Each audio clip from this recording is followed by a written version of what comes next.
What up, everybody? Let me give it a second.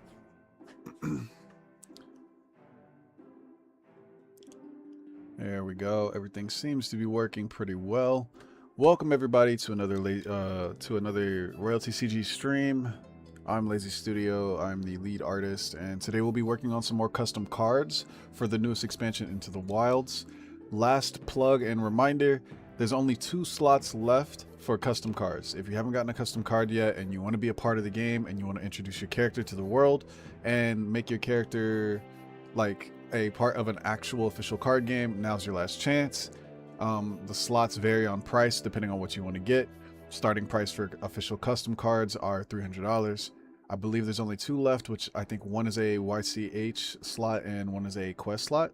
But take a look, see if you're interested. If not, we are going to open up again towards the end of the year. We do about 2 to 3 expansions every year. Each expansion's around 100 to 150 cards.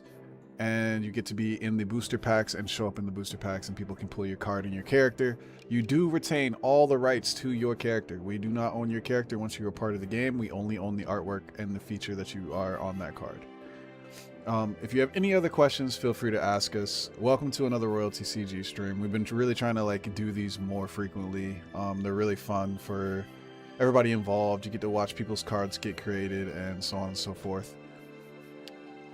Today I'll probably be trying to sketch out a few more of the custom cards. I'm trying to get everything just laid out so people can see their characters and give approvals, and Lazuli and I can actually start working on everything. I'm getting all of the socials updated so that people know that we're streaming, so just give me a minute before we get started on the actual artwork, and then we'll get into it. And as usual, if you guys have any questions, feel free to ask.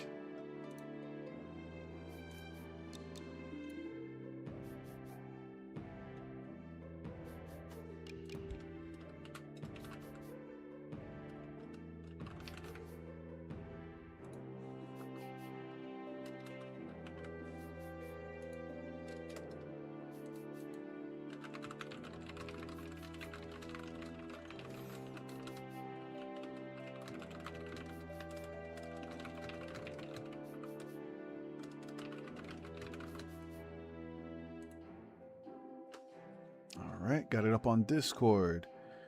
And next we need to do Instagram and TikTok. If you don't follow us, feel free to follow us there. TikToks, Instagram, other social platforms such as Blue Sky. I believe we're also on Facebook, and obviously YouTube if you're here. Join our Discord. We trade there's people that trade cards, not just royalty, but just trade cards in general. You can share your creations, you can share some of the artwork. It's a great way to meet other people. It's pretty fun.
All right, now we're up on Instagram. Just have to get up on TikTok and we're ready to go.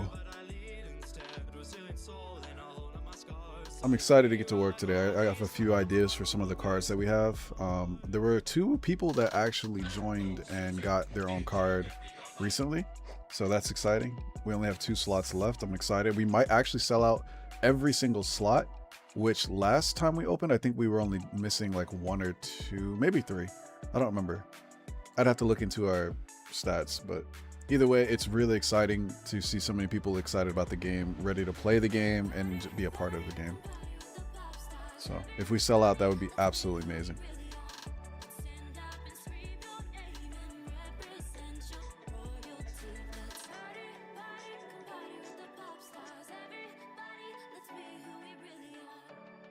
All right, now we have everything up and it's time to get to work on some official cards. Again, shout out to Anchor, Mars and Hoppo with the lyrics, and Kumba Lazuli handling the dance. Go check that out if you all haven't. We made a little music video. It's pretty fun. All right, let's close this. So I actually haven't set this card up. Usually I have like the card at least set up a little bit, like information wise, so you guys kind of get a little sneak peek at how I go through the process setting this up from the start. So I think I'll actually start with some of the newer slots that we have. Jebrone is one of our collectors. He got the premium bundle, which includes 3 cards, and you get to pick any card. So it means, like, other than YCH slots or some of the slots we have available, you can actually pick the Roll Plus cards, which are considered chase cards and like super like tricky to play, and they're like an evolution to the roll cards, if you will. And then you can also pick from like quest cards or previous cards that existed, so on and so forth. So it's really useful if you really like the game, because you can kind of put things together and build your own card combos. So I'm excited to work on his, but I'm going to give that a little time just in case he wants to come in and to respond and make sure that we have his cards laid out the way that he wants to do it. What up, Puppet Jam? Good to see you as always.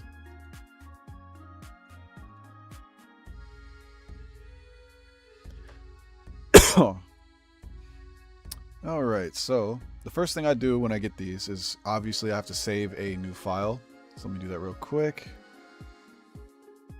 And I have a very meticulous deep card list, and that card list is actually where I have like a whole spreadsheet. It's been wild. I didn't know much about spreadsheets, but I started learning about that and logic and like how to like do math on the fly and make it do auto setups and stuff.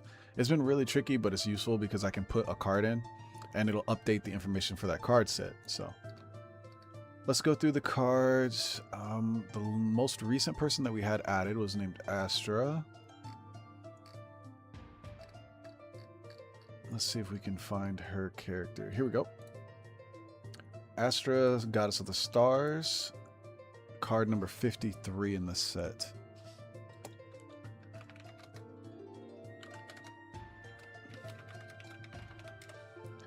Alright, so now that I have that saved,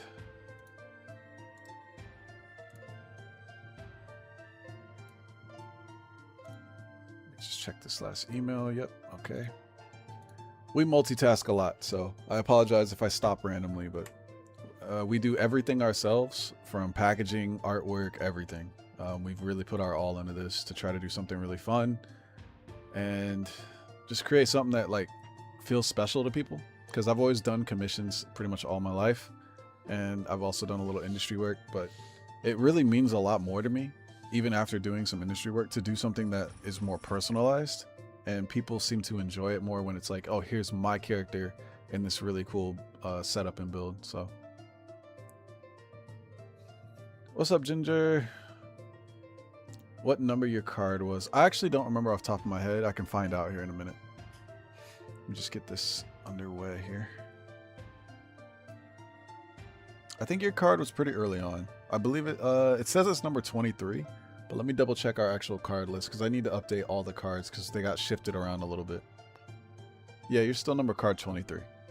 That's not like to say you were the 23rd person who opted in. It's just we have it organized by theming a little bit. Interesting day so far, huh? A lot of wild shenanigans, or what's going on?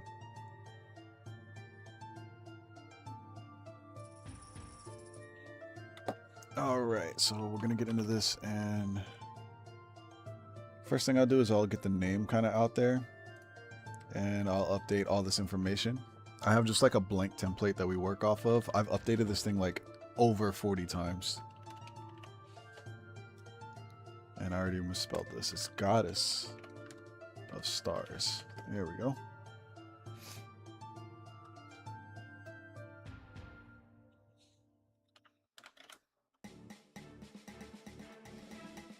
Make sure to get this information right. It looks so far like we're going to have 150 cards in this set. That has changed so much. Oh my goodness.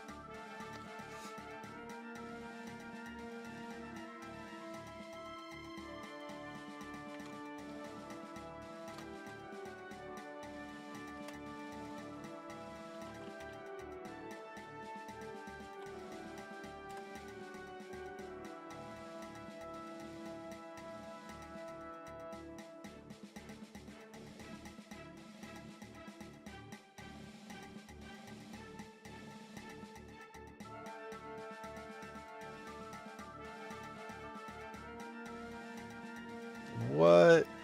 That's wild. Some mountain dogs? That's pretty crazy.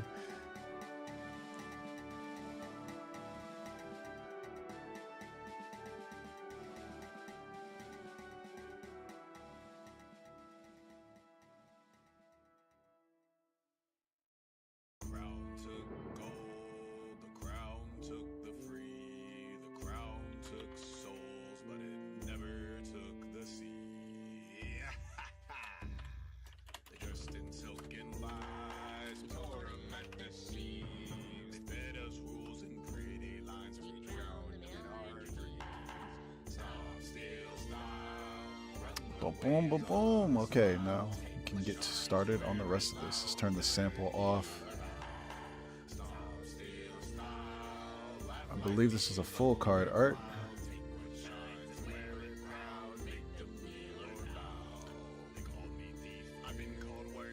This layers down here.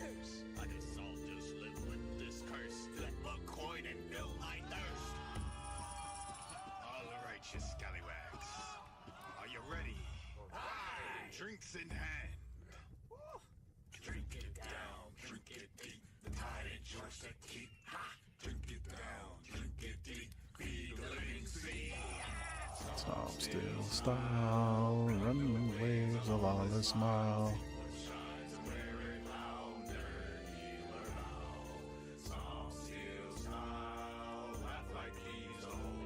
Oh gosh, poor lady.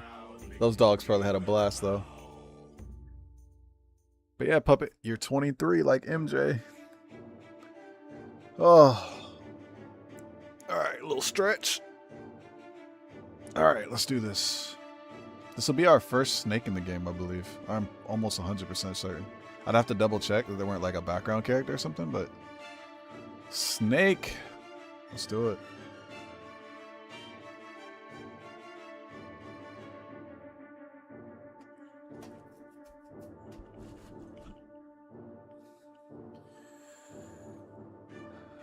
Let's see. Let me get a look at this character's reference sheet one more time.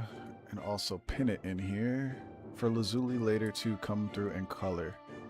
So we have a pretty solid system so far of how we handle things. I do sketches. We do stage 1 revisions, stage 2 revisions and stuff. I send it off to Lazuli once we get it ready for through inks and shading, and then she handles coloring. And then I go through and do some final composition, sometimes background work. 7 foot. Big snake. Alright. Now we need to come up with a theme here.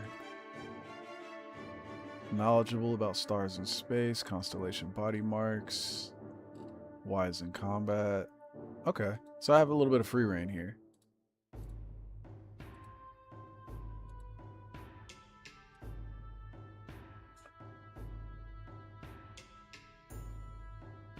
So since I have free reign, I'm actually going to pull up my Pure Ref, which has a whole bunch of different poses and stuff just to give me some inspiration.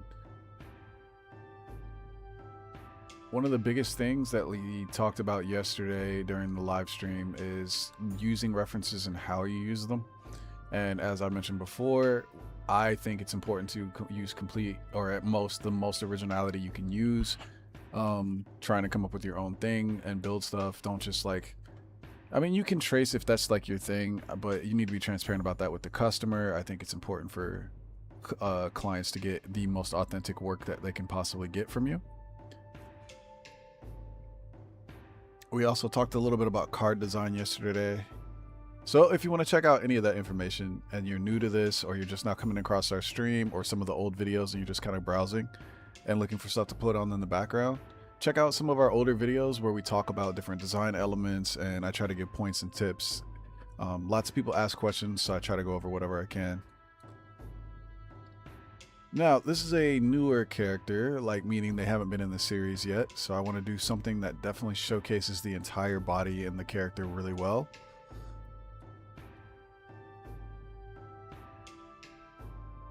Constellations seem to be the most important thing on this character, so I need something that definitely shows off the legs, arms, maybe a little bit of the back.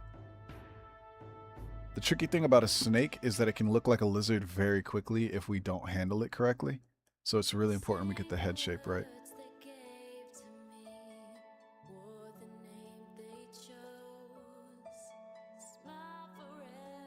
Ooh, I just had an idea. So I had a reference in my thing that kind of like looks like this. Let me just loosely rough this out. But it's just like a character sitting like this. But the shape for it is like just a normal character sitting. It's nothing too crazy. But what popped in my head looking at it is, instead of doing that, what if I made it super circular, since they're a space star snake? I'm not SpongeBob, so I can't get through those do those perfect circles. But that's pretty good.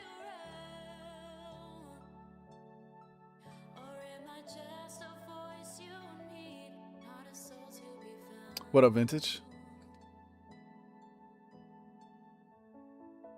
Okay, I think we're gonna start. Usually I have characters facing 3/4.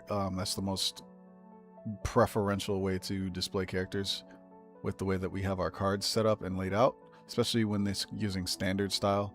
Whenever you get a custom card, you can actually pick standard, storybook, narrative. We have like different options now. It's slight differences on how we handle it. Standard is usually all about showing off the character, and it's like not worse in any way. It's just a different preference. Like storybook is more focused on setting up a funny scene or making it feel like something straight out of a storybook itself.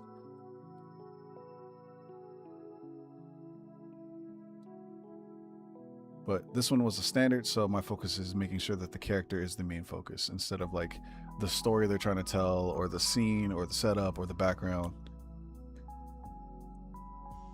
But yeah, I'm thinking, is that constellation on both sides? It looks like it is. Okay, good. So I'm thinking we try to like follow the flow of a circle. For those that don't know about beanbag is like, you could think of it like, here, I'll draw some eyes. Think of it like the punching bag from Super Smash, or like a lima bean. That's a good way to like practice body shape and get like a quick shape down so that you can work off of it. With Royalty CG, as I mentioned before, we have like a unique style that I'm trying to cultivate and hopefully establish for not just me, but future artists that we work with, where it's like semi-chibi. So it saves the artist a tiny bit because you don't have to get as serious about anatomy. It doesn't have to be perfect. And I think that actually complements the style of Royalty CG, because we want this to feel like a fantasy world, and we want this to be welcoming not just to furries, but just people who enjoy artwork. And I think something that is lacking, and that still, or not lacking, but stands out to me, especially in this day and age of AI, is using over exaggerated proportions and styling to make characters feel more alive and more distinct. And to me, semi-chibi just felt like the way to go for that, because now you can exaggerate and focus on making the character feel unique rather than making them perfectly realistic. But yeah, I think the circle idea is kind of cool. We're going to experiment with it. It's a little tricky and could be a hit or miss. We'll see. Customer might not like the concept either, so we'll see. Pulling it off is the hard part, but getting the concept down should be pretty easy.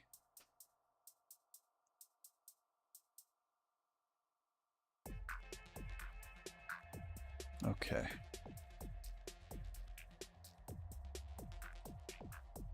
I'm trying to make this character look longer than our usual character since she's 6 foot, 7 foot. But it's tricky because I don't want her to look longer and then just look like our normal proportions, if that makes sense. She still needs to look exaggerated.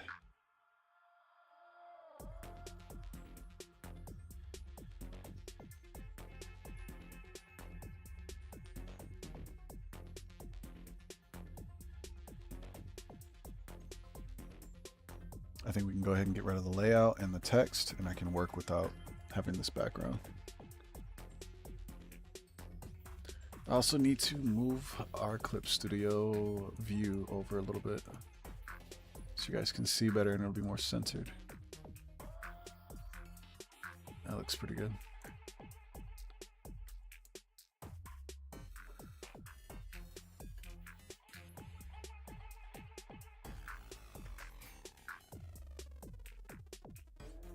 All right, back to it. So elongated body to make them feel more like tall, and they're a goddess, so I want them to feel almost mystic just to look at.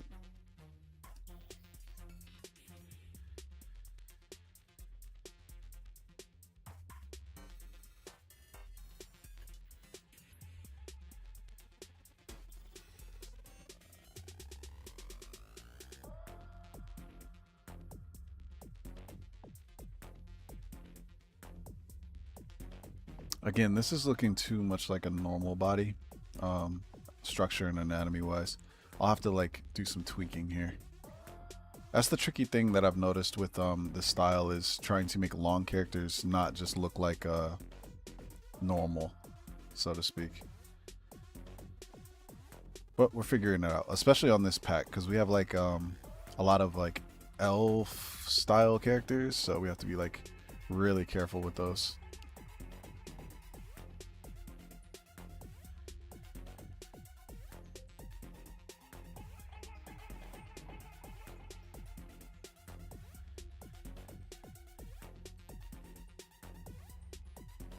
Maybe her arm is out and about.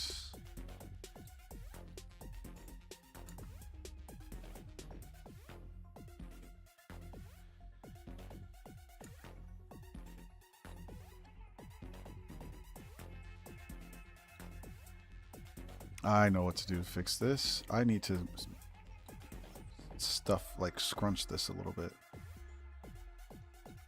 There we go. And then shorten some of these limbs just the tiniest bit.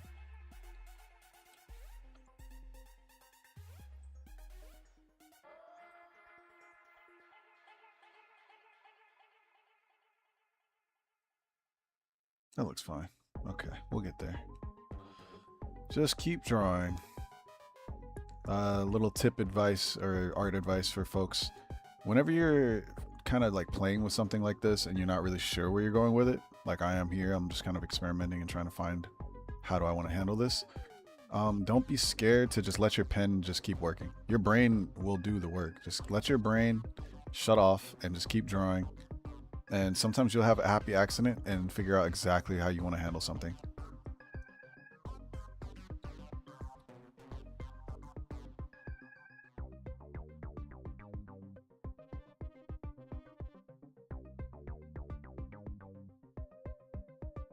Like, obviously that's not how a snake's head is shaped, but for the sake of me just playing around, we're just trying to get something on paper. Like the meme that's been going around, or the trend. You can make it look good later. For now, just get it done. Get it on paper.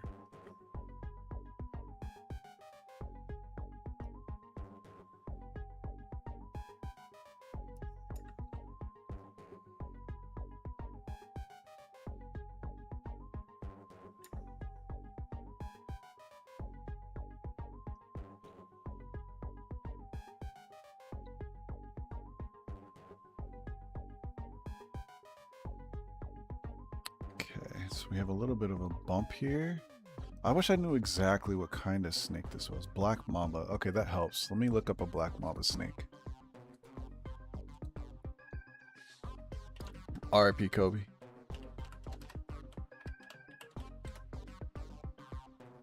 Black Mamba.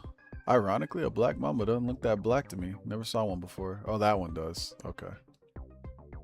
Okay, they have pretty flat heads, so I'm gonna take a little risk here. Sometimes as an artist, you have to like kind of try something just to see what the client might like. Don't get too carried away. Don't redesign the character completely, but I'm gonna change the shape of the head a bit.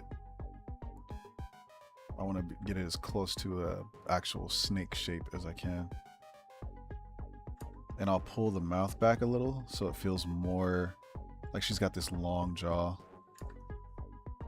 But I cannot make it look too much like a lizard. That is absolutely the most important thing that I see happen a lot with snakes.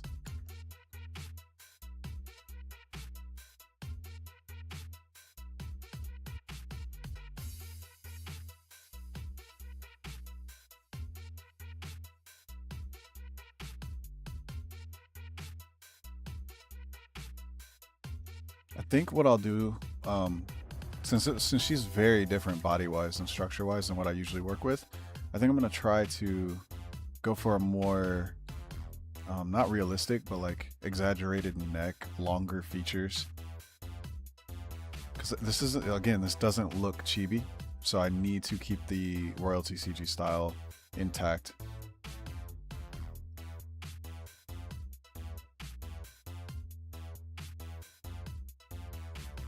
One of the biggest features of royalty CG is like really small necks, but if I go too small on this, it's gonna look like a lizard.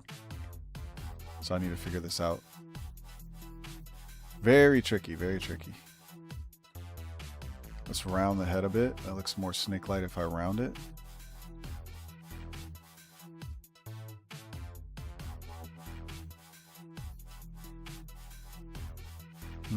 Interesting, interesting. Okay. I see some potential here. I like the head. I like the face. I think it's really like sultry and feels good. But let's see what we can do with slightly ajar mouth. Does she have fangs? Ooh, black teeth. Love it. Love it, love it, love it.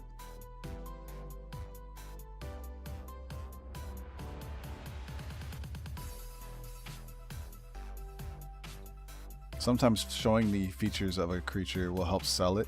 So I'm going to get the teeth showing and the tongue out here.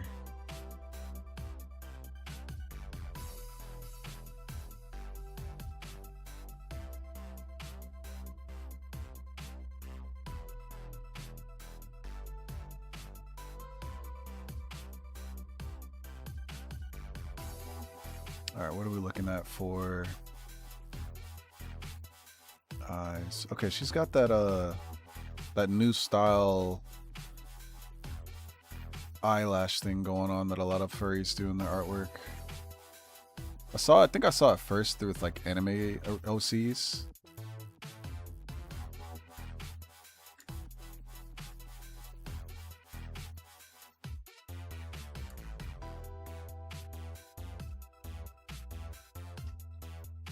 So this will be fun. I can put my own spin on it. I've never really tried eyes like this. Yeah, I have. In the first set, there was somebody with similar eyes. Looks like it's just lots of spikes in different directions. Again, I tend to get carried away on faces. I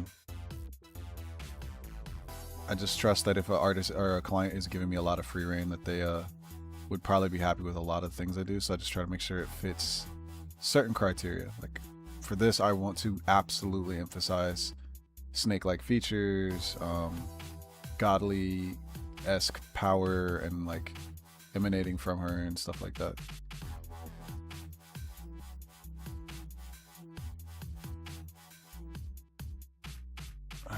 Those holes are just like little dots, looks like.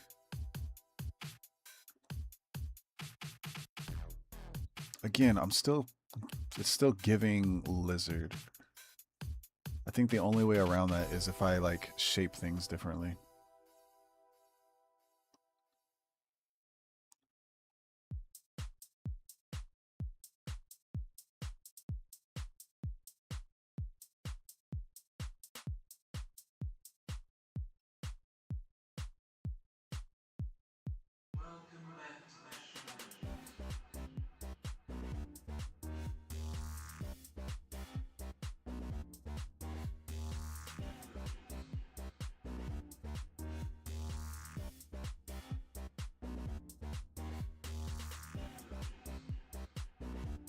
That's good to know. That's pretty cool. Okay, so let's start Chibifying this. We have bigger heads in Royalty CG. So let's start with that right off the rip. And if we're going to keep this snake-like, I think what we do is we make the neck more emphasized than how we usually do characters. But we thin it up a little bit.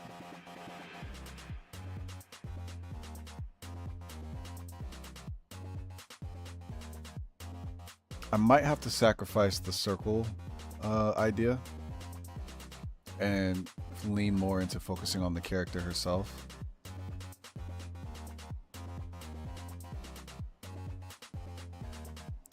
Because I think what's causing this look of realism, or like how I usually draw bodies, is the pose. I feel like I can still get where I want to be with this though.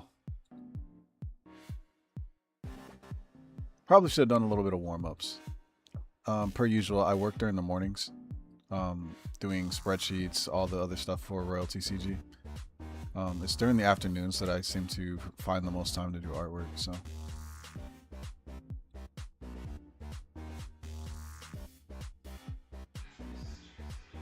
Probably should have done a little warm-up to loosen up and practice the royalty pose, or royalty shaping.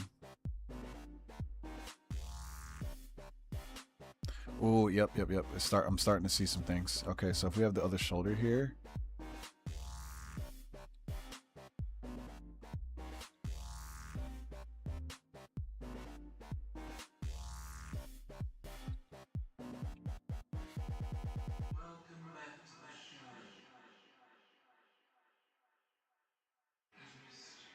Let's see, thumbs go to the outside, so thumb would be over here.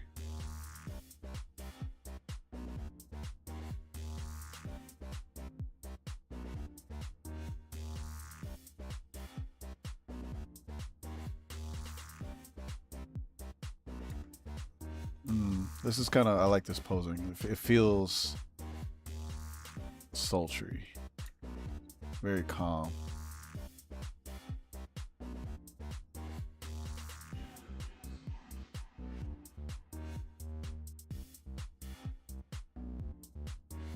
How are we looking on?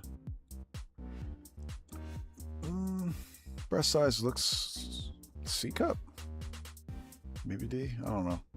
It looks proportionate though. It doesn't look like it stands out too much. So let's try to get that solved.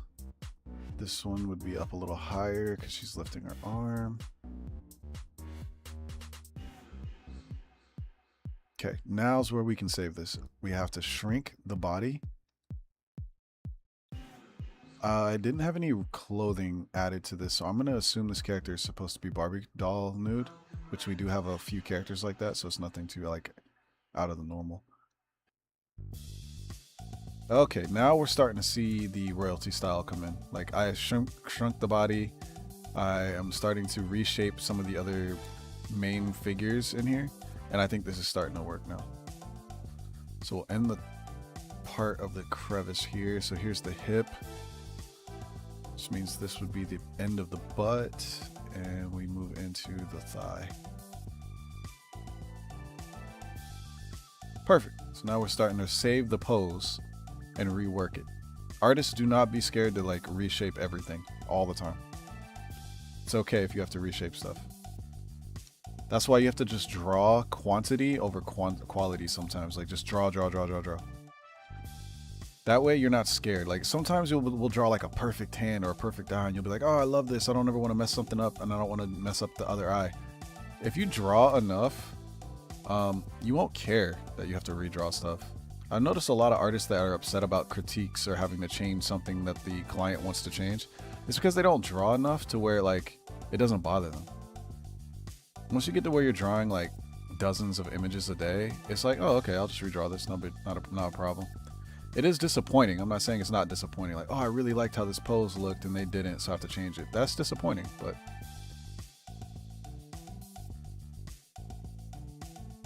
this will keep you flexible and honest whenever you just draw a lot. And it ups your speed.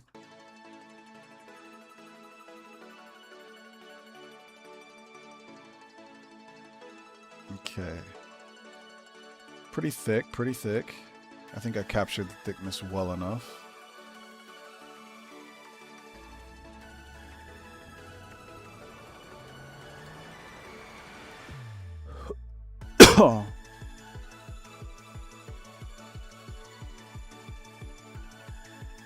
I'm glad you like how that came out.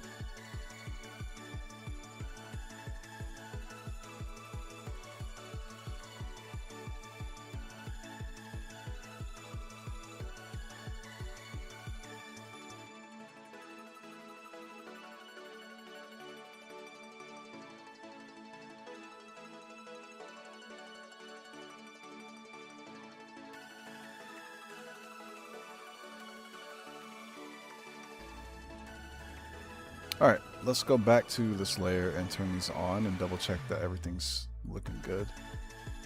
Yep. Alright, cool. Turn these back off. Get back to the sketch.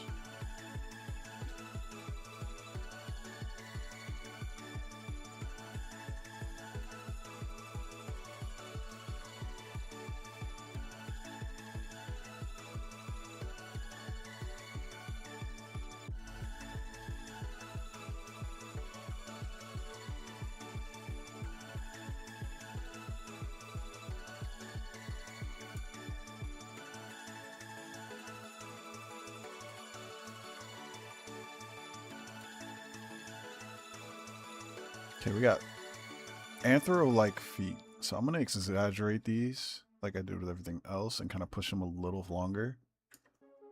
And let's see, pinky toe will go smaller.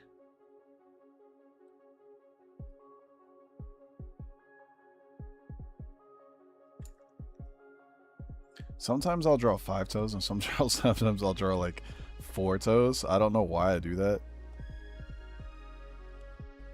But, you know, don't worry about it. It's a style choice. Right. Style choice. That's right. Totally on purpose.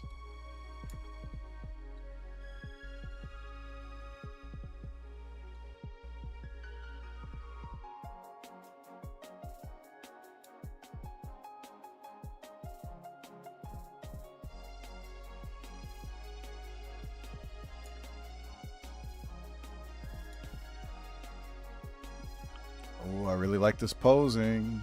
Looks really good. And see, this all happened from a happy accident. We started with a circle, we started losing the circle, and then we didn't care.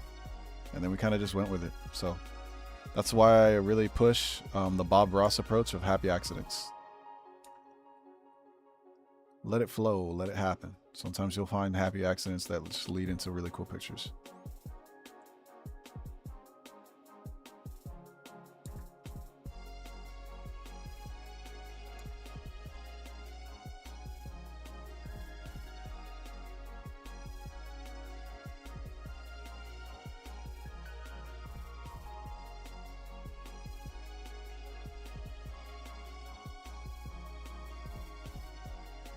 I love elongating the, I guess you would call it, feet on characters because I don't know, it just makes them feel flowy. Like this character in general just feels flowy. I really hope the artist or the customer likes it and likes where I'm going with it. Now here is where I would like get carried away and start doing a little extra detailing. I think it's important I stop myself and we get this over to the customer first to find out if she even likes where this is heading. I think I'll go ahead and get rid of this tail and let's redo it from here because I didn't think about where the tail would come from. Pretty fat tail.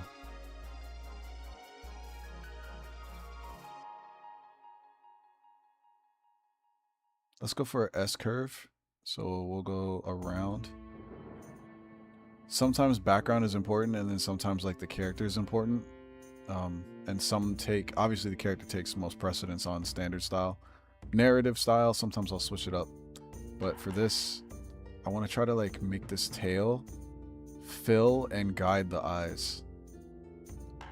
Like I want them to follow the tail and look at the character all over because of the way that the tail is flowing. So it's like, oh, you're just following where the tail goes and it makes you look at all the different curves of this snake.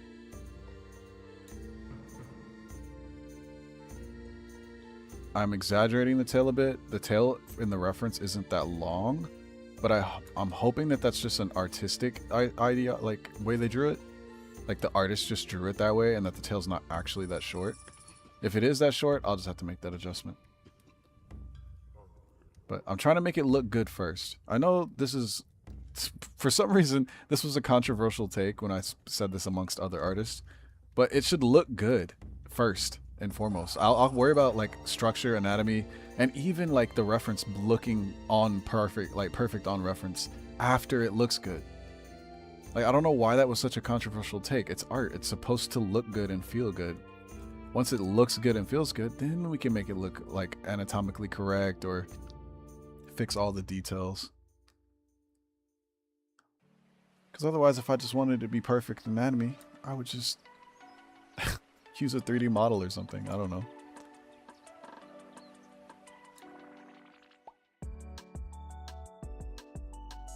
Let's thin up some of the wrists. Oh, here's a fun tip. If you thin up joints, like where the wrists are, where the elbows are, where the knees are, if you make them really thin, it can really make a character look like smooth and like long.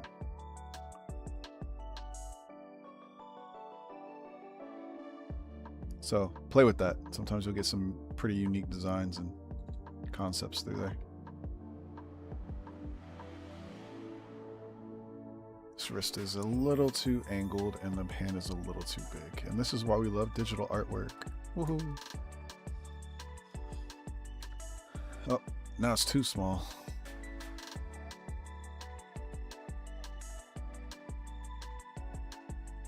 Actually, I think the forearm is just too short.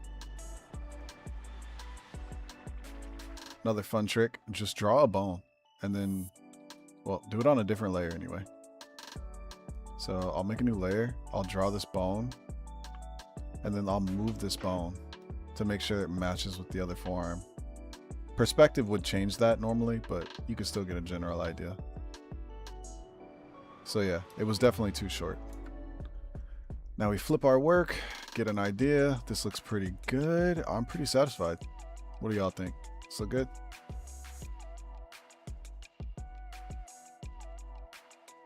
Constellations. Okay, I think I'll actually draw these constellations now. Or at least hint that they're going to be there.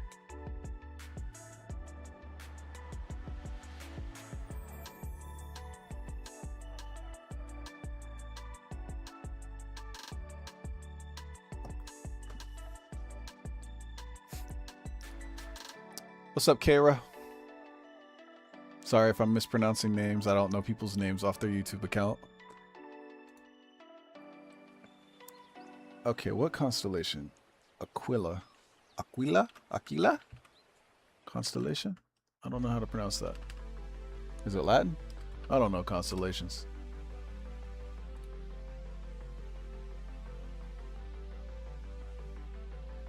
Okay, Aquila looks like a plane.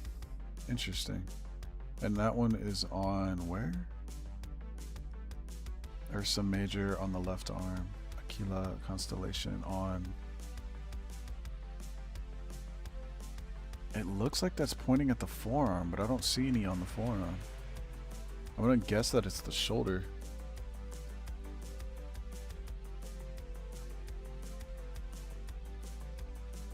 Hey, appreciate it. Later. So I think it goes 1, 2, 3. And then let me actually do this on a separate layer just in case I end up keeping it.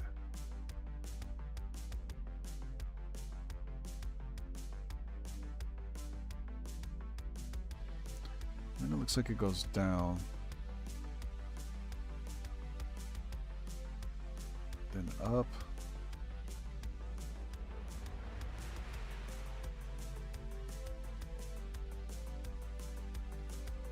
Then we go back across, follow through, all the way up to here, and then this would continue down the side of the arm. Okay.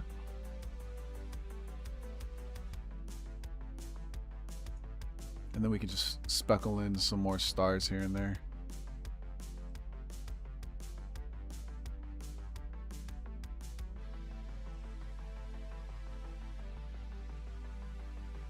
Looks like there's a few on the neck.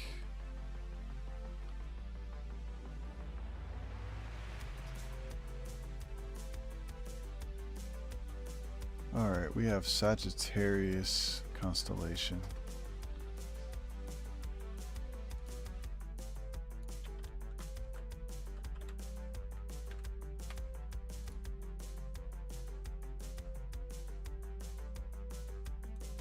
This one I would try to hand draw, but I think this is one of those scenarios where I might be better off just copy pasting and tracing. So this is the end of my career, y'all. I'm about to trace. GG's. Here we go. Breaking the rules. My career is over. I just don't see how she has it set up on the leg. I want to make sure I get it just right. It looks like it's directly on the hip and a little bit of the butt. So like this. This looks okay. Yeah, like that looks okay.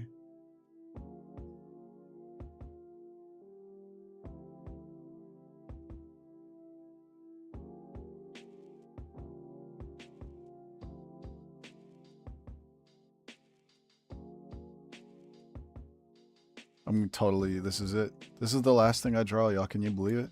I'm gonna get caught. I'm gonna get called out. This is in. Can't believe it. Royalty CG tracing. Caught tracing live on stream.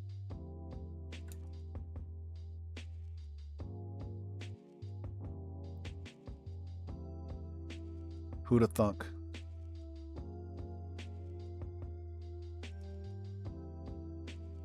It's been nice knowing y'all. Imagine though.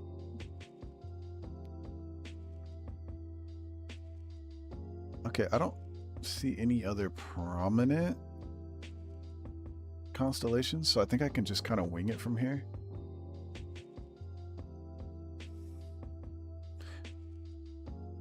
Yeah, I think I can just wing it. I wonder if they want the constellations separated a little bit like this.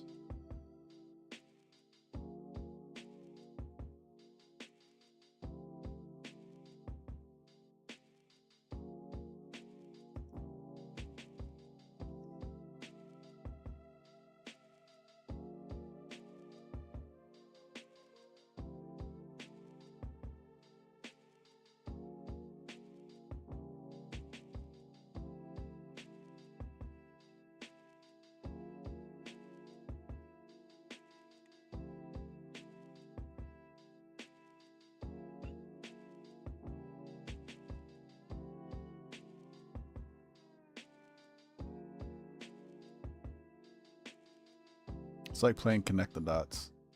Oh man, I just have flashbacks. I haven't done a connect the dots in forever. I remember doing those in like math class. That was so fun.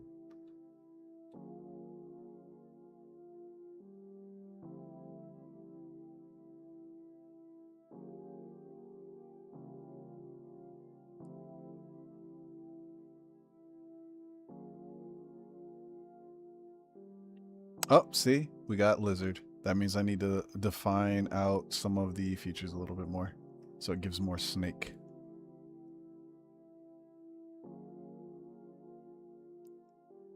But yeah, this is one of the custom characters named Astra, the Black Mamba Snake. They are a custom card commission that we just got today to join into the newest expansion, Into the Wilds.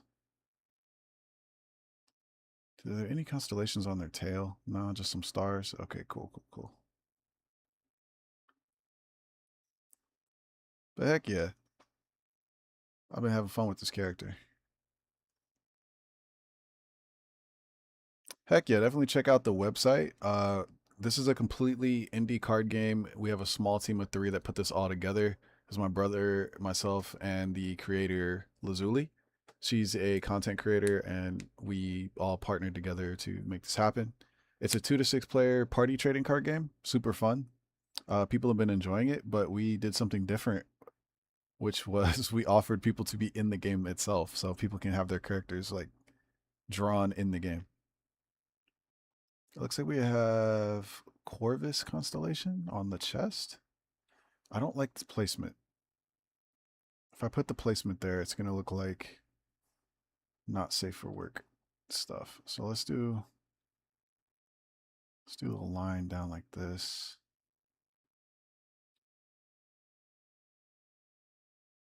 That works better.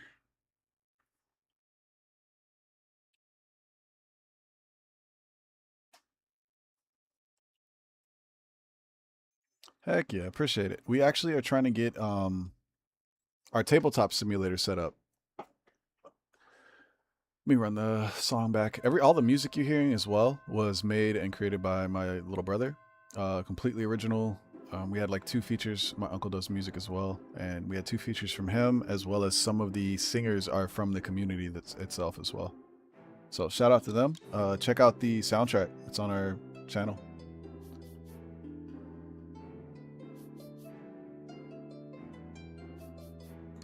What up, Hilly? Let's see. Okay, so we got the constellations down. I think that'll add a little bit more to let the client feel like they really like their character, because they're like, oh, there's the constellations. They can kind of get an idea how it's going to look. One thing I really want to push, though. Actually, I'm pretty satisfied. I like I said, I'm not really sure how I can make this look more like a snake, since snakes, you just think of like one line. They're a snake. I think it's going to come down to the coloring. Like, once I can actually add scales, I think that's going to be the selling point. How do a black mamba's scales look? Heck yeah, my uncle used to be a b-boy, like a breakdancer, and then got into music, and he did like drum and bass and breakbeat. And then my brother, we grew up on hip hop, but like eventually moved from hip hop and moved into I guess you would call it orchestral or like video game soundtracks. That's totally fair. Yeah. Appreciate it, Hilly. I know what. Yeah, okay. So black mambas have like these really intricate scales. I think, see, I'm torn. The client's character doesn't have scales. So if I add these scales, they may or may not like them. Wait, which way does it go? Okay, so they're like this. Ooh, okay. You know what? These scales might be it. See, appreciate you, Kara. You came in and were like talking about, made me want to push this more. I didn't even think about scales, so.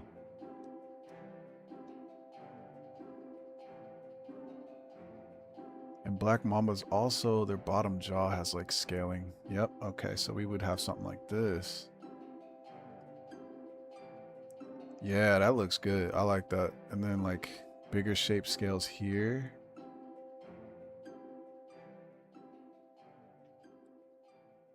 But it'd be light, like I'm not gonna get carried away with it.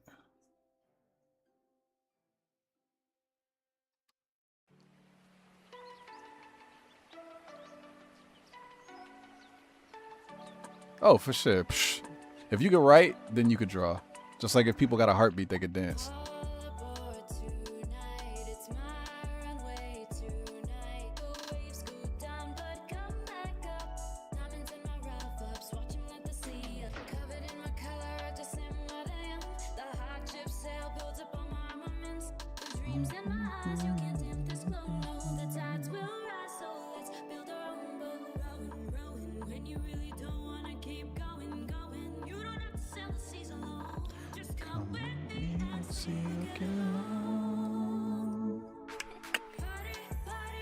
Party with the pop stars, everybody be who you really are.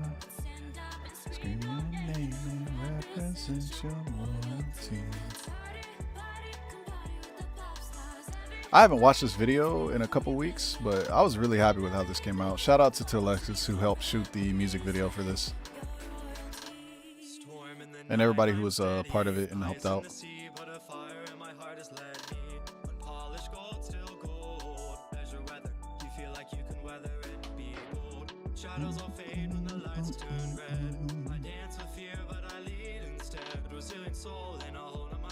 Ooh, and then we'll have some like cave stuff in the background here with like lots of glow effects. Yeah, that's gonna be sick. Okay. Then we bring back the card elements, but let's lower the opacity on them so the person can see what we're doing here. And bada boom, bada bing. Let's get this sent off to Astra and she can give a review and let me know what she thinks, and we'll get back to working on that later.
All right, that's sent off. Let's move on to the next one.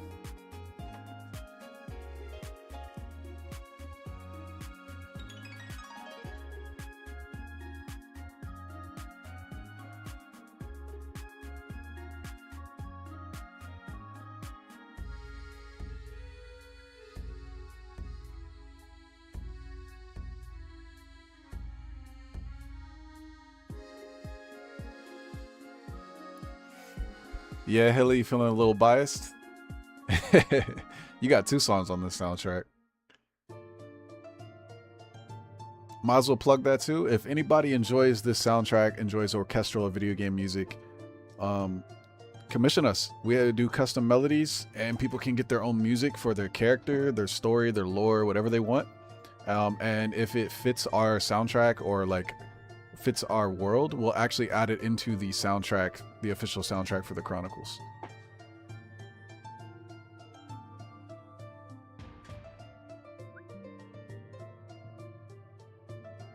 Hey, James said, pull crazy kitty.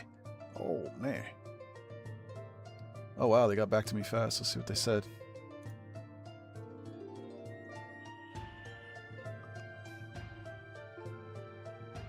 Awesome, awesome. Turns out the person who owns the snake was watching the live stream and they like it, so we're good to go. Dum, dum, dum. Yeah, we actually have a few streamers, content creators, different people have tried the game. We're still only about a year into the game's development, so it's been a fun time trying to get everybody to play the game. I think currently we have over about we've sold at least about 300 to 400 decks. So there's 300 to 400 people out there playing the game at the very least, or have played the game. It is a 2 to 6 player game, and you only need 1 deck for everybody to play, which is the biggest selling point, because it's like, oh, cool. You don't have to buy 2 decks to play the game. You only need 1 deck for everybody to play off of the 1 deck. Unlike Magic and Pokemon, where it's like you have to like all get your own decks and spend a lot of money. You just buy one deck, you're ready to go, just like a normal tabletop game.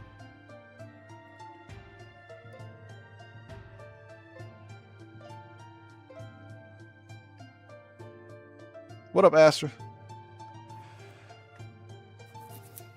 Jinx, you gotta let me work, you crazy kitty. Yes, we named all our cats after League of Legends characters. Don't judge us. Actually judge us. We're toxic as hell. Crazy kitty.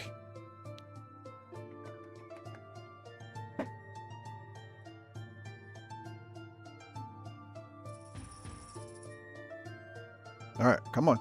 I gotta get back to work. You want a place to live, right? I gotta pay the bills with this artwork. You gotta move. Come on. Overwatch cats. That's wild.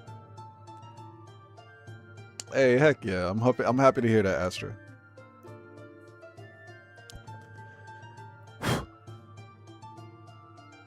Well, since you're here, I'm gonna keep working on your piece. I have some other pieces I need to start, like some other last minute people who hopped in, but Jinx, I can't work like this. Crazy kitty.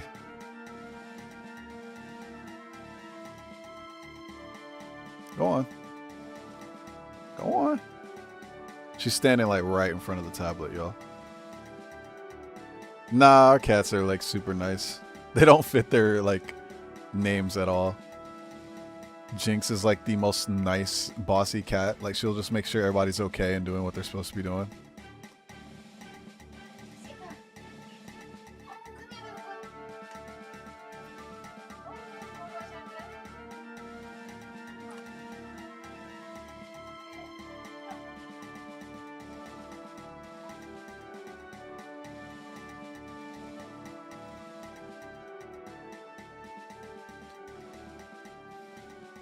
And then our little black cat, her name's LeBlanc, and she has the most kills. I think she's killed like 40 different animals. Like she's actually insane. Like very fitting for an assassin. But she bit off more than she could chew and got in a fight with a coyote and lost a leg, sadly. So that was a very expensive surgery, but we were able to save her life. She was a feral cat, so she was like very hard to try to domesticate. Like she wouldn't come in. She was very friendly, but after the accident, obviously she's full-blown inside cat, doesn't go out at all anymore. But she never really like came around. After the accident, it took a lot of domesticating, and she finally like settled into the like house life.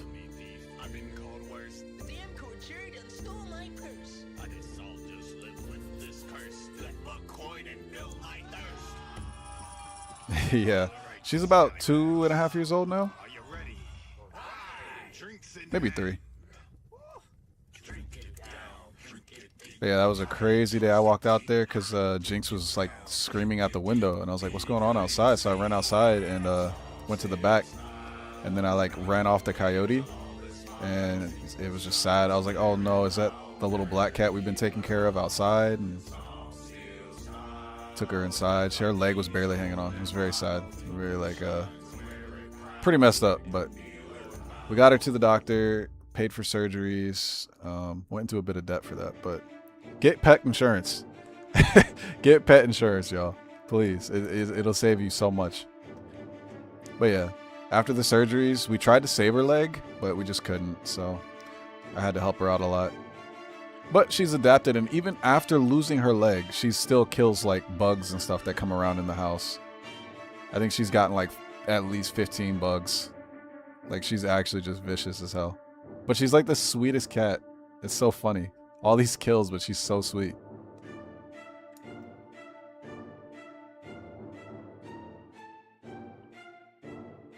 Just not sweet to things smaller than her.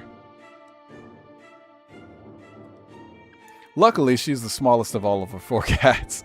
But she's nice to all the other cats and stuff. She's, like I said, she's a super sweet cat. Snuggles up with me every night and stuff while I'm, like, sleeping.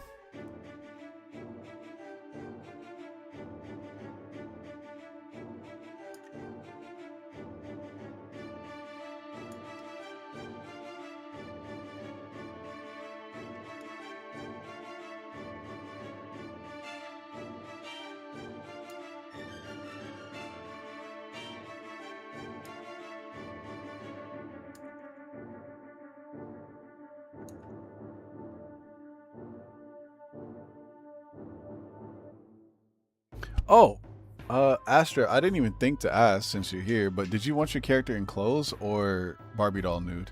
I assumed the Barbie doll nude since there weren't any references with like clothing or talking about an outfit or anything like that. Plus, she's a goddess. What does she need clothes for? So I just took the assumption. But if you did want clothes, just let me know. I can add those in.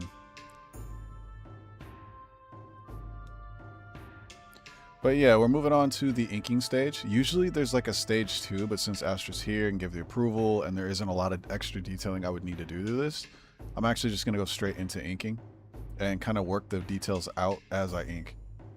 This comes from just tons of experience. I actually can take something from composition straight into inks pretty easily, even if it's pretty rough. Sometimes I can even just draw straight from inks. But that just comes from lots of comics. Like I've drawn manga and like comics for like years and years and years.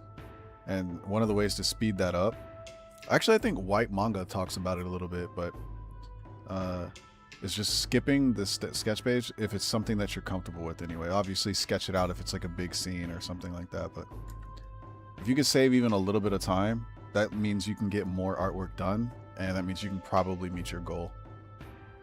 Which is obviously super important when you have deadlines or you have to do like 18 pages in a week. It gets pretty tedious. What's up, Jebrone? That's exactly who I was waiting to see. Jebrone being here means I can actually start on his pieces next.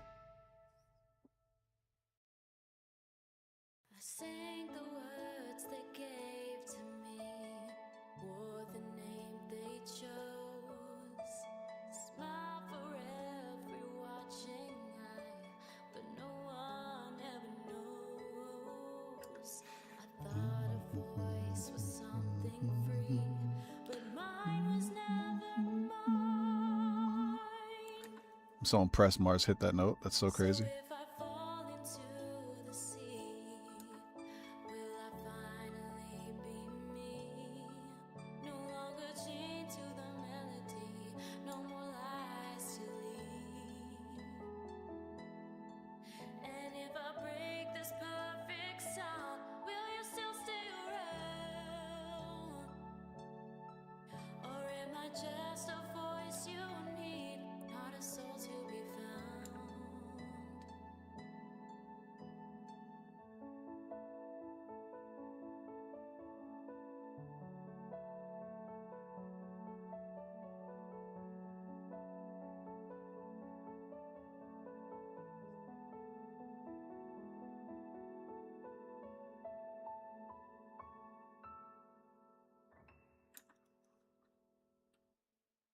Yeah, Mars went off on that song. 100%.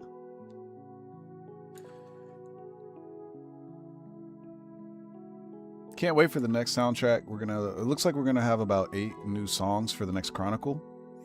Chronicles are gonna be basically releasing with each expansion. So each expansion will have its own like little soundtrack to go with it. So you can enjoy the card game while listening to the music or read the lore book. We have a light novel. I'm trying to get it finished in time for the 1-year anniversary that's coming up in September.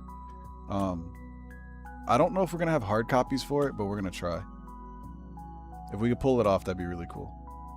But the light novel will be Chronicles 1 through 4, which is the beginning of the story all the way to where we are within the latest expansion. That way people can actually start putting the lore behind the cards and understand what's going on in the world. And also fill in their own character where they would like, because we are going to have like fanfic contests where you kind of can write your own lore for like, it's going to be like you get like 1 page, and you write as much as you want, but we judge it off that first page. And then like you kind of try to write a short story of your character in our world and how they would interact, or like their own little short, just basically short story. And whoever wins that short story contest will get featured in the next release for the light novel, as well as, well, we might actually do it earlier. We'll see. They might be in this light novel, but it'll be cool because then it's like more ways for people to get to show off their character and show off like the world that they built around their character, or try to adapt it into our world.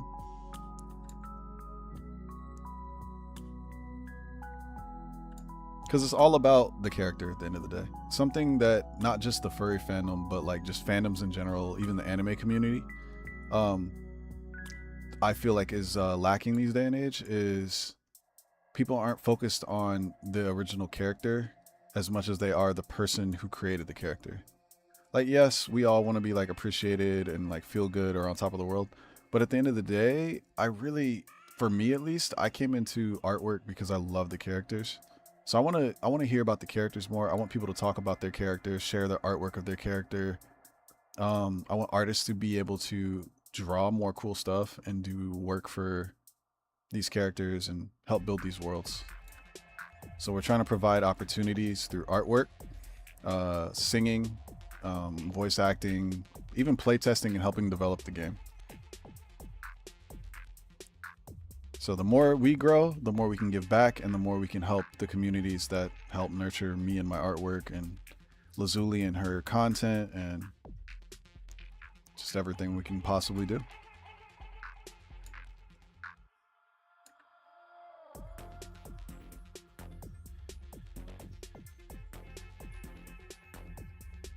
All right, fleshing out some tiny details.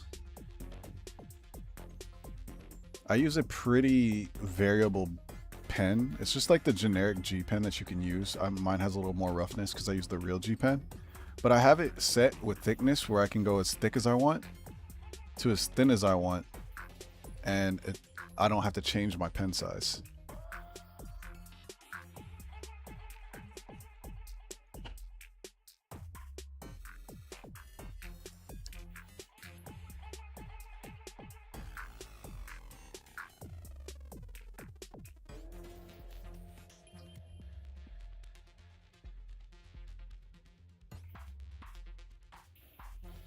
You already planning out your second character, huh, Puppet?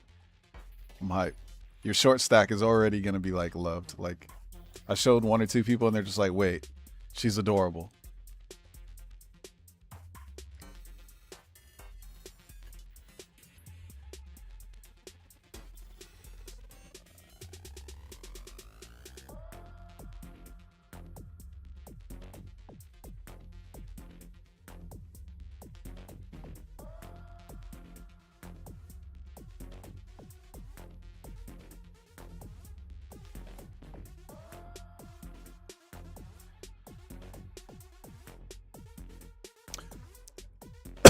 I'm dying. This is it. GG's, end of the game.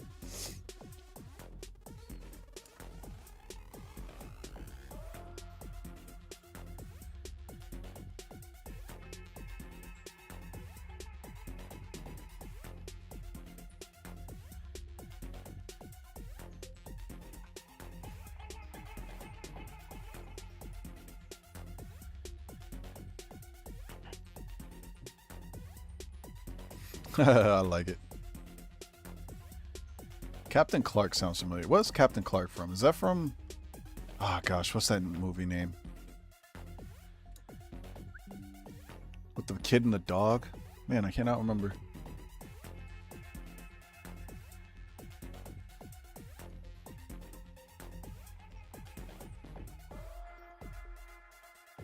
Oh, Backrooms. I haven't watched it yet.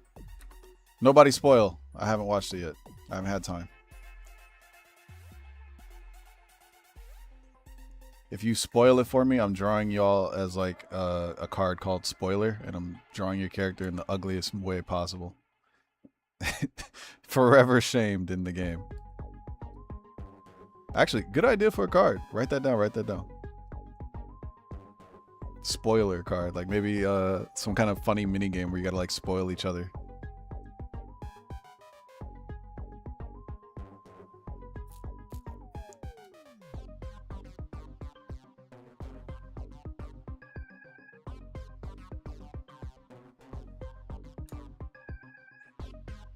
Let's see if I can resize this without ruining it too much, because this hand's still a little small.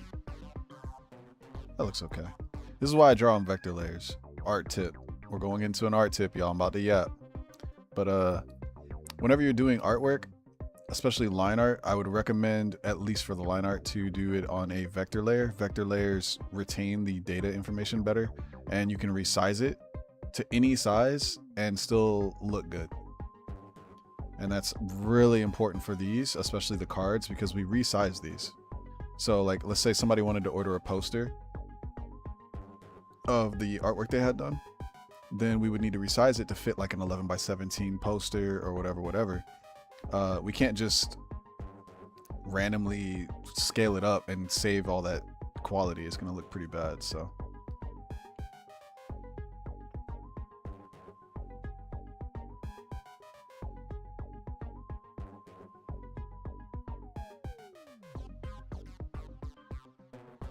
how does this character? Okay, she does have that down there. All right.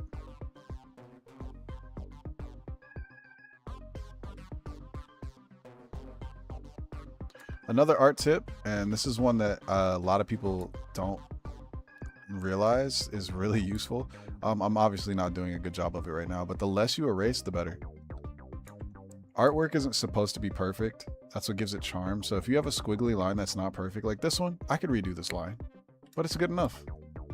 And sometimes good enough makes things look more original. So don't be scared to like not press Ctrl Z and just let your artwork just have flaws. The less you erase, the more time you save too. That's another big thing.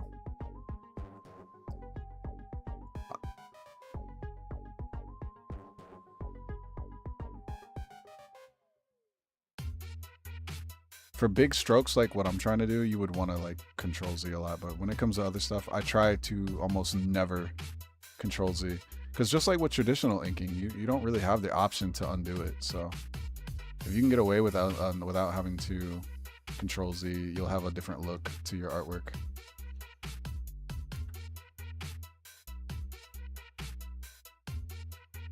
I learned that from the Dr. Stone author. I was watching him draw, and on a long lost video that is no longer available on the internet because he got copyright striked by his own company. They made him take it down. But he was drawing, and he was just drawing and drawing and drawing, and he just never erased his own work, and he was doing it digitally. I guess it was just he's drawn traditionally so long, he was just like, I'm not gonna erase.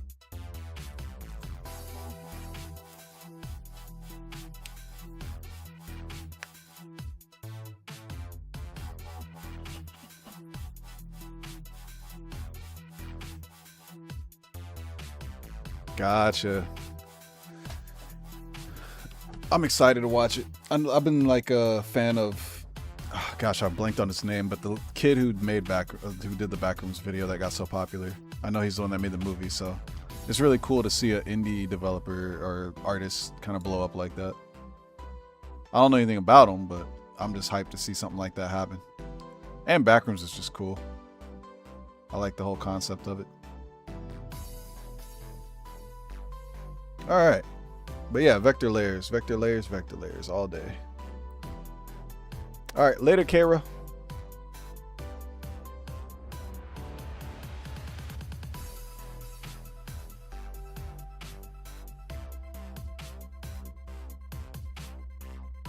A Tom and Jerry relationship would be hilarious. Oldest view, I think I started.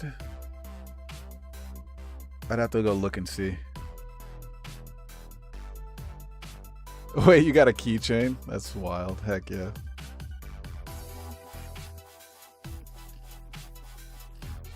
We appreciate impulse buys. Obviously, you know, with financial responsibility. But if you're going to impulse buy from us. Support.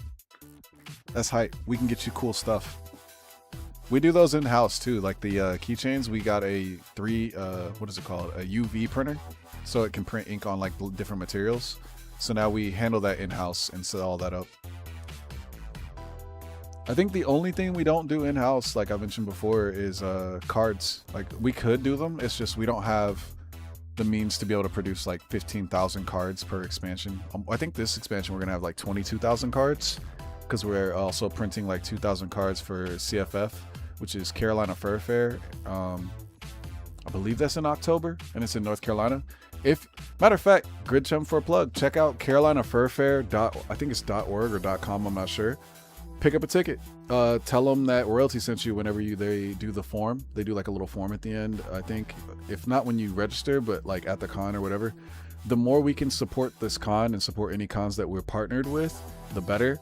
I think Bewhiskered went really well. I think we ended up with like 8 to 10% of the people who attended gave us a shout out, and we're talking about how much fun it was. And that really means a lot, not just to us, but to the con, because it lets the con know what they should bring back, what they should keep doing. Everybody really enjoyed the quest sheets, so we're bringing back quest sheets for CFF. Oh, the abandoned mall. Yeah. I know that one. I really like that one. I actually saw that mall as a 3D model available on, I think, oh gosh, what site was it? This is one of the 3D model sites I go on. Anyway, we have our vector layer finished. I'm not going to get too carried away with this since Jebrone's here. I kind of want to get his picture started and fleshed out. So I'm going to quickly outline this. Bada boom, bada bing.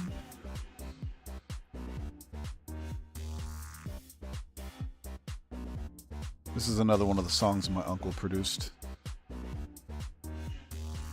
I thought it was really fitting for Magic Attack.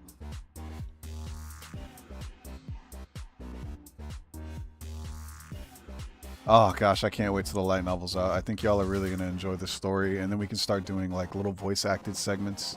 It's gonna be sick. Alright, let's change it to this. Actually, let's go ahead and get this fleshed out more. There's no reason to wait. So the next thing I do is I do what's called like a soft pass, or at least what I call as a soft pass. And this is just where we're kind of like picking the light direction. I think the light's going to come from behind her, but I want a little bit of like fade. And then we're going to get straight into drawing the shadows. We do cell shading for Royalty CG. And we paint the backgrounds sometimes. Sometimes we do cell shaded backgrounds as well. It just depends on the flavor of the card and like what we're going for. But we're also playing with something really cool for this expansion, which is a lot more 3D modeling for backgrounds. One, it'll save me time, but two, let me turn the volume down a little bit so I can hear myself. Two, not only will it save me a little time and we'll be able to keep consistency amongst all of the backgrounds, it'll be really cool to see in 3D space, because what we're going to do is use that for animations and videos. So obviously the stuff we'll be able to create is really cool. I know you guys have probably seen some of the ads and videos that we've been putting out with 3D animations. Those are all still made by me. And all the assets that you see, most of the assets, I won't say all of them, most of the assets that you see were created by me, if not all of them. There's going to be some in the future that aren't made by me, like some of the buildings and stuff. Some will be made, some won't be. It's just we're slowly building up the assets, because we have to model some of this stuff original.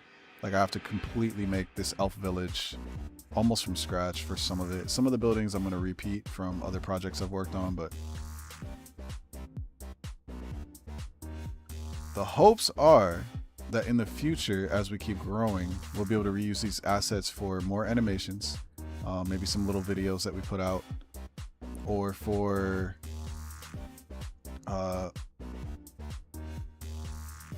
we want to do basically like not a game, but just kind of like little walking simulators where you can kind of just explore some of the world of Royalty CG is the end goal. That'll take a lot of work, but that's why we're like putting in the effort now to start slowly implementing more 3D into our stuff. As you might know, if you looked at some of our card artwork, we've done 3D in the past. Like we have a couple 3D cards. We don't want to shift completely into that because that kind of takes some of the charm away. I love 3D work, don't get me wrong. There's nothing wrong with 3D work. But if it was just all 3D cards, it doesn't, I don't know, it just doesn't feel right. But for backgrounds and stuff, I think that'd be really cool.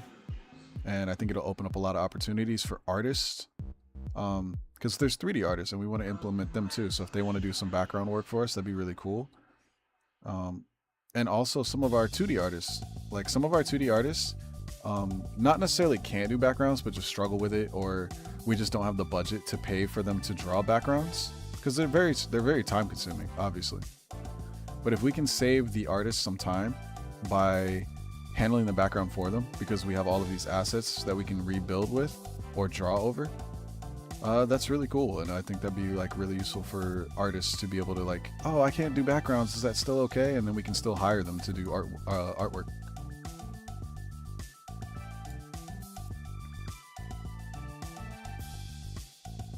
Yeah, VR chat. We actually were talking with some people about some VR chat stuff. Tabletop Simulator itself can be played in VR chat, so we're trying to figure that out too. But yeah, VR chat's definitely somewhere we're trying to lean into and like start getting that to work. So that'd be really cool. Like that's what we're hoping to be able to do, is let people be able to walk around and explore our world. Like just imagine like the songs playing and you just hear like Hilly's theme song like this. And you're like actually exploring his workshop. And then we could probably even look into doing commissions for certain areas that are from your characters. Like for instance, Jebrone has like a cool little dance hall or something, or you check out the Anchor singing studio or something like that, and just really keep building on our lore. It's all wishful thinking. There's a lot of work that goes into these. Even just our card animations, as you guys have seen. There's like a good bit of work that goes in.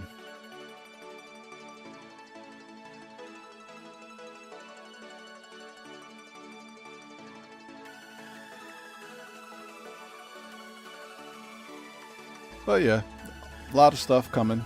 I'll yap about it plenty. I'm sure you won't hear it, or you'll hear it more than once from me. Yeah, here's Jebrone's song. Now we just need to mod this into like a DDR machine.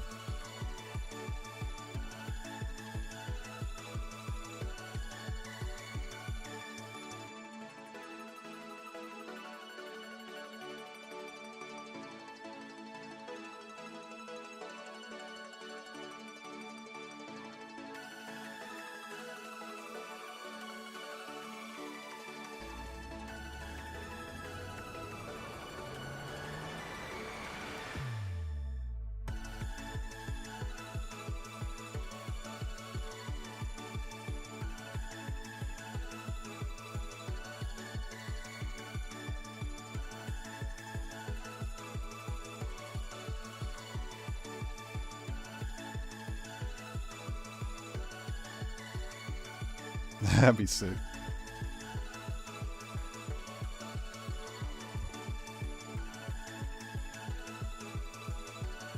Oh, sorry, Puppet. I didn't see your comment earlier. Obviously, I'm multitasking. But I sign, Lazuli signs, and my brother signs. So it's like all the core members. Eventually, we might spread that into doing more members, but it's just the problem is all of our assistants and like we have a team growing, like contributor team, but we can't call them a official team because I can't pay them an actual wage yet. We aren't S Corp. I'm learning about business as we go. I didn't even know what an S Corp was till like a couple months ago. But apparently, like if I'm hiring people, I have to like how I pay them is important, and like we obviously pay our contributors when we can. But yeah, so eventually we'll see if we can get to where we can have them signed too. It's just tricky because that would require us mailing it across the states to all the different people who help. But right now it's just the core team. I kind of got long-winded on that and explained way too much, but streamer talk. I'm not really a streamer, but I'm trying to get there. I want to keep y'all entertained while I work. Right now the only way I know how to do that is yapping.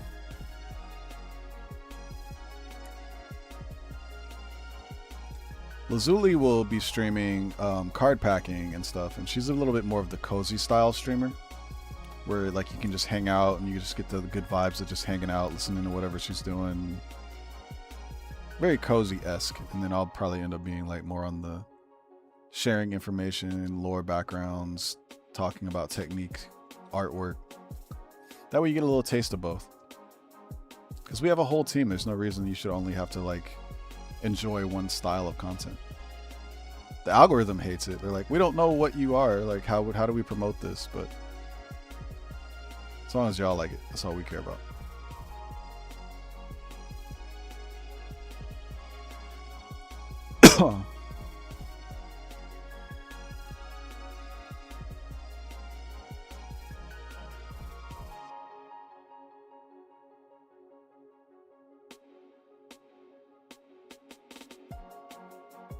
Oh, what?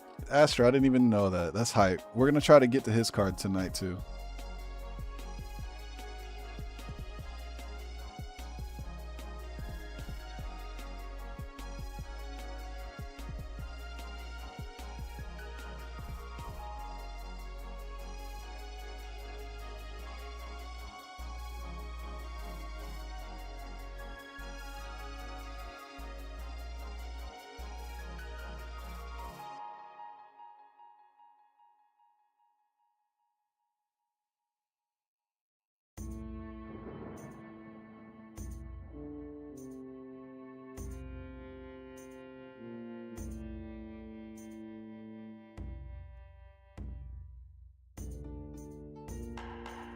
All right, so now we got our shading done. This is the cell shading phase. I can't really explain cell shading too well right now. There's not really a lot to it. It's just kind of figure out where the light comes from and work with that. There are features in Clip Studio where it'll do it for you. Like it'll figure out where the light should go for you based on what you have flat colored. I've tried messing with it and making use of it. It is a tool, so I was like, oh, maybe it'll speed up my workflow. But it's so messy, it kind of doesn't work the way I want it to. And I found out, like, when I timed myself, it took just as long to clean it up as it did for me to just do it from scratch. So I just kind of do it from scratch. However, I would recommend, if you're learning flat colors, try that tool out, because it'll still give you an idea of like where the light falls, and it'll kind of like it'll train your eye. You're like, oh, I see it. Then you can kind of like get better and apply that yourself. Dinosaur character? Oh, y'all are bringing some fun stuff my way. I appreciate this. That's not to say I don't enjoy every other character that I get brought, but one thing I will say about Royalty CG, y'all have brought some of the craziest character concepts. I've drawn everything from a fly, from Lazuli's fly, like Snacks, to like just all sorts of stuff. It's just been so much fun. I drew a Venus flytrap from Vital or Maft. Like, what? That's wild. I'm actually like honored and like I would say blessed. I'm not the most religious, but like I guess blessed works here too. Like I'm honored and grateful for the opportunity. Like this is what I always wanted to do, was to be able to draw really fun characters for everybody. So it's more than I deserve. I appreciate all of y'all.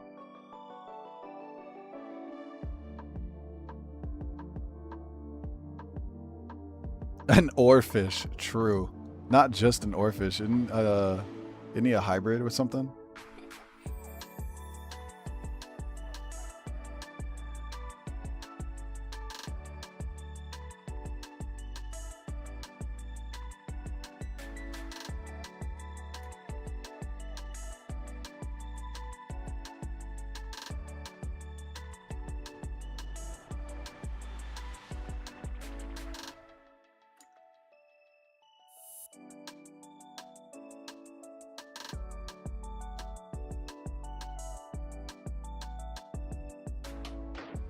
Next, we're moving into highlights. This is just where you would put rim light. And I'll explain that a little bit for those who don't know what rim light is. It's basically just where the light bounces from. Usually it like kind of sits on the outside of characters. I used to do, with Royalty, I used to do it where the lines themselves would be colored based on the rim light, but it just didn't look good whenever we transferred it over to posters or certain things. So I've kind of adapted to the rim light sitting behind the line art, which I think actually makes it look a little bit more cartoony, which I kind of like. So it's been kind of sticking that we do it like this lately. I'm trying to develop this not just for like what I want to draw, but for what people enjoy, the customers, and for future proofing, because we want to be able to supply jobs for artists. Right now, we don't make enough. I'll be totally transparent and blunt. We don't make enough money with this project for me to be able to just outright hire every artist to handle all the cards. So I just do it all myself. This set, I think we had 150 cards, and I think we commissioned like 6 or 7 artists to handle about 10 to 11 cards, maybe more. And they're doing amazing. I love the work they're doing. It's just we can't afford to keep doing things the way we're doing it. So we're trying to like figure that out.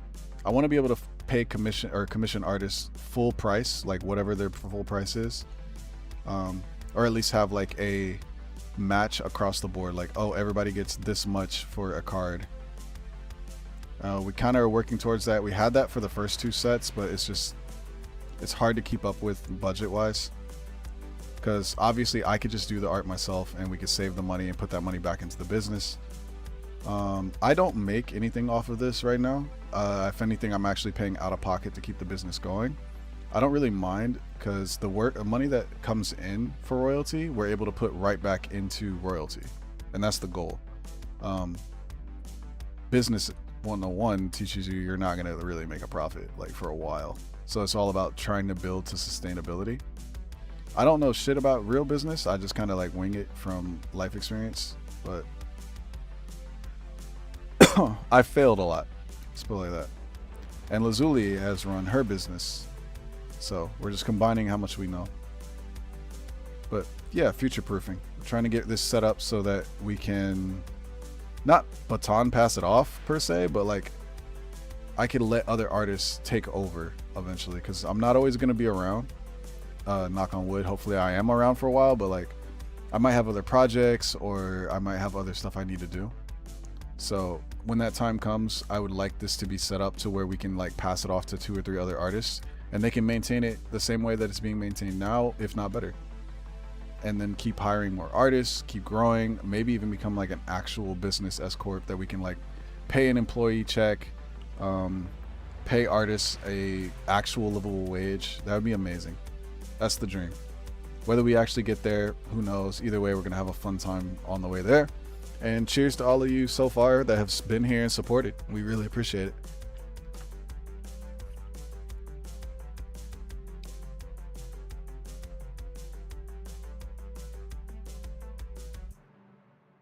All right, boom. We got highlights. I'm gonna add some little. I don't know what I would call these, but I call them kind of like just draw little dots here to kind of like make shaping feel good. I don't know how else to explain it. It's like a manga thing. I picked it up from a manga artist a long time ago. I apologize, I forgot his name, but a lot of manga artists do it, so I'm not saying he was the one that made it anyway. All right, last phase is the glow phase. So here I kind of add some shaping with a softer brush. It has a lot of noise on it, so it feels more like natural. And I want this to be messy. Something I noticed with like old Pokemon cards or Magic cards is like they were so textured because they were actually painting or actually drawing this manually and stuff. I don't know, it's just that traditional feel. So I kind of keep it loose here, and it doesn't need to be perfect. In fact, I kind of like when it's a little messy.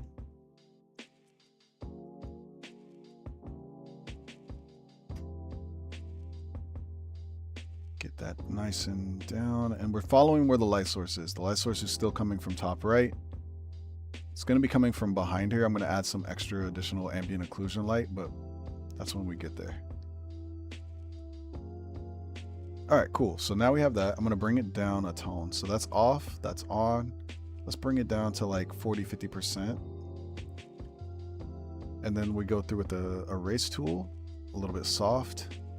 And we kind of just soften this up a little bit so it's not so harsh in certain spots. Here we go.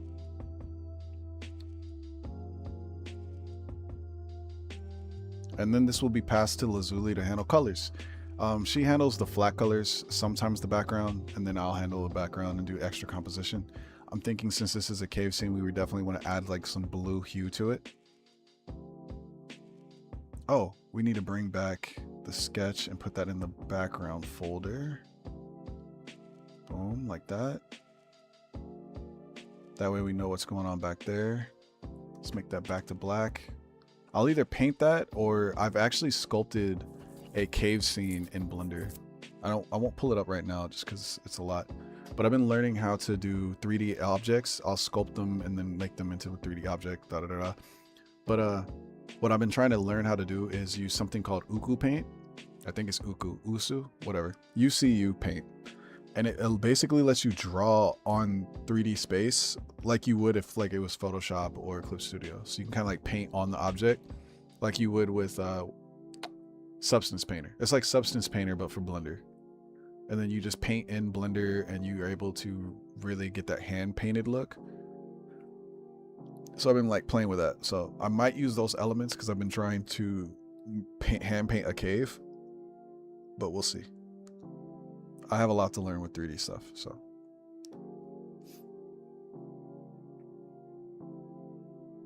Oh, I know what we need to turn on. We need her constellation. Make that white. Bada boom. Put that underneath the inks layer.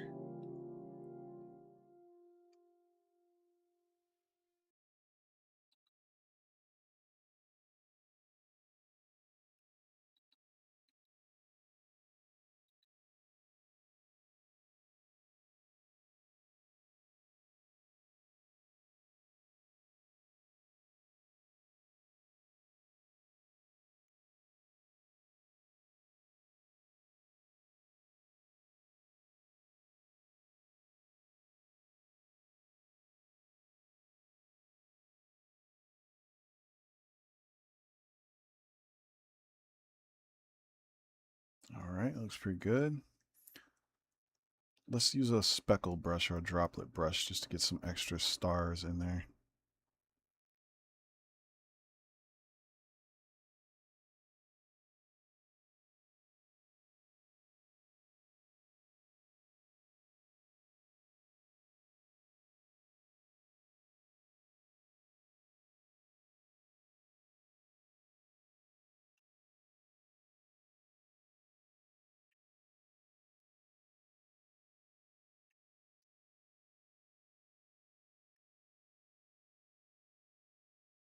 I don't like how that brush looks. Let's try.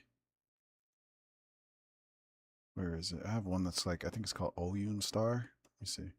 Yeah, here we go. Oh, yeah, I like that one better. I should have used this from the beginning, actually.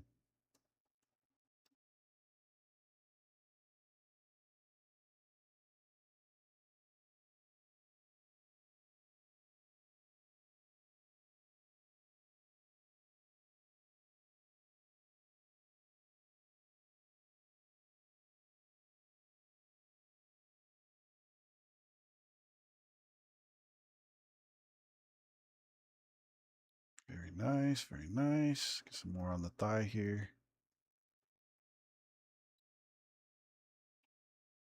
Make sure it's clipped to the layer below, and we have stars. Look at that. I'm happy to hear it, Astra. I appreciate you, Hilly. All right, we played Royalty CG soundtrack twice in a row. That's usually my limit. I don't want to spam it too much to where I get tired of it.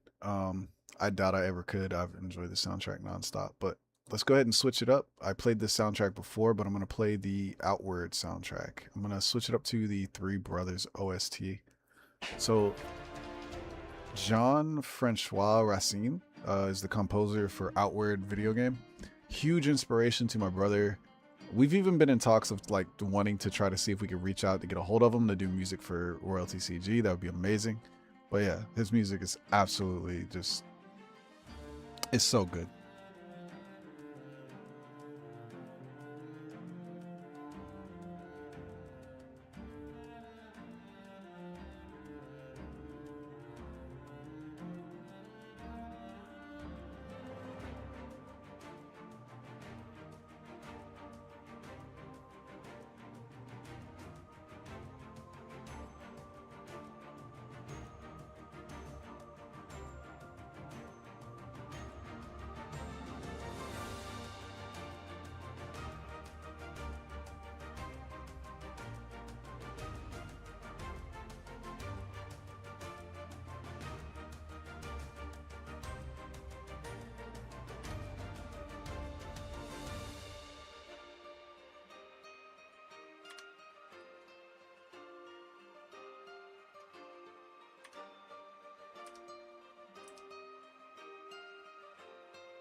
Yeah, I think we'll use like a blue highlight. I think that looks pretty good.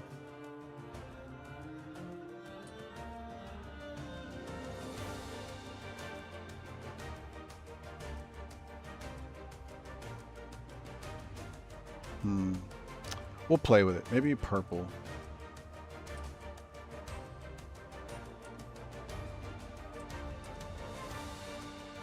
It just really depends on how the background comes out. For now, we'll just leave it at the light blue.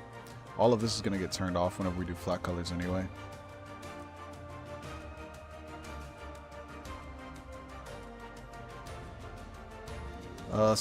A little tip about dark characters. If you're going to have a dark character, like artists, if you're working with a dark character, use very opposite background. So, for instance, I'm going to just rough this out. I'm probably going to end up doing the 3D texture, but we'll see. But I still want to know what my lighting is going to be looking like here.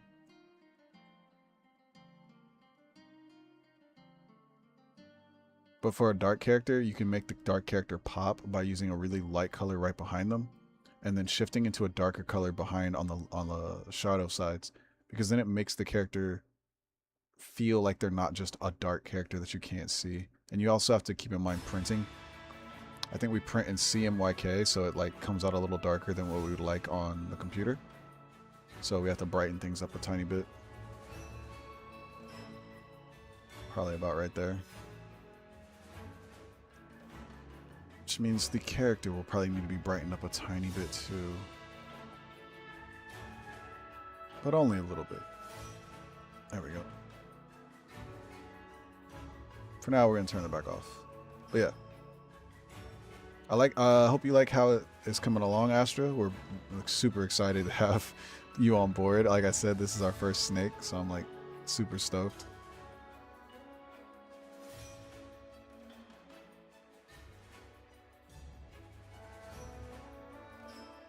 Oh, I gotta fit in the scales too on some of the highlighting. Later, Gengar.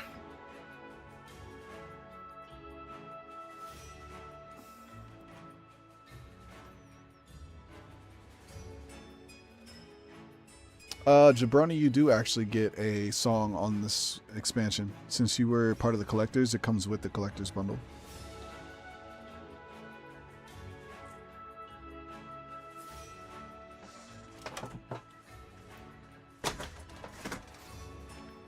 Hey, Jinxie Pope.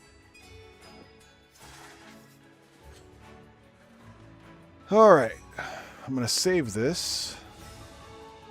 Astra, if you're on Telegram or Discord, feel free to add us on there too. It's a little easier for us to send files back and forth. If not, totally fine.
Go.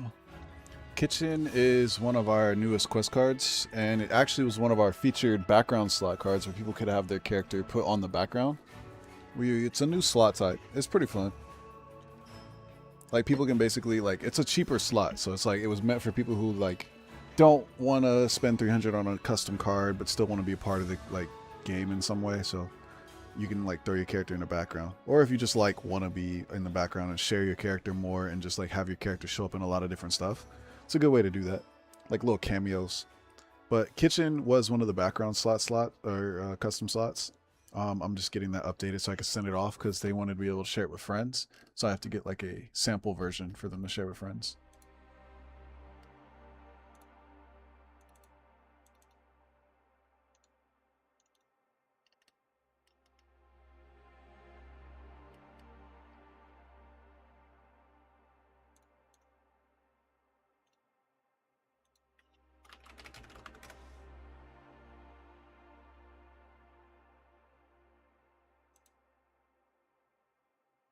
Most hated color. To work with, I don't really have a favorite or not favorite. Like, they're all the same to me. I actually don't enjoy color as much as I enjoy black and white. Like, I love black and white stuff.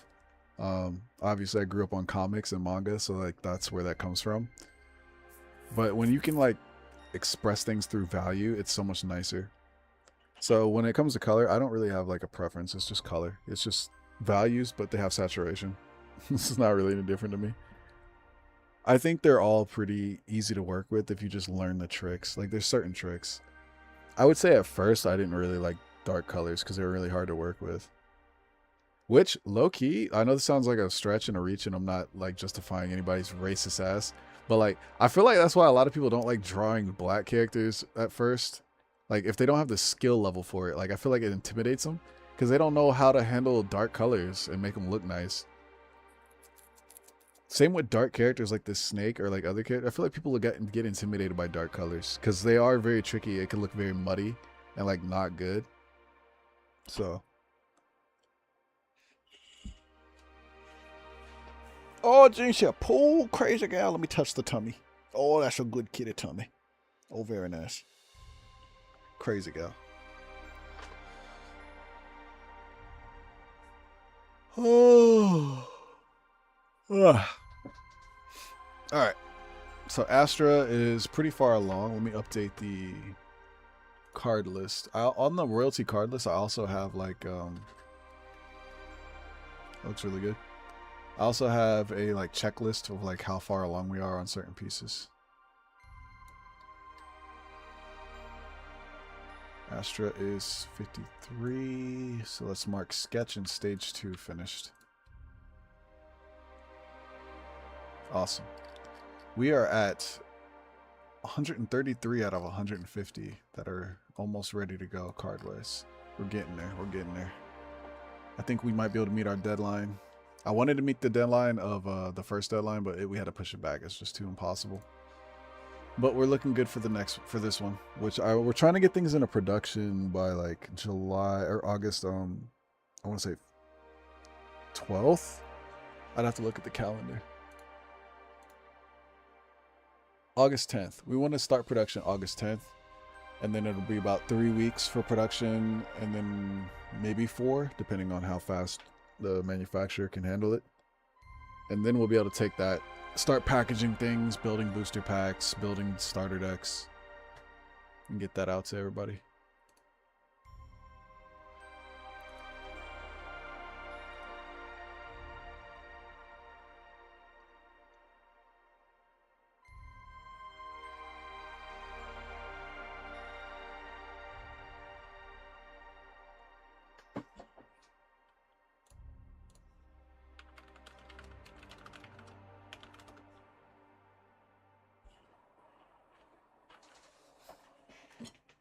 Oh, 1 second. Big news, big news. 1 second, 1 second. Let me mute up. I'll be right back. Be right back.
All right, I'm back. Sorry, it's not really big news to y'all. I didn't mean to leave it on a cliffhanger like that, but I got a cookie, so that's my big news. But my brother basically has been looking at this stuff, what's called a VST, and it's basically a recorded sound arrangement from orchestral stuff, like highest quality, like some of the best stuff on the market. But it's like you wouldn't know it wasn't somebody actually playing it for real, like an instrument for real. But he's been waiting to get it for a long time, and following the creator of it, who does like all the audio engineering for it. So he's like super excited, but it's on sale, and he just basically got it, and he's already playing with it. But he's been patiently waiting for like months to hopefully for it to go on sale. But oh my god, wait till y'all hear, like, his music is gonna like it's gonna be astronomically different. Like the quality of these instruments is insane. And he's been learning more about composition and instrumentation, so excited about that. All right, Jebrone, let's get to work on your piece, and then if I have time, I'm going to work on Astra's husband's piece with his dinosaur.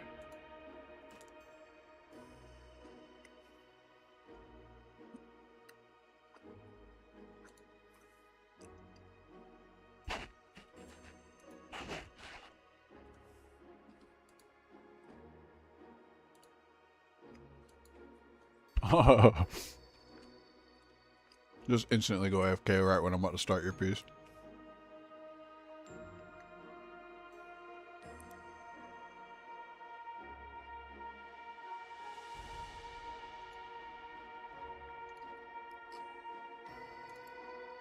All right, collectors. There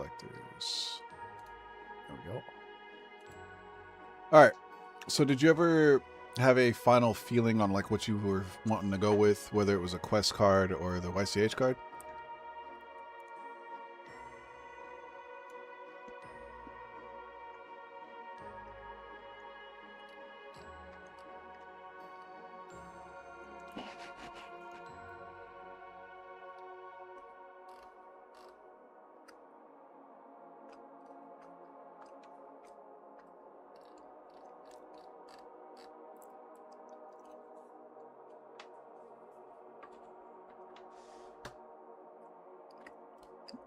Okay, let's see here.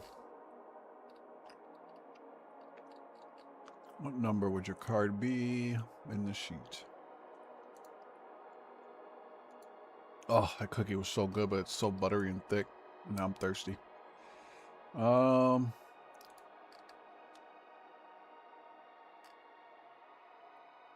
right, here we go.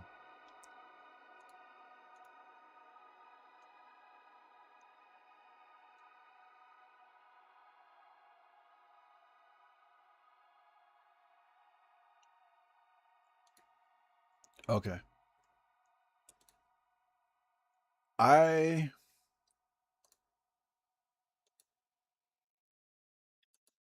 kind of leaning towards this being a quest card. It's just tricky because I would have to drop a quest card. So if I'm being totally honest, I'm 50-50 on it because of two reasons. One, if we go with quest card, I've already finished the card list, so I'll have to drop a quest card to make it to fit in yours. Obviously, that's a small inconvenience for you. Absolutely not a problem. We don't mind doing that. But the other option is I don't have to drop or change anything if we keep it a YCH. However, I'll be totally honest. I'm kind of leaning towards the quest card because of the combination of your cards. I feel like it's just a perfect fit. To have a Mystic card, a second wind card that can activate a YCH card again, and then your item card set that is like all about YCH manipulation. I think it's just a perfect fit. I think that's the move, personally speaking. Which, if we're gonna do that, let me go ahead and move these cards around. So we would drop the Jebrone card, YCH.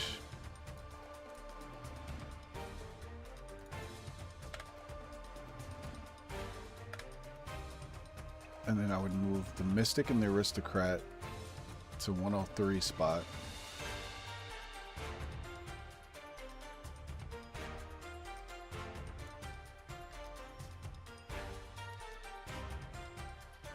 think the best choice of action here would be to drop power play, but I don't want to drop power plays because that one's like, let me see here.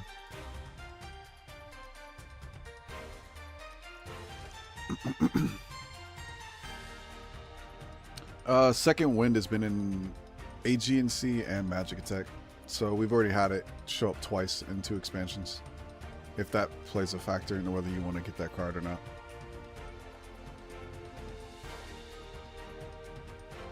But yeah, the quest card itself is called Second Wind. And I think the description is something like every player flip your coin face up, or flip your YCH character face up. Oh, 1 second. I'm going to mute up. My brother's calling me.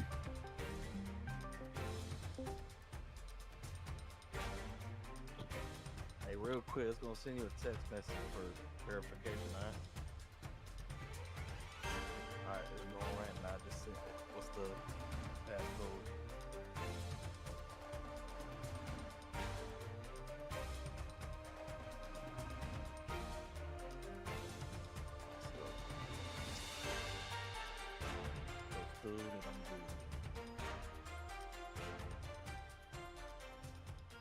Alright, I went through. Appreciate it. I can't believe that shit, man. Alright, then. Alright, there we go. Got that resolved. Also, another important factor for Second Wind, it's a quest card, right?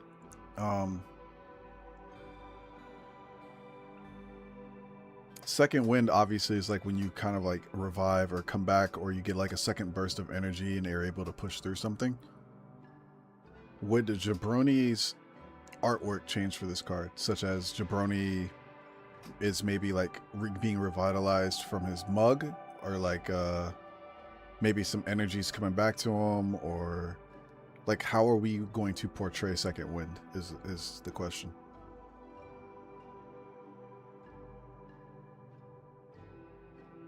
But yeah, there's no other revive card in this current expansion. There's like cards that can revive a character like the Trinket and stuff, but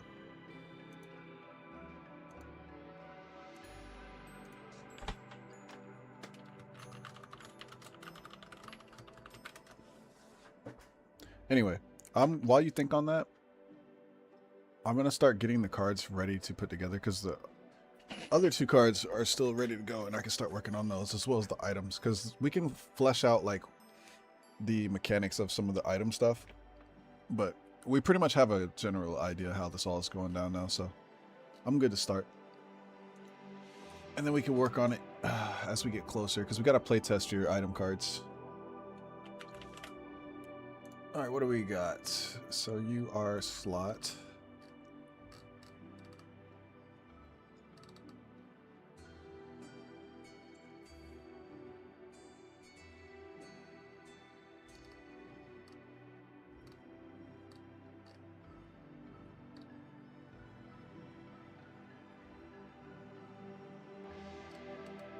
Wait, where to go? Oh, there it is. 108. Okay, so 108. And this is a roll card, Jebrone.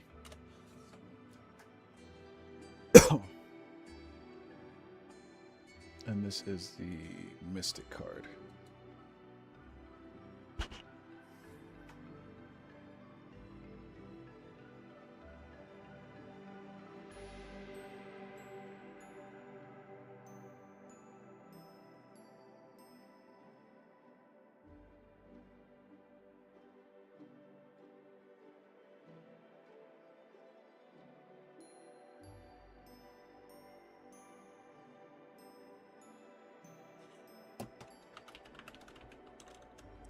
Jebrone. And then let's get this updated here. 108. Out of 150. We'll leave the title blank for now because we need to figure that out as well. Unless you already had it written down. Let me see.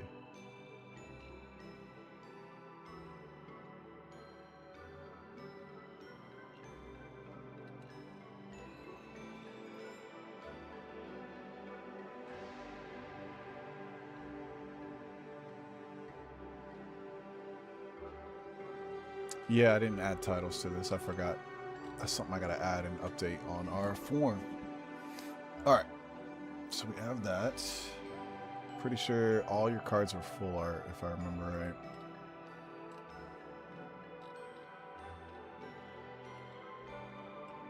Yep, all full art. Okay. Change this to 75% opacity. And let's get rid of this. Of these.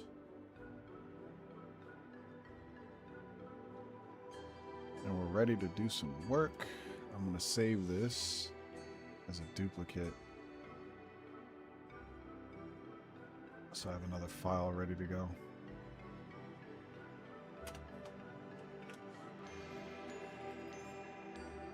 All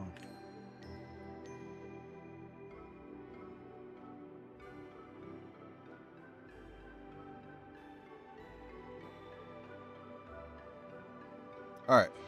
So you have something with a mythical vibe, glowing hearts, mischief. I'll hash out the details later. What did you have on here for Mystic? If it's fine with you, per usual, I'm just going to kind of take some creative liberty here. I already feel like you've given me enough of a story that I can flesh it out. Basically, Jebrone comes to the island, or has already been on the island, or maybe it's separate from the island, but basically he's exploring, finds this heart gem. The heart gem kind of corrupts him and takes away his ability to, or it's kind of stealing his love from himself. Maybe it starts affecting his powers, his shape-shifting powers and his like abilities, so it kind of like corrupts him a little bit. So that way we have like the fun, edgy corruption art going on, but then of course he has the second wind card and the mug, which are both revival cards. So it's kind of like it starts off rough, and then he gets the big revive at the end. So we'll build this up. It's tricky because the cards aren't in the exact order that I would like them to be for this story to play out, but they're in like a good enough order. I think I can make it work. It's just that the item cards can't, like, they're a certain place. They have to be in a certain place for the set.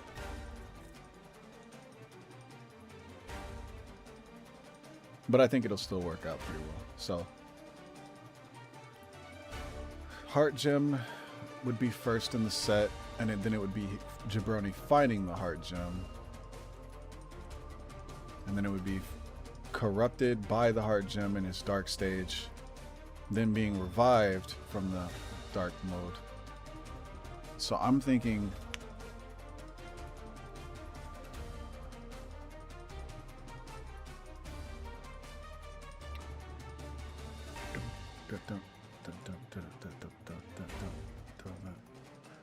Mystic is, he's already in his dark stage. So it'll be like very powers oriented, kind of like we did with Joker Plus, where it's very like little, not creepy but spooky, but like just like really cool vibe to it. So we'll go with that for the first one. And then Aristocrat Plus can be, I think Aristocrat Plus would be a little bit outside of the timeline of all of this happening, and it'd be like maybe after he's already returned back to the cave city. He's not conquered the gem, but like gotten himself under the control, and because he has this heart gem, he either sells it or offloads it or allows it to be used, and then makes money off of it, and because of the money, that's how he becomes an aristocrat or stays in an aristocratic position. That would make the most sense, since this gem could be like something like really rare, and that only he's been able to find, and only he's been able to kind of like come back from. Like other people have found it, been cursed by it, and they like, that's why the lore goes around like, oh, don't go after the heart gem, it'll corrupt your heart. But like Jebrone's like, oh yeah, I'm gonna go after it anyway. He finds it, it does corrupt him, but because of his mug and his special brew, and just his vitality and his vigor, he kind of like overpowers the spell and is able to like, oh yeah, I brought it back. And then people are like, whoa, oh my gosh. And then he can go through the kind of like this debate on whether he wants to like give it out or not, or get rid of it. But either way, he would become pretty well off because of the quest being finished. That's how I hear it in my head, like how the story would go in my head. So we'll work with that. As far as the lore, you can break down how that lore would go. What up, Hilly? We're about to start Jabrone's and breaking down his lore on how these cards are gonna go.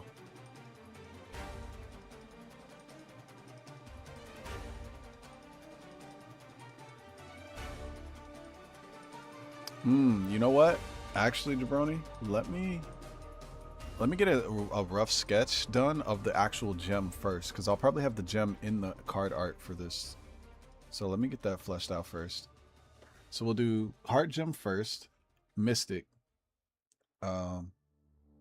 Mug, Second Wind, and then the Aristocrat Plus. That sounds like a good flow.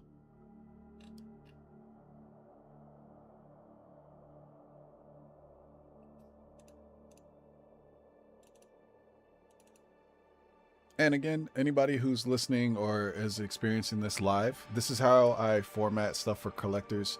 It varies depending on each collector. Some people know what they want immediately. Some people don't. Some people I have to work it out with. But the collectors is a much more personal experience. So it is a little bit pricey, but what you're basically paying for is you'll get actually more cards for a cheaper price. But more importantly, you'll be able to work alongside me to really like flesh out your ideas, your characters, and even be able to build your own like combinations and combos with the cards. So this is the most like the best way to really like develop your cards the way you want them to be done. Especially item cards, but item cards are going to be available in the future anyway, so but we'll get there. You aren't difficult. This is just how it goes. This is part of development. I am not bothered by this at all. All right, 108 was that. So what do we have for the Heart Gem?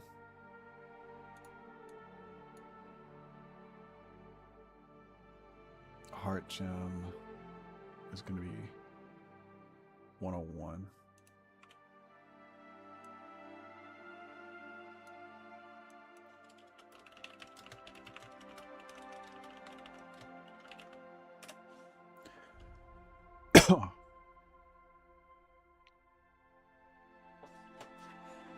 All right, let's get this set up.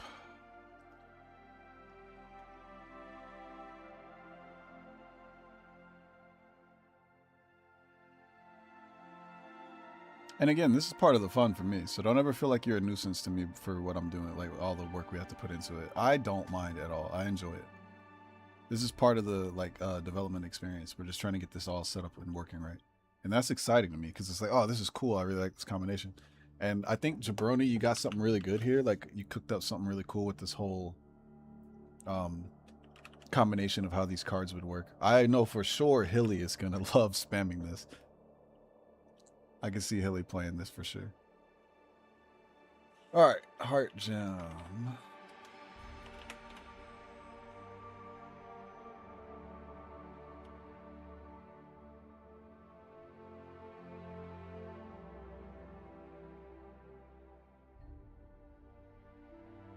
Now, the only thing we didn't finalize is with the Heart Gem.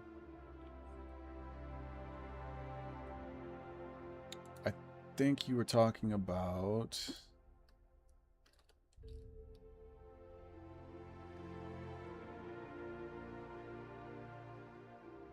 Okay. Heart Gem being a trap. Whoever gets the heart has coins stolen from their pool and put on the card.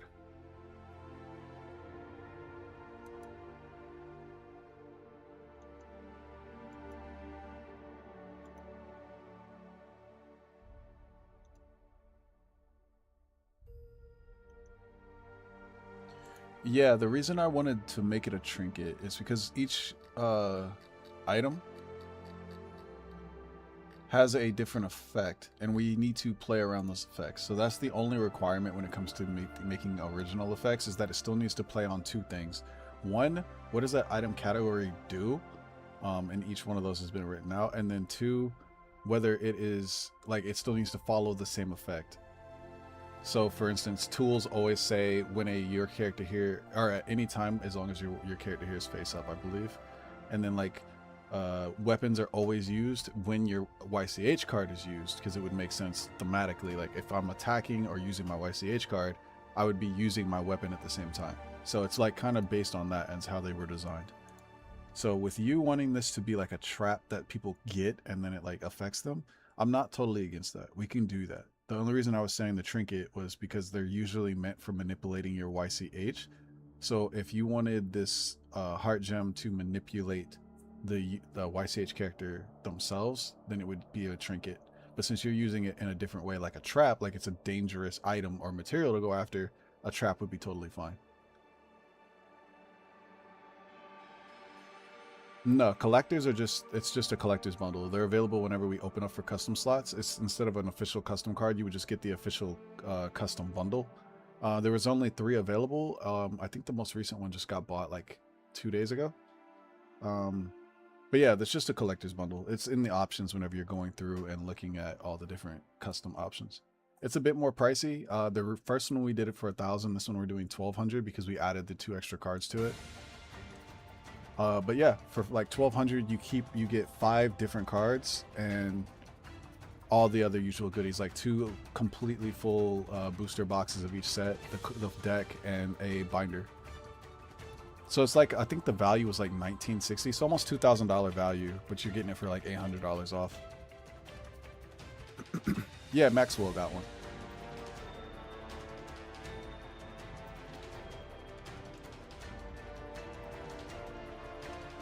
Okay.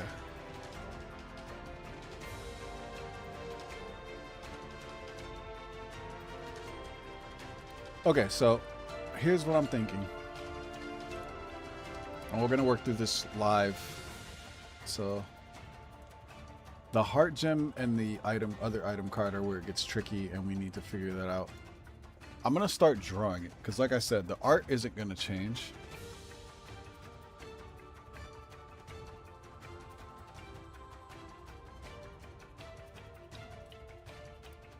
So let me start fleshing out the heart gem.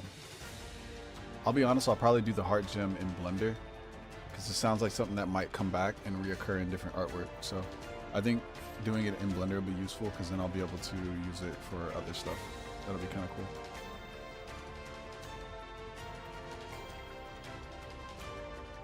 All right, let me save a duplicate of this.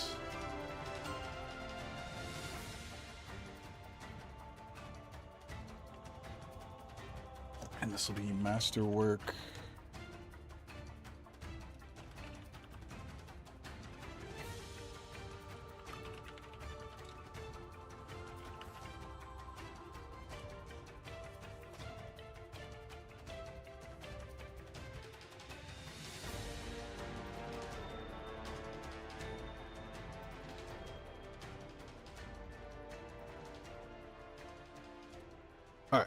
So let's start on the heart gem. But yeah, I'll yap a little bit about how we can approach this because this can get tricky. Because when it comes to developing a card game or just anything in general, I can't talk too much because this is the first thing I've worked on as far as developing mechanics for a card game system. But I've developed some other stuff. You want to make sure there's checks and balances. So while I know that we are trying to make a really cool combination that feels really rewarding, we also need to make it feel really punishing if you fail to pull off this combination. So there needs to be big sacrifice up front for the big payoff later, especially with how we've already built yours up. So yours is all about the big payoff towards the end. Like, oh, I took all these big hits in the early game or at the beginning of the game so that I could play this item card in combination with all my other stuff, and now I have all of this already set up, ready to go.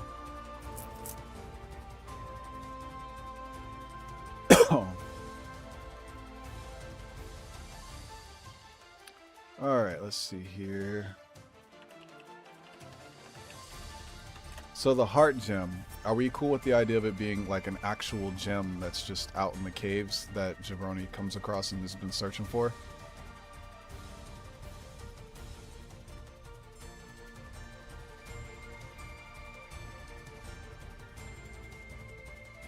And then the next question would be, are you fine with this heart gem looking more natural, like a real heart, or do you want it to look like like the shape of a heart?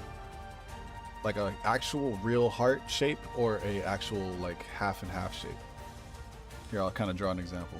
Like I'm either gonna do it like your usual generic heart like this, or we could do it kind of like, a real heart's not gonna work. It's not gonna look as good thematic, like cinematic wise, so never mind. So we'll do like actual crystal gem. A heart crystal. A heart ruby or whatever from like Legend of Zelda.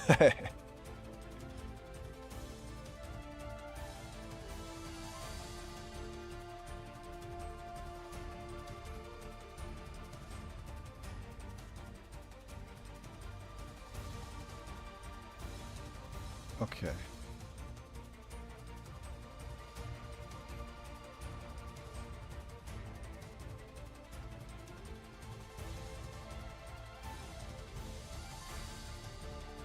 So it wouldn't be a cut gem. So how would this gem form? I'm very like not scientific, but like I like functionality. So when I'm like doing something like this, I want to like think about how did this thing form.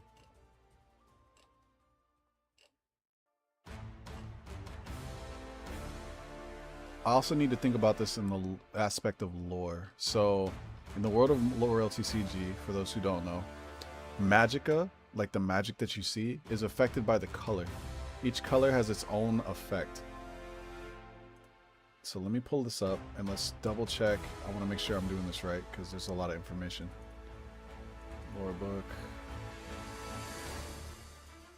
So I know certain people have characters and they have like certain things that they like for their character when it comes to color. And there are going to be some discrepancies where it's like somebody used blue, but that's not the Magica's actual effect. Things like that. But for this, I want to try to have it on brand from the jump. Core colors, we got black, white, gray, red, blue, yellow, green, purple, orange.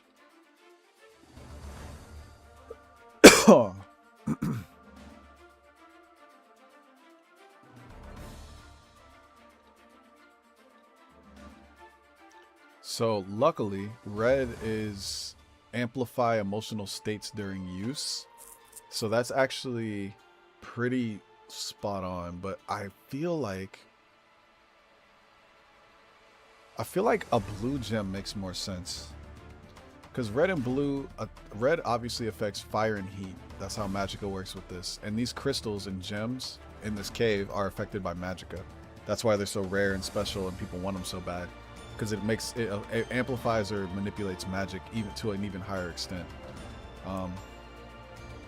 Red controls fire and heat. It can warm the body, ignite flammable materials depending on the intensity, and can also amplify emotional states during use.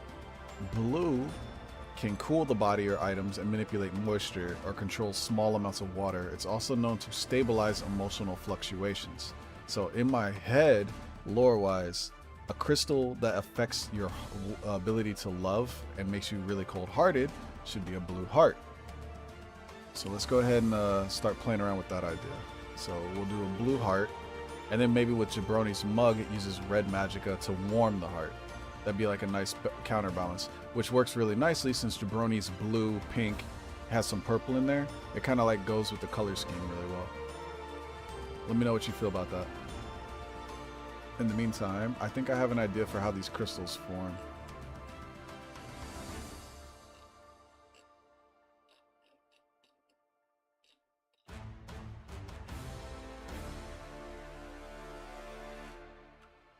I think I'll do something like this.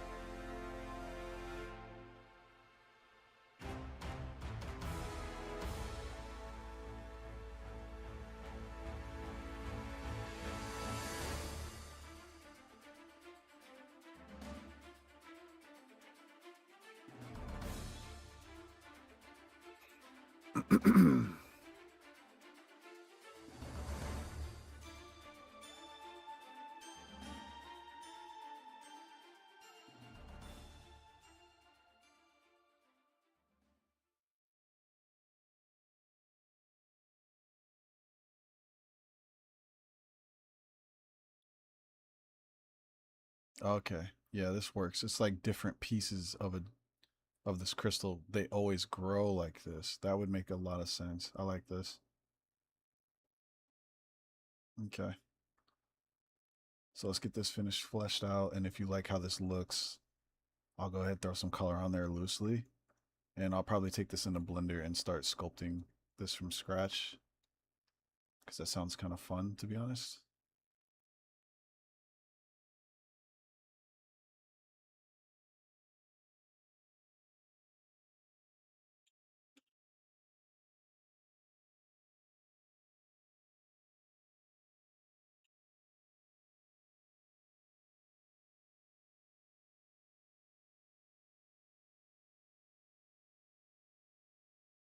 And then maybe it'll be like embedded in a rock here.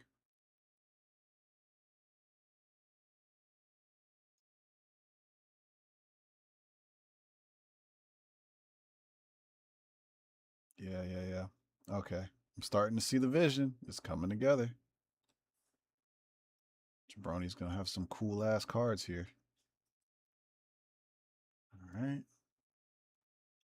And since it's affected by coolness and cold, maybe there's water in this scene.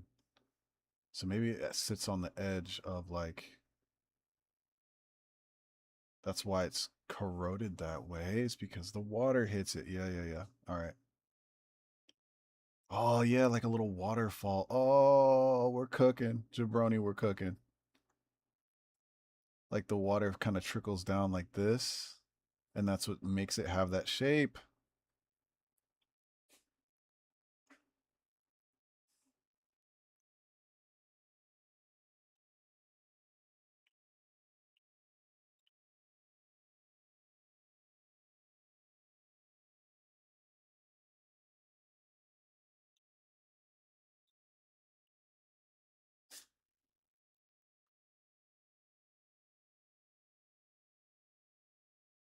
Yeah. Oh yeah. Yep, this is it. Bada boom, bada bing. Let's add a little color. Splash of color to work off of in Blender. Oh, the other colors. Oh yeah, it'll definitely glow 100%.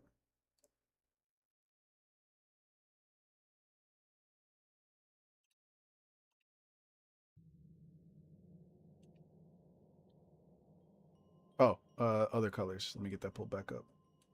If you ever want to find out all of the core colors, it's in the lore book. It's only like $5 or $10. I don't remember. Eventually, a lot of this stuff will be public knowledge. Like we'll start releasing the core colors and stuff. We're just doing it in segments. Like if you pay early, you get to read it early, and then we'll release stuff publicly later.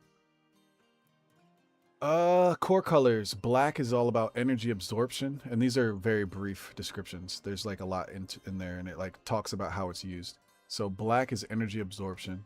White is stability and balance. Gray is expansion and contraction. Red is fire and heat. Blue is water or cooling. Yellow is precision or electricity. Green is growth and regeneration. Purple is teleportation and movement. Orange is kinetic enhancement. So I'll give examples of how these are used. And again, Magicka in the world of Royalty CG and the Kingdom of Xeon isn't used like it would be in normal fantasy. It's not like you can just use magic and blow up a whole monster. There's going to be like obviously some cards that kind of show that you probably can do that kind of cool stuff. And there are some people in the world that can use magic to that level, but it's not used like normal fantasy. It's used more as an enhancement. So black magicka, for instance, is used to, that's how you create cursed items. Cursed items actually take the energy out of people.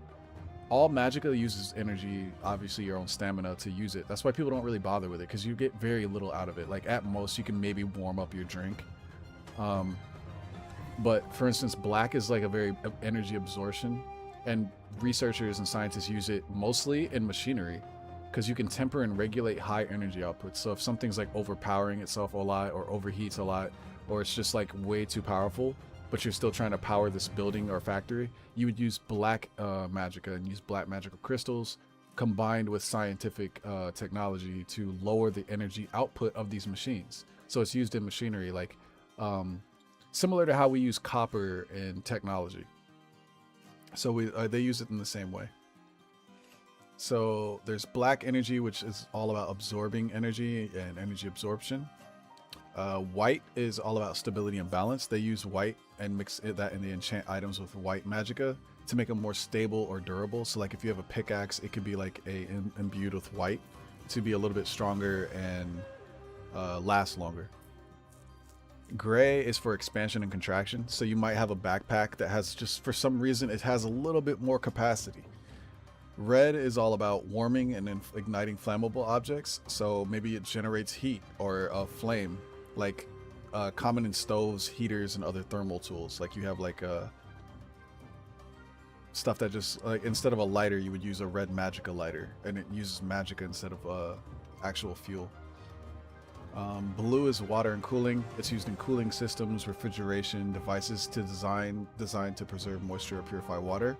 It is capable of generating ice under the right conditions too. If you can get it to like, if you can fine tune the magicka's flow to a tight enough, precise enough like stream, it can actually create ice. Yellow is used often by craftsmen to enhance precision and fine motor control.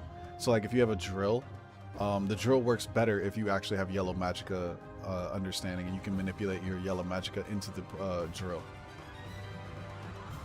Green is used to accelerate the body's response to medicine. So it's not just you use green magic and it heals somebody. It's actually just accelerating the body's response to medicine. It's like accelerating its regeneration skills. So you can't just heal up an open wound, but you can put the bandage on there, put the medicine in their system, then use green magic to speed up the process. It's also used in agriculture. So you would use green magicka to help plants grow quicker and grow stronger and improve their crop health. Yeah, like you could use green on food too. That's why there's actually an item card in here called Mighty Mead, and it's just a beer that you can get at a tavern, but it's infused with green magicka to help you promote healing. So you drink the beer, get drunk, but you also feel better the next day. It actually heals you. Adventurers love Mighty Mead. It's like they'll go out, they'll adventure, they'll come back, have a Mighty Mead, and it heals them up a little bit, and the next day they feel refreshed. Purple is a little bit more hard, like rare, because they don't really have a big use for it yet, since it's extremely limited in direct use. When paired with powerful crystalline catalyst, it can enable short-range displacement of small items. On its own, it's considered impractical, so purple's like the underused color. It's highly valuable in transportation systems though, so we actually introduced this in this expansion. The little dwarf / goblin creatures that we've created called the Makari, they've used purple crystals and purple magicka to create an underground railroad. And it's only a short distance. It goes from the island back to the mainland. And the mainland is actually pretty near Galaxy Port. That's how we ended up here. But that subway system is how they get from point A to point B. And it uses purple magicka along the railings to accelerate the train to go faster and push faster. It still uses like normal scientific stuff like you would for a normal train, but it pushes the underground train a lot faster. This song is from Outward, the Outward soundtrack. Outward is a video game that came out. I got a little distracted here. Let me keep working while I yap. But yeah, purple, and then the last one's orange, which is kinetic enhancement. It drains the user even more than any other color. So like other colors still drain you, but orange drains you like 3-4x. And that one empowers physical strength. So that's like the main magic that people actually use for combat. Like you can't just cast a gigantic firestorm and lightning come down from the sky and strike your opponent in this world. But you can enhance your weapons. That's why items are going to be such a big thing.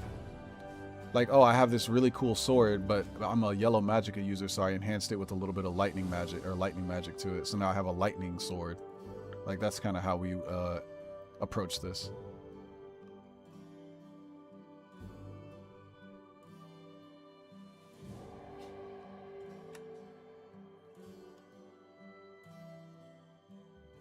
But yeah, me, my brother, and Lazuli all developed this together, especially the magicka. Lazuli had a big part in coming up with like how we wanted this to all go. But yeah, I think it's pretty cool. We've always enjoyed this when we played video games too, is like magic is always overpowered. So we were like, well, how do we control that in this world? And I think this is a really fun way to approach it, and explains why we push science so far. Like, why do we have planes or trains, or why do, like, we don't have cell phones in this world, but we have something called a PC, which is a personal communicator, which allows people to talk through yellow magicka waves. So it's like, it just made sense, and it worked really nicely. If you want to read more, like I said, it's all in the lore book, which you can, it's a digital download on the website, and you could pick that up for, I think it's like 10-12 bucks. It also includes the soundtrack, so all that money obviously goes back in the business, but it's also like supporting all the music artists and stuff. Gives us more budget to do more cool lore and music and things.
All right, cool. I think we've built the scene enough to where we get the idea, and you let me know if you like how this looks. I like how this looks. I think we can keep it going from there, and I'll start rendering all this in Blender. Oh yeah, there's gonna be black energy. On all cursed items, they're cursed because they use black magicka mixed in with the other color. So the black magicka in this, there's gonna be cracks through the crystal, and the cracks are gonna be like oozing the black energy. Kind of like you see here. Let me zoom in on the text. You can see it. Like you see how these cracks come through. It's gonna be similar to that. All magicka items have like a black energy to them. Let me pull up some of the other ones, like cursed scissors. These obviously are, they use red magicka. For item cards, whatever color you see on the card, that's the magicka that's infused in the item.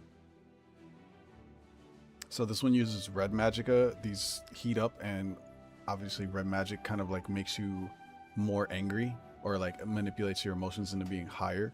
So this makes you, when you're holding these, you feel very violent, and it's a little bit more psychotic holding these.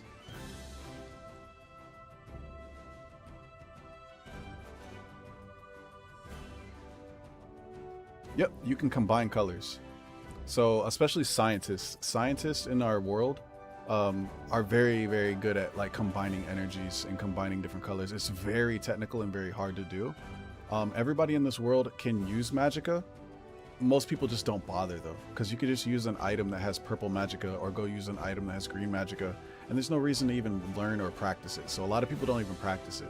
But there are people who actually practice magicka and can use it for entertainment or use it to empower their weapons. A lot of warriors train only in orange magicka because it gives them the powerful enhancement. And if they don't use orange, they try to train up other things like red or blue or yellow just so they can use it for battle.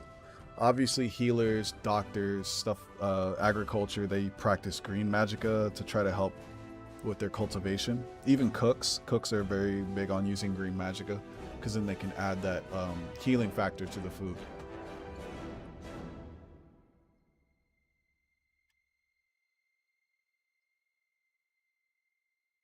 All right, heart gem. If you like it, we're good to go. I'll add those cracks, don't worry.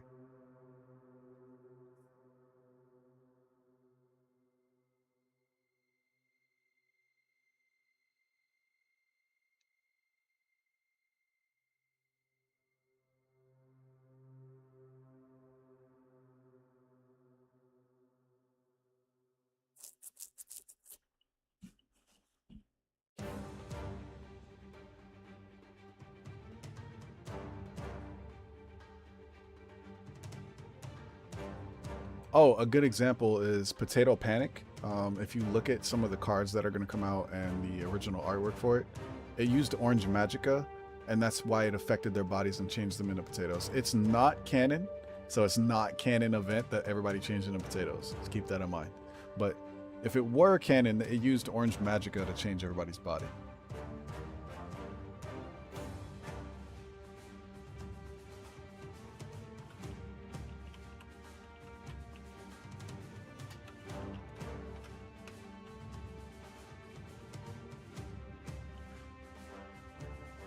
As a heads up, cursed wait, this is a masterwork. Let me change all that real quick. We changed potions to be remedies now. Potions would still fall under that category, but we changed it to remedy because it needs to also include medicines and things like bug spray and other stuff like that. So we've made it a more broad category. And it also needed to be different from consumables because consumables and potions sounded too similar. So after some of the playtesting and some of the feedback, we're changing it to remedies, and consumables is now being changed to provisions. That way they're different enough and still make sense. So as a heads up, Jebrone's mug will be a cursed remedy, which still works perfectly and makes sense in this context of the story. So, all right, let's set this up for masterwork. If you don't want it to say Jebrone's mug, let me know too. It could be something like Jebrone's brew, but I'm pretty sure you were talking about the mug itself is what you wanted it to be, the like main thing. Which could still make sense, because if it's the mug itself has healing properties, that sounds kind of cool.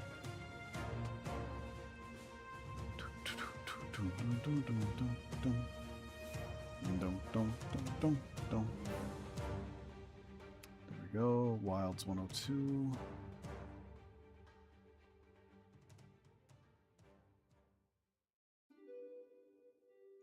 Now, what makes something masterwork, I'll break this down a little bit too. What makes something masterwork in this world is whenever an enchanter gets their hands on it. Enchanters are very like specific jobs for people who are prolific in magic. Magicka is very hard to master, very hard. And even when you master it, again, the significant payout that you can't cast thunderbolts from the sky. You might be able to like manipulate a little bit of lightning or a little bit of fire, but the amount of work it takes to get to that level is almost pointless when you could just use a weapon that has it infused in it. But the reason it has it infused is because of enchanters. Enchanters work really closely with scientists to be able to infuse technology with magicka. So that's how you get those fiery swords and stuff like that. And that's what we're introducing in this new set is enchanters. So masterworks are master magicka people who have learned magicka like to that level. They infuse it into an item at a highest level. And usually it's more than one magicka, and that's what makes it so powerful. It's using like 2-3 different magickas, maybe 4.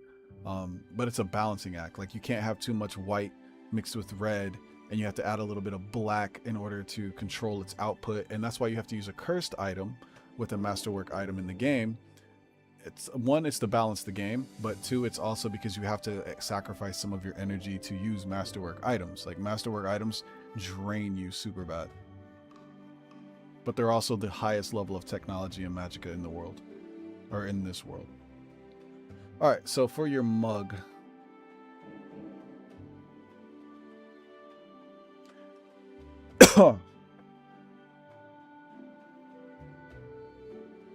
the one-armed bandit. Wait, you mean Gwali?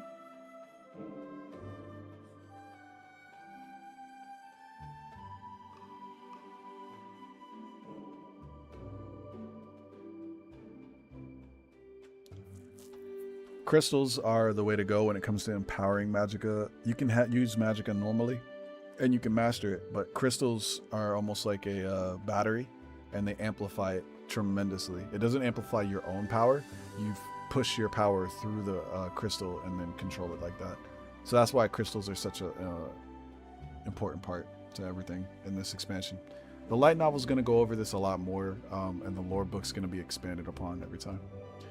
But yeah, with your mug, how does this mug look? Like, what is it just like a normal mug? Do you have a specific look you want for it? Or like, what are we looking at? And in the meantime, while you think on that, I'm going to start working on the Mystic card.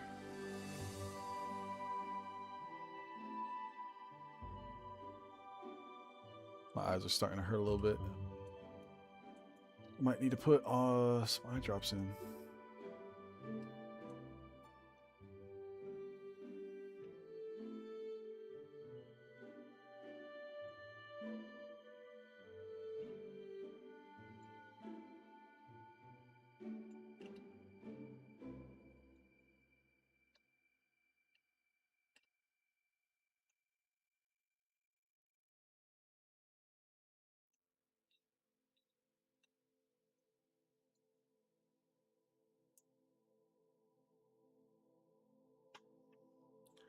All right, since we have some full card arts of Jebrone already, I think I'm gonna zoom in a little bit. We're gonna get a little bit of a close-up of his face with this Mystic card. Let's get a little dynamic with the shot.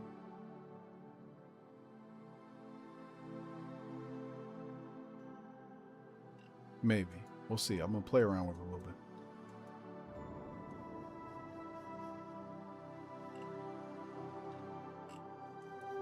But yeah, keep thinking about that mug. Like I need something to work off of as far as the design you'd like for the mug. Or I could just wing it and design what I think would look cool. I'm more than happy to take artistic freedom on it.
Ah, I know what to do. I got it now. Okay. Here we go. Jebrone been very energetic in every other card art. So I want to really push the fact that his like energy and emotions have been manipulated by this crystal. So let's turn his back to the viewer, first of all. And let's make him very lethargic.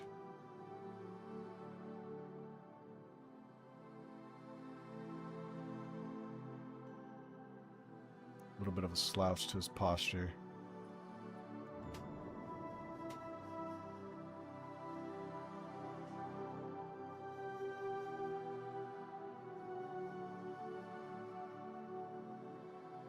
And in his hands, obviously, he'll be holding this gem.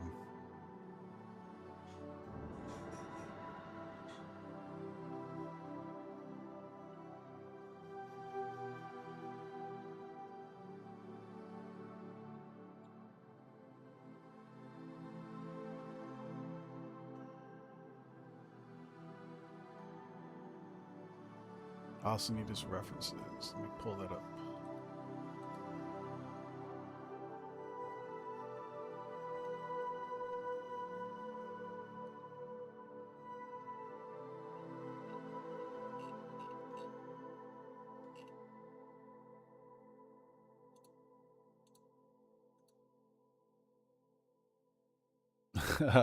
That's a good mug.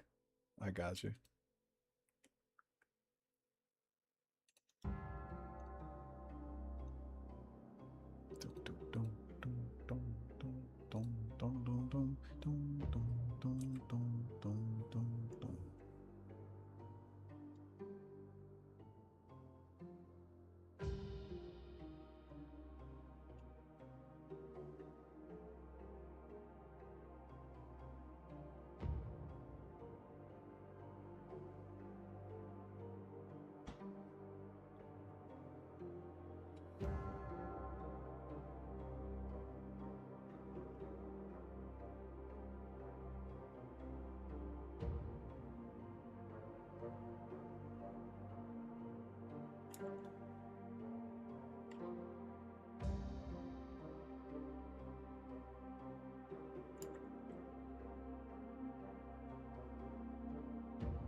Again, as I say every time I'm doing artwork, for all artists that are out there trying to learn anything from this, the expression and the face are everything. If you nail that pretty early, the rest of the image kind of falls in place. I know that's backwards. Most people are like, build the whole pose, build the whole layout. But once I get just a general loose idea of where I'm going with something, I kind of hop straight into the expression. Because if I nail the expression, I can just work off that expression and just ride that for the rest of the thing. And for me, that's pretty important, especially when I'm trying to tell a story. And all of royalty cards have to have a story. Even if there wasn't one in the prompt that they gave me, I'm going to make a story out of it somehow. Because that's my job as the artist, is to bring engagement and just really get people into it. And the best way to do that is to have a story.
Okay, this is starting to look where I want it.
Alright, now we're getting somewhere.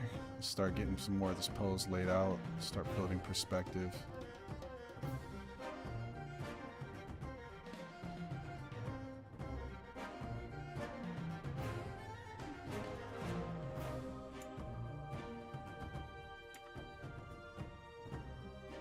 Your suit is so cute, Jebrone.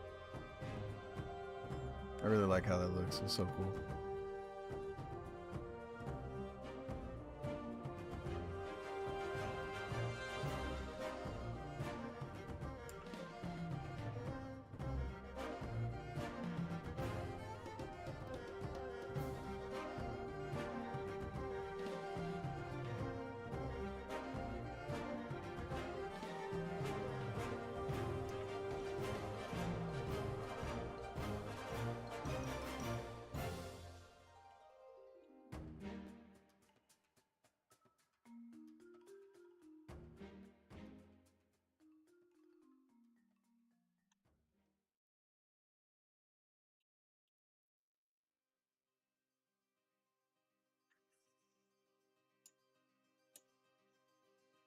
Alright. I just gotta remember fuzzy elbows and everything else. Let's move the ref up here. Let's turn that off and let's get back to it.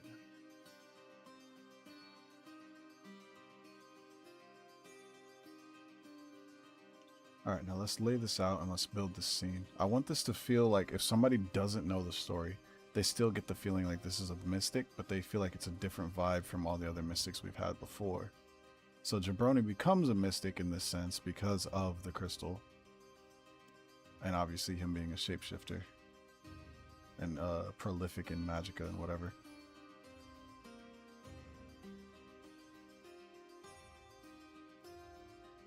So let's draw some possessiveness here. Got his hands on the crystal, kind of like he's trying to protect it.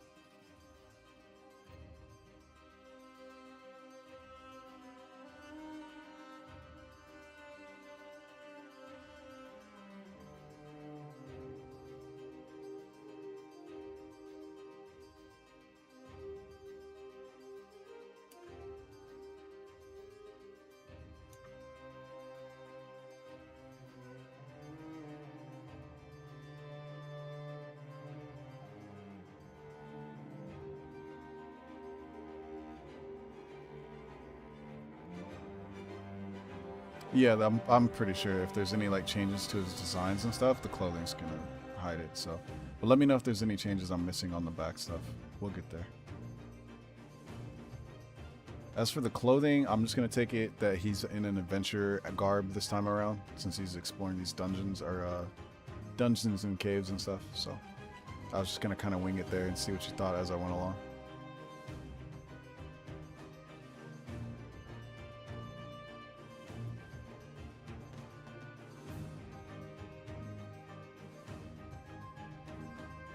I'm assuming it's going to be yellow to go with the electricity and the crafting and all that. If not, then maybe some greens or oranges in there. I'm curious. It'll be fun to see.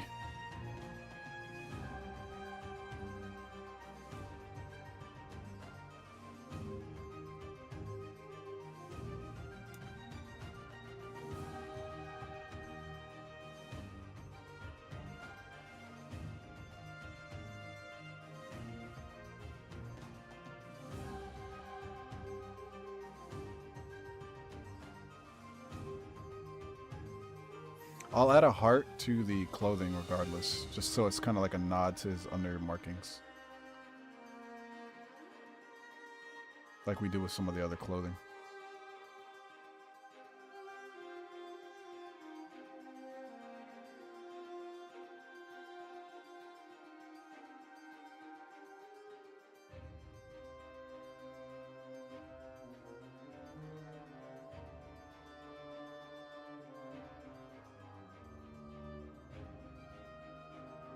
Ooh, I know what title it should be. Since he's out here hunting treasure, you should go with the treasure hunter title. We actually have a quest card that's going to be affected by treasure hunter. That would combo really well with what you got going on.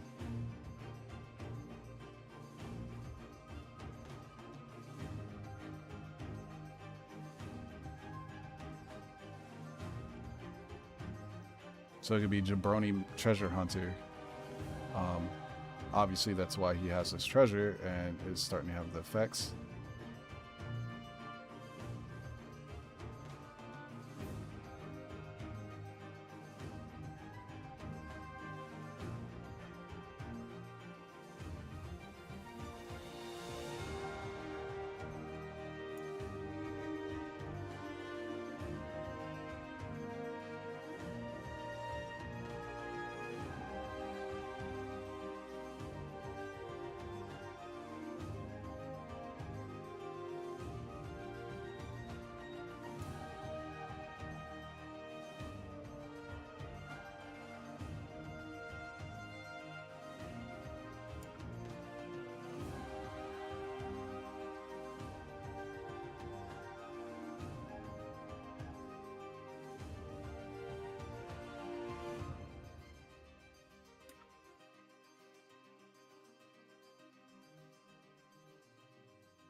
What's up, creatures? Making your own TCG on my channel. Hey, I appreciate that. If you have any questions, feel free to let me know. We do not gatekeep. We're more than happy to share all that we learn and everything that we could possibly do to help any other creators and indie developers trying to come up with their own stuff. So definitely feel free to ask anything, or if you have questions about development, if you have questions about the business part of it, I'm here to yap. So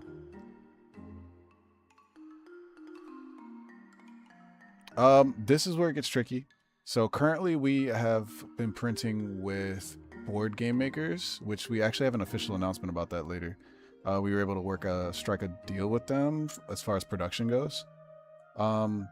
We actually had we reached out to like 60 different companies, and I would recommend you do the same. I would recommend board game company or board game makers, and if you do reach out to them, tell them that we sent you. But when it comes to picking your people, it really just depends what you're after. So it's not a one size fits all. As much as I wish I could just be like, oh yeah, just go there and you'll be good. They have an amazing product and they do an amazing job. But it just depends on what you're trying to get and what you're looking for. Like I know 2-3 other companies that we've spoken to that also do TCGs, that they have their own TCG. I know one person does stuff through Millennium, which is in North Carolina. Millennium also handles Pokemon, but they have a huge turnaround. Like you have to be doing like at least 400, 500,000 to a million cards a month. Um, and it just depends on your price range too. Like if you're just trying to do like little quick one-offs, a lot of online print companies will be just fine, like Board Game Makers or like some of the others you might see. And those are totally fine. Like you'll actually get a pretty good product. I've actually seen a lot of people start printing through Vograce, I think it's called.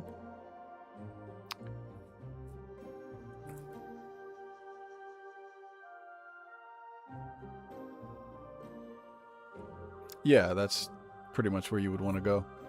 Um, when you want to go bigger, it's just all about sales volume. Like you have to be able to show like, hey, I'm going to need this many cards, and they want to see big production orders because they save money by printing in bulk, obviously. So finding small companies to print one-offs or like small batch runs or low quantity is kind of tricky. There's also the option of doing it yourself. Technology is growing a lot where you could probably get by doing some of the stuff yourself. I wouldn't recommend that. I would always recommend outsourcing first, and then as you grow, you can keep trying to expand and try that. But we were looking at trying to do it ourselves, but it was just like, if we actually wanted this to be a card game, we need to have like proper printing. I think NPC actually works through the same people that do BGM. Let me see. I'm almost 100% certain. Let me look.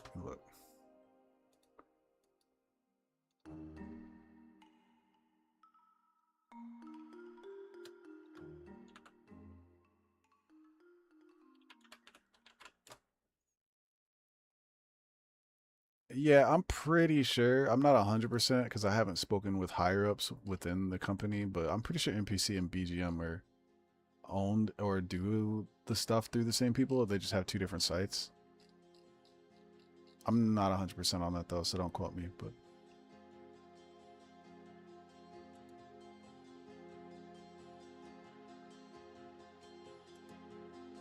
gotcha. Yeah, that sounds about right. The tricky thing about selling on Etsy is Etsy takes a pretty hefty cut. I mean, obviously you would want to start on Etsy or some site that's already prepped. I wouldn't recommend doing what we did where you make your own site and handle it yourself. That's extremely hard to do. And took a lot for us to be able to do that, and you need a lot of startup cash. So Etsy's okay, but I would definitely recommend if you're going to start trying to pursue this as like a real thing, like if you really want to get your game off the ground, start putting yourself in front of the right people by like getting out there and going to cons. I'm not sure how old you are, but if you can make it and attend certain kinds of cons, like tabletop cons, gaming cons, developer cons, indie cons, it's a great way to like meet people, talk to people, learn more about the industry, and start making connections.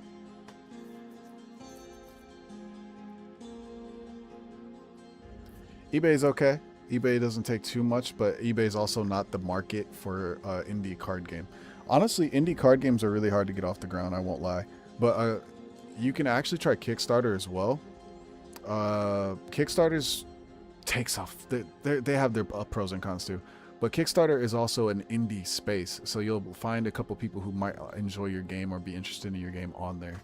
We started there. We didn't really need to start there. We just didn't have anything set up to handle it ourselves, so we just wanted to use them through specifically for like getting our starting funds going.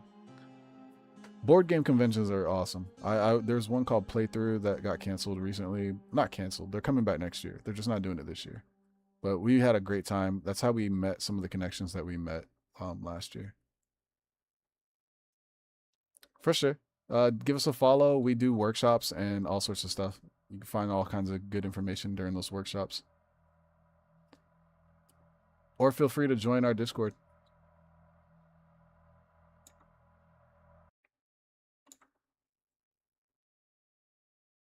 And good luck.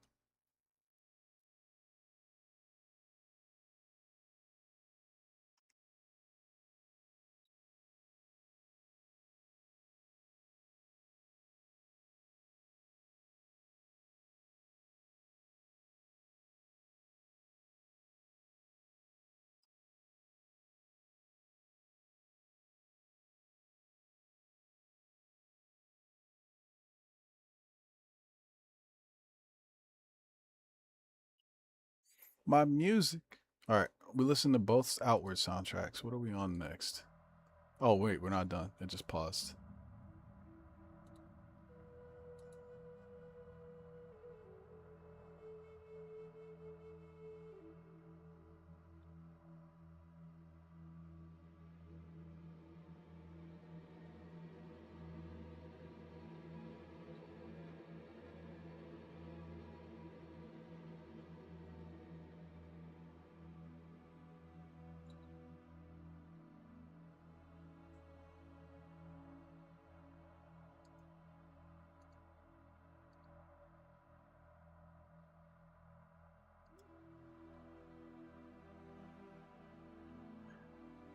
Oh, I'm tired out. Oh wow, it's already 7. No wonder I'm tired out. I want to at least get Jebrone's cards roughed out, so we'll see.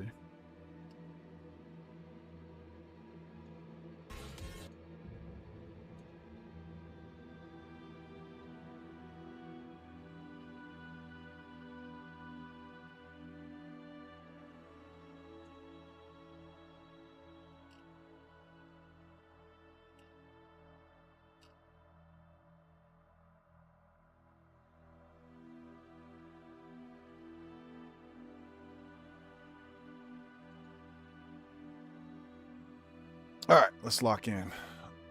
Oh, stretch, stretch, move, move.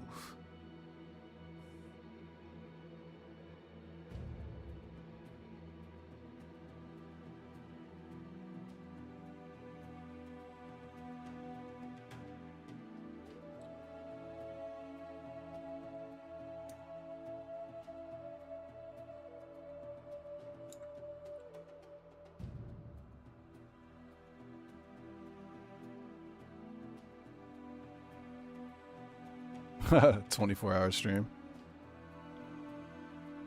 Maybe one day. That'd be kind of cool. I think people would enjoy that.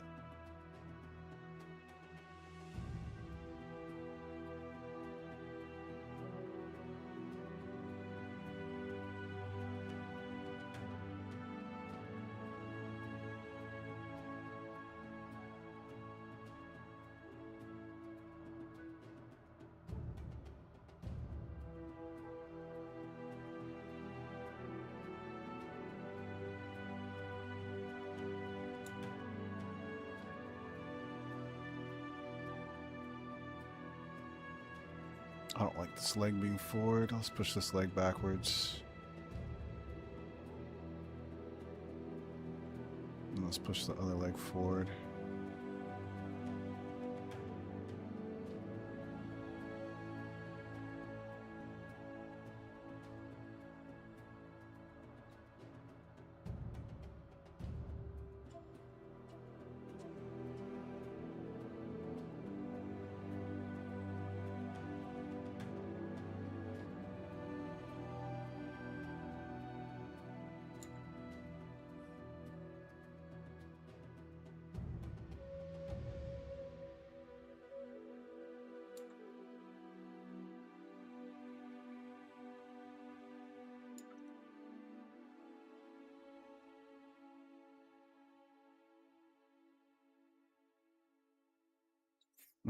If he's on an adventure in a cave, how do you feel about weapons, Jebrone? Does your, would your character use like weapons? Because I feel like he should have like some kind of knife on his hip, like down here. It's very adventurous. Not like a big one, just like a little pocket knife kind of deal.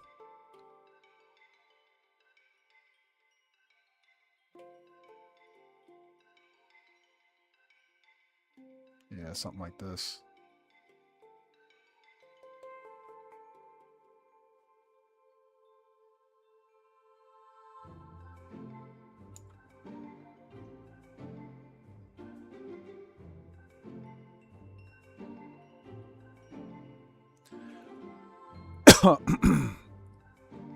Side arm offhand. Heart shape on it. Got you.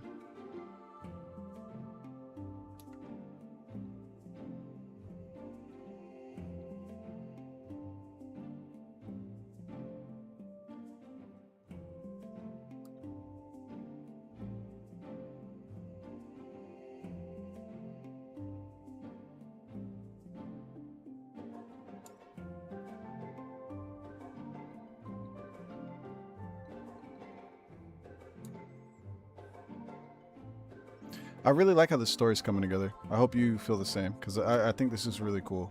This is what the collector's bundles and like stories should be about when people are like trying to create this kind of stuff. I like Maxwell's too. Maxwell's is really cute. Maft already put together her own story too. It's really cool. It's gonna be really fun to draw all these, but I think this really came together nicely. Like, he goes out on an adventure to find heart-shaped crystals that are powerful, finds them, but against everybody's warnings, he's like, oh yeah, I'll still get it, and then turns out it is really strong and does affect him. But then he does manage to regather himself after he gets a hold of his like favorite mug that kind of has like some sentimental value, and it kind of like rewarms his heart because of the power that is already in the mug. Maybe Jebrone even learns that the mug was like, maybe it's a gift from somebody he really cared about, and it turns out that gift also it had magicka in it, but he never knew that it had magicka in it. So when he drank it, he was just drinking it, not realizing that it had magicka in it. That's like a nice, cool little backstory. Like, because of the like friendship or love that somebody put into making him that mug, the magicka that was imbued in it is what saves him from the magicka of the crystal heart affecting him.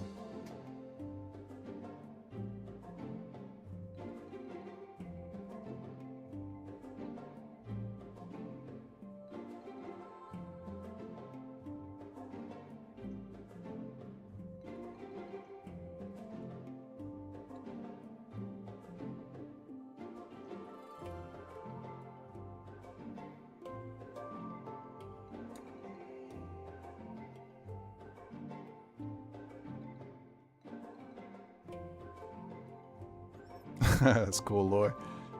It's up to Jebrone. This is Jebrone's character, so I'm just trying to help.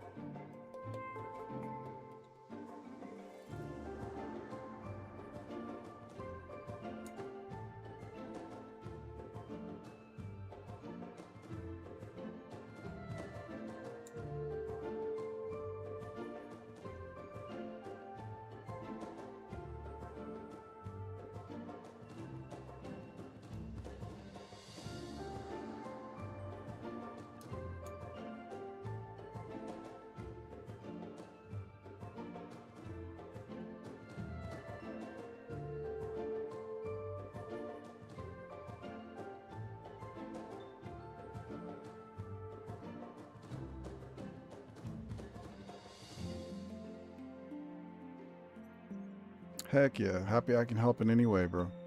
That's what I'm here for. This is what it's all about for me. I just want to help people create cool stories.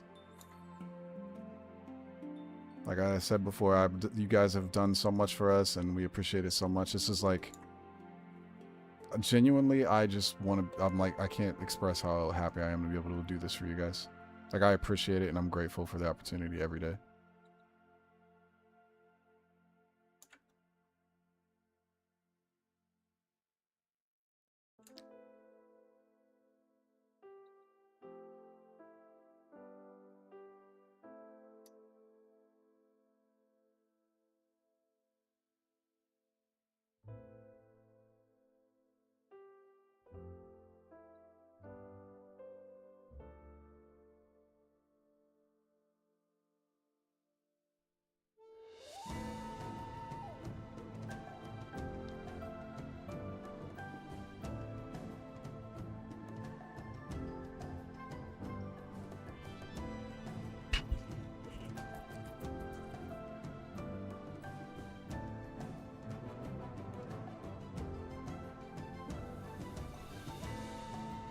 That artwork you sent's pretty cool. I like that.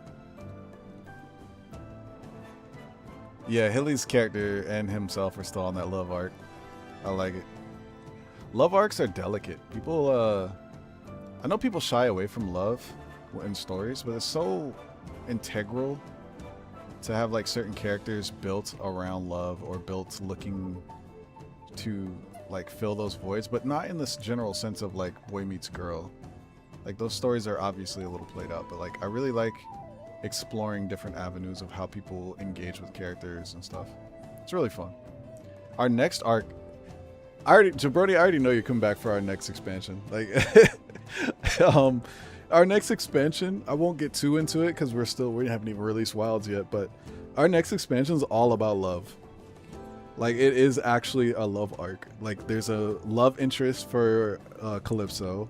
There's the idea that we've already tossed around a little bit, like, to you guys, that we're gonna do the dating sim mini set theme, where you can put your card, and it's gonna be, there'll be duo cards, like spread out cards, but on the right will be like some of our characters, like Crescent, Alan, and Costa, Calypso, stuff like that. And then on the left will be cards that you guys can take to be paired with any of the cards on the right, and all the cards will be interchangeable. So you can put on Costa and Marco next to each other, or you can put Marco and Lazuli, or you can put, for instance, Hilly and Crescent next to each other. So it'll be interchangeable. So you could even take like your card and somebody else got their card. It just depends on whether you're the left card or the right card. And then it's interchangeable, so people can like, it'll be like a little dating sim, because it's supposed to be like they're at having a brunch.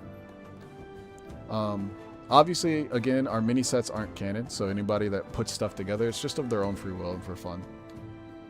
But yeah, that's a really fun thing. But the actual expansion itself, this whole arc of the story, there will be love interests introduced. We're going to meet the humans, which are called Terrari in this world. We're going to meet the human kingdom, or not kingdom, but Dominion.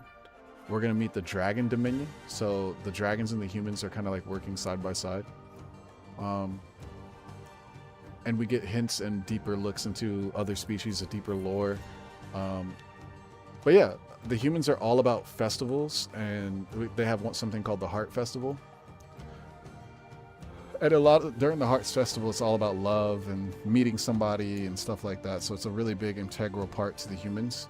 And humans in this world actually reproduce at the fastest rate. And that's kind of like an interesting thing about all the species. Like the elf style species and the dwarf species, they kind of don't reproduce fast. Their lifespan's like about, for elves, it's like up to 120, I think. And then for the, I don't know, I'll have to look in the lore book. Let me see. I have it written down. So why don't we just look instead of guessing? Locations, cycle, political roles, power structure.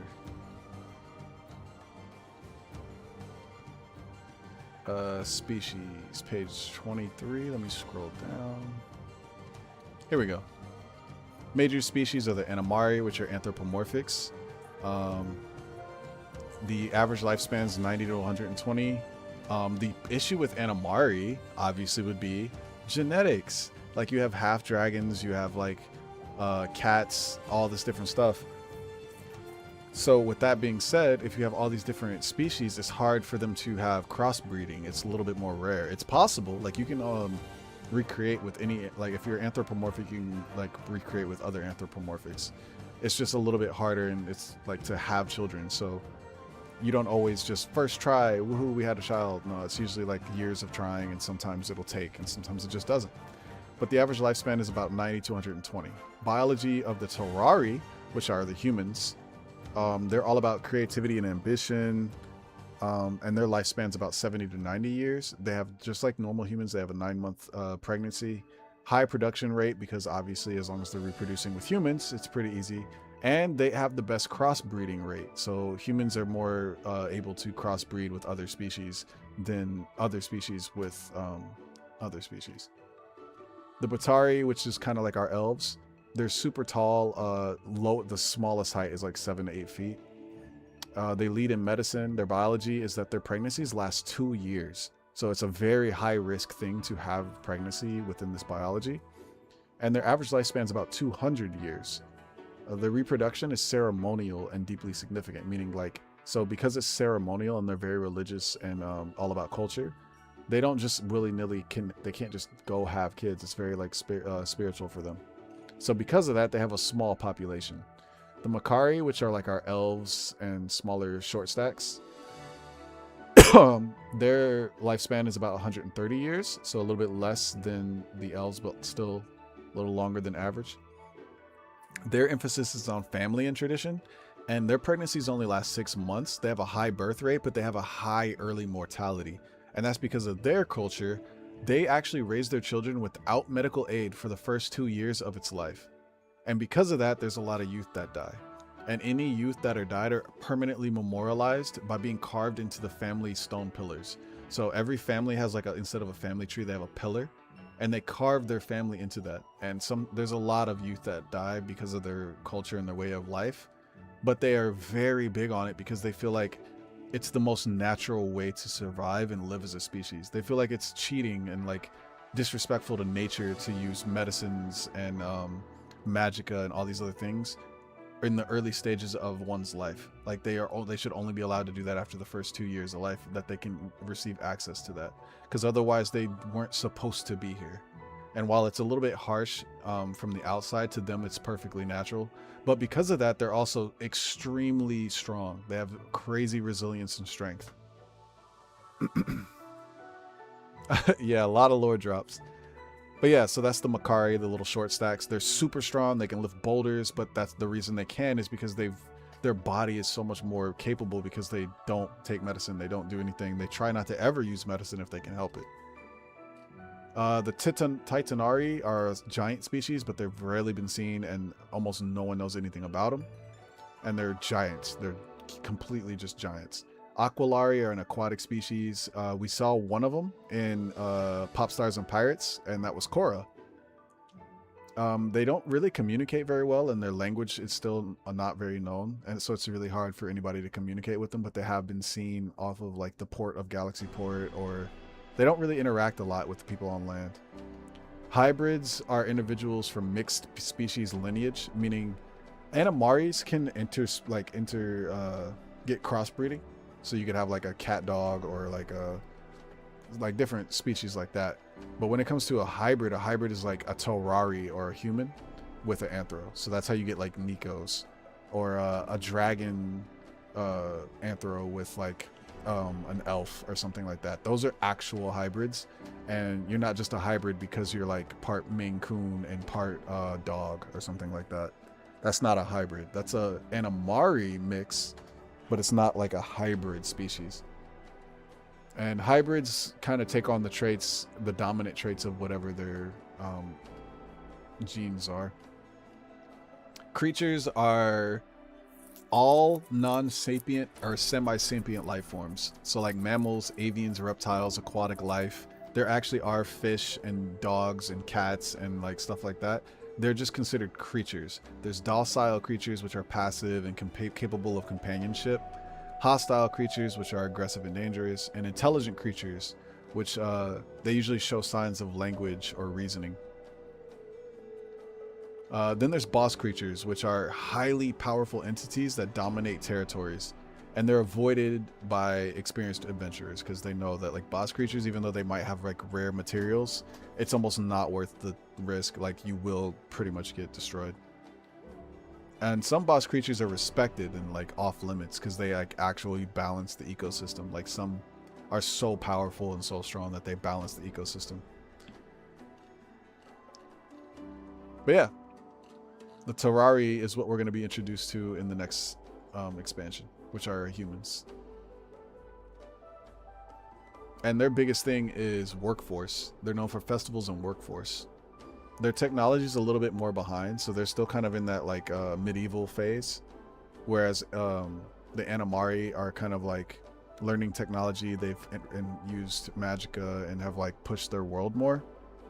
The Terrari haven't really gotten that far because they're also very content. Like even though they're the highest population and reproduce the fastest and stuff, they're not like out here trying to conquer or like use their numbers to their advantage. They're just pretty content just doing festivals, falling in love, and just enjoying themselves.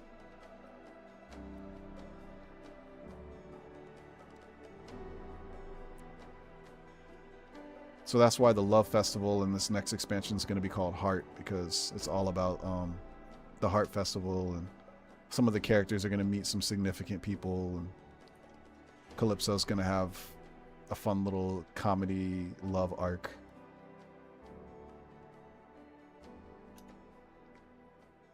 But yeah, a lot of lore drop. Again, please support by picking up the official lore book. It's about 30 to 40 pages, and you can get like everything that I've just said is all in the lore book. It even breaks down the politics, like um, dominion structure, district governance, power structures, guild structures, political roles, the cycle of claim, the Council of 11, locations of Xeon, transportation, infrastructure and living, major dominions. It goes into magica, attunement, applications of magica, technology. It touches on everything at least a little bit. No, Jabrone's a big part of that. What do you mean? I know Jabrone's on his look for love arc, but maybe he's at the festival and trying to find it, you know? And just because he's looking for it doesn't mean he wouldn't be promoting it. Yeah, yeah. See, we cooking. Even if you don't find love, Jebrone is one that's like would definitely be somebody that's promoting it. Like, oh, he wants others to find it. He wants others to be happy and find it. And he would put like I could see Jebrone being like one of those people that like puts people together. Like, oh, these people are really cool together. Like, you two should meet. Da da da da. So he'd definitely be out there with his little mug, just drinking it up, having fun with everybody. Because it's still just a festival at the end of the day, too. If you meet somebody, cool. If you don't, you're still just there to party and have a good time.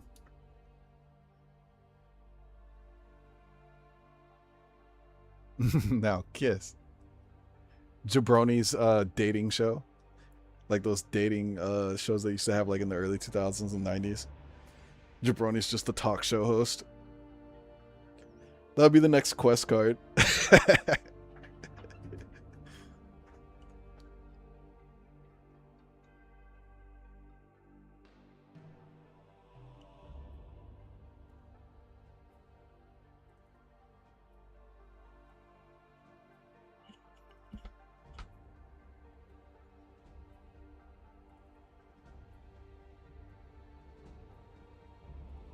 Good job, Ginger. Good job with the shopping.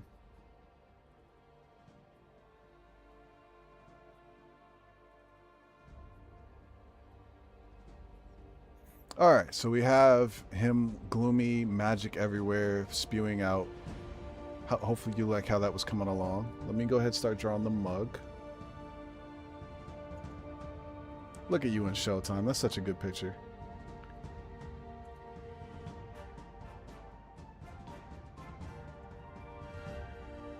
It's so funny. You and Showtime are like not opposites, but y'all are so different, but it like works so nicely. Like y'all both have your mug, but your mug is super pink and big and cute, and then her mug is like super piratey and like edgy and black. It's so funny. Y'all are like opposite like styling, but both Maine Coons.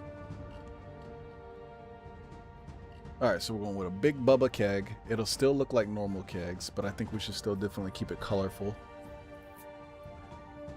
Let's do something like... We gotta make sure it really feels big and Bubba.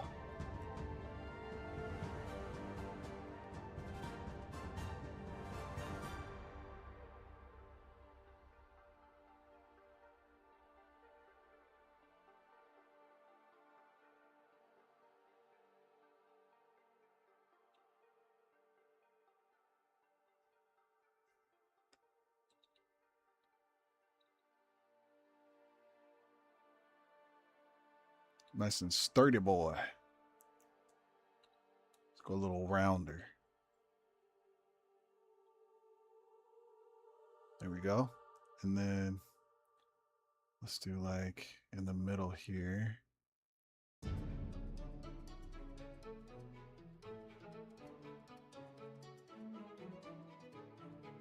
And then let's make this kind of stick out some.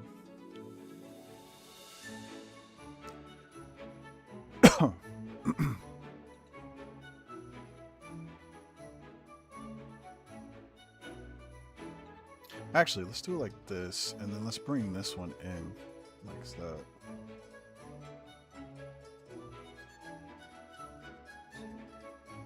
What? 8. I don't know. What do you want for dinner?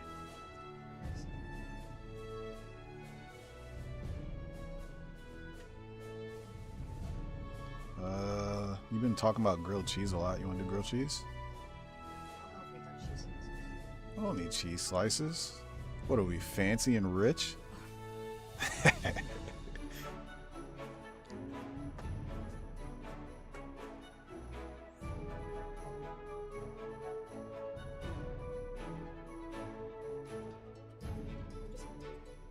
I feel you. If you want to go ahead and eat without me, that's fine, because I'm streaming, obviously.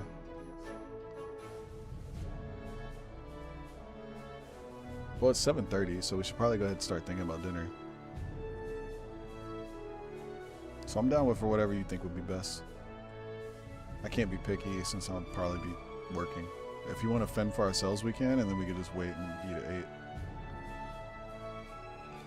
We've got plenty of fending for ourselves food, so. Gotcha. Okay. Oh, James Pooh wants to eat too. Even though she already had dinner. Peeping. Can't say that on stream. You're gonna get us fired. Or canceled.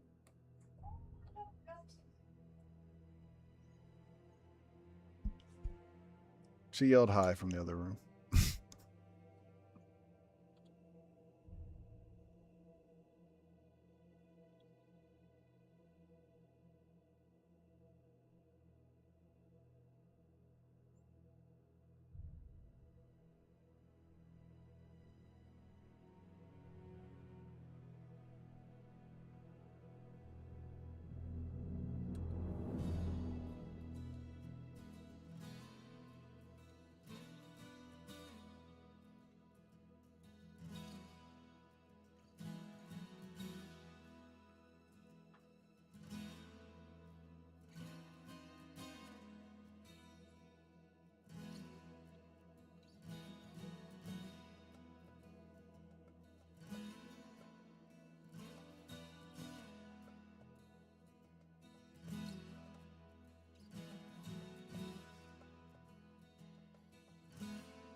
Alright, so we got a crystal in his mug. And this is why he's like going after crystals, because he wants more crystals and stuff. But like he's got a crystal in the mug already.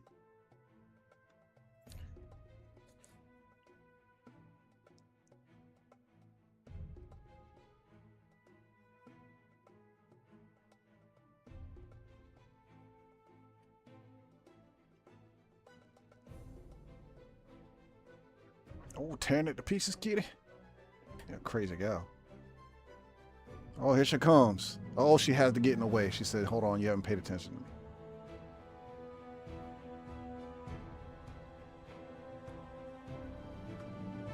James boy, you can't headbutt me. I gotta work. I know, I'm giving you love. It's just not enough love. I get it. Here, get in my lap. Ooh, yeah. Oh, yeah. Oh, you weren't ready for some lap time. Yeah, caught you off guard with this one.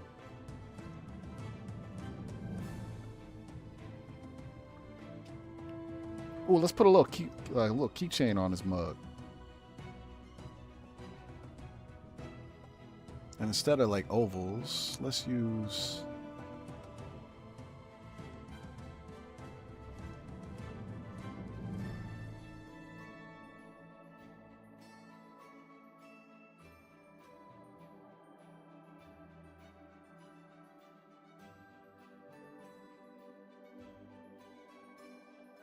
Yeah, I like that better.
Oh, come here, kitty. You're in the way. I can't do anything like this.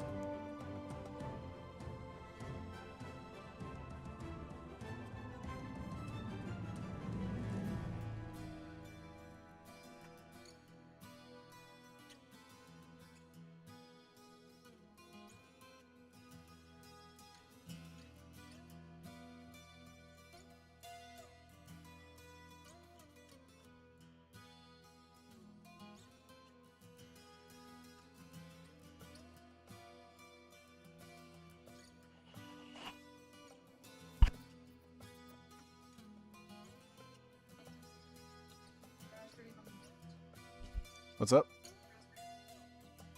That's good.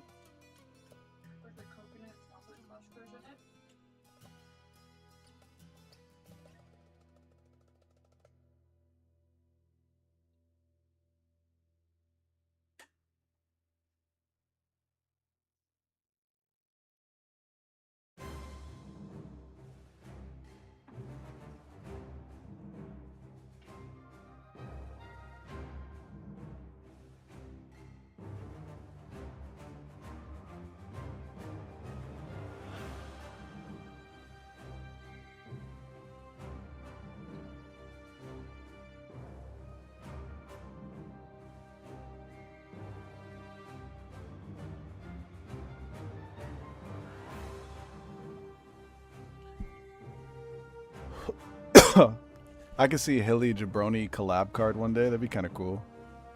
Like maybe Jebrone brings the heart crystal to Hilly, and then Hilly gets this like little side idea, like, I can use this to like make Crescent fall for me more. And then there's like this funny little side quest that happens.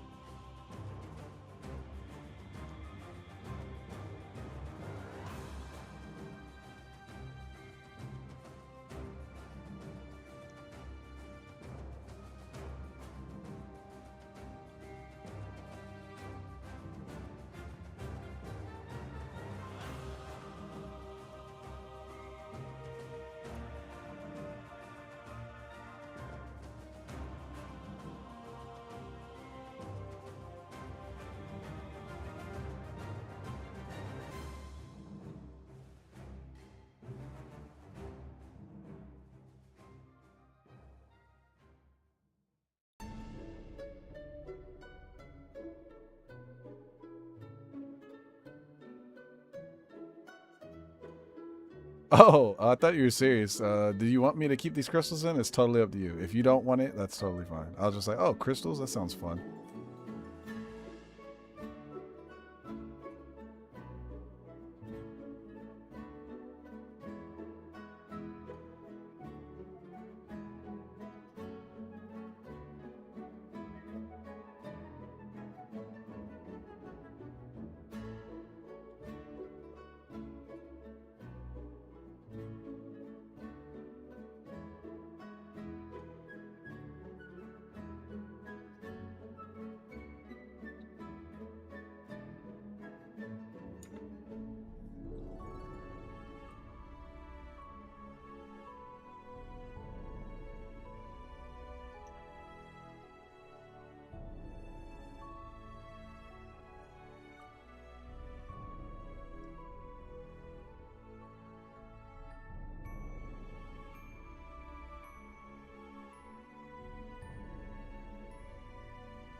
Well, either way, I'll leave this like it is for now, and then we'll figure out what you want to do with it as we go along. I don't mind the multi-crystals, but it's just whether or not you want it.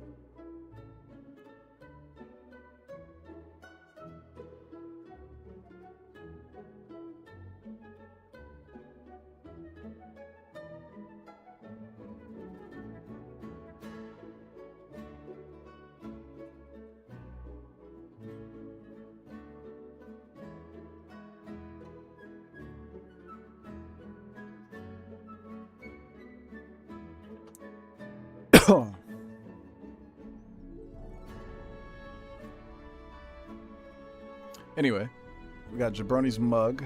Now we just need to get these last two roughed out. I only have like 30 more minutes, so I want to try to get at least the composition done. It's up to you. If you want to take the crystals out, just let me know later. I really don't mind. All right. So let's see. Aristocrat Plus is when he has pretty much gotten his mental back and is just debating whether he wants to do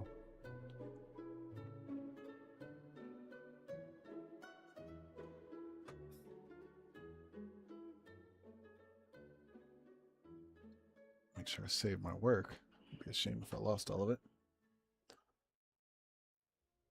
So let's do Aristocrat Plus next. Or no, second win. We need to do second win next because that's what takes place next. It's what snaps him out of it. And this will be the quest card.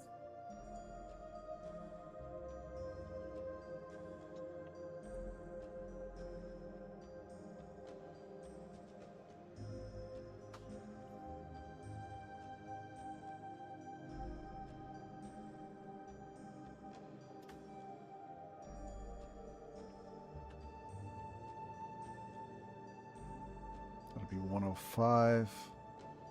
I'll figure out the placement of the other quest that it's taking the place of later. I love you too, Jane Chapeau.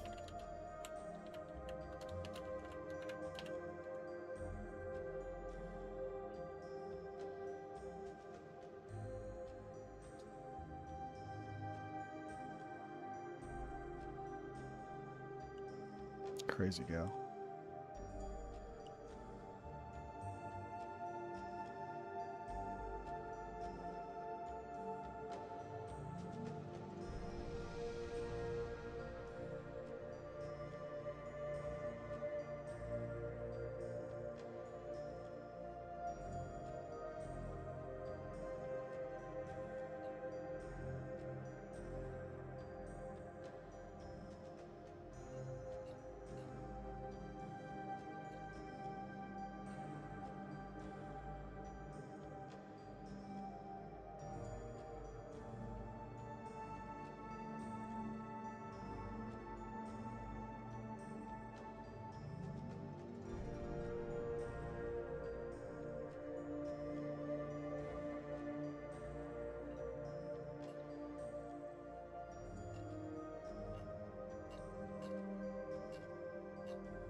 Let me do some eye drops. My eyes hurt.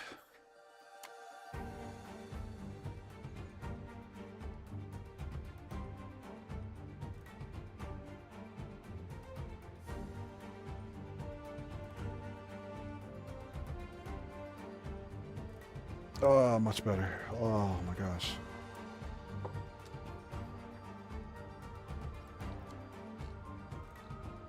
All right. Let's see. So we want magic. Second wind. It's a quest card, so we don't want to be too character focused. We want to be action focused or storytelling focused.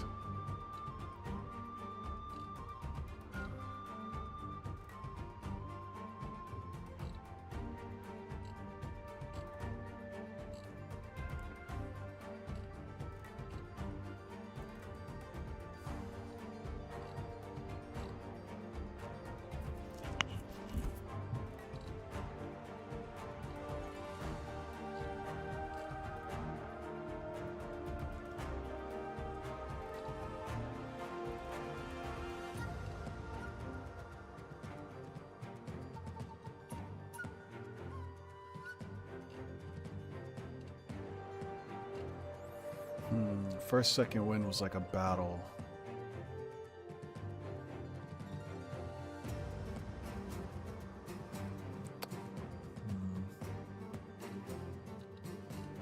Second one was healing. This one's all about remedying the effect. How do I want to approach this?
That's not a bad idea, actually. I like that. I'm gonna try to mess with a fisheye lens here. This is gonna get a little crazy, but I think I can put something together here.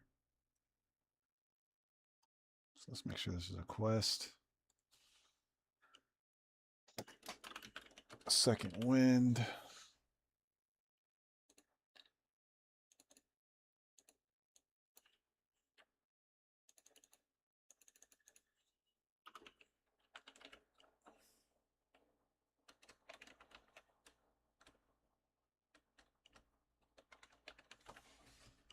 Maybe we call it Jebrone's Remedy as a nod to what's happening in the story.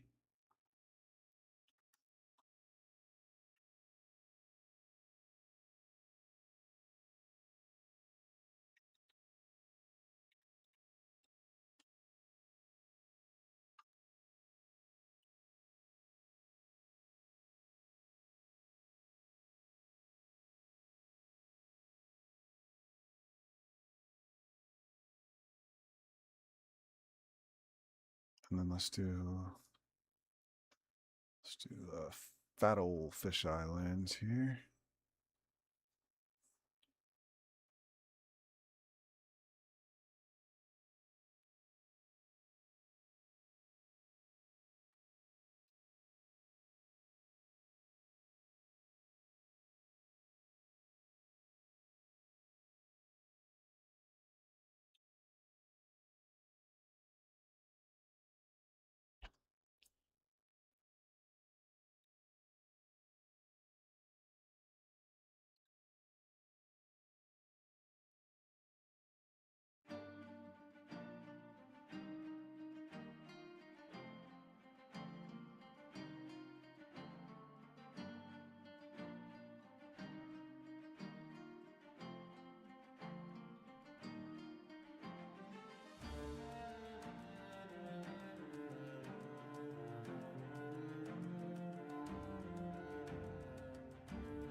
All right, let me think.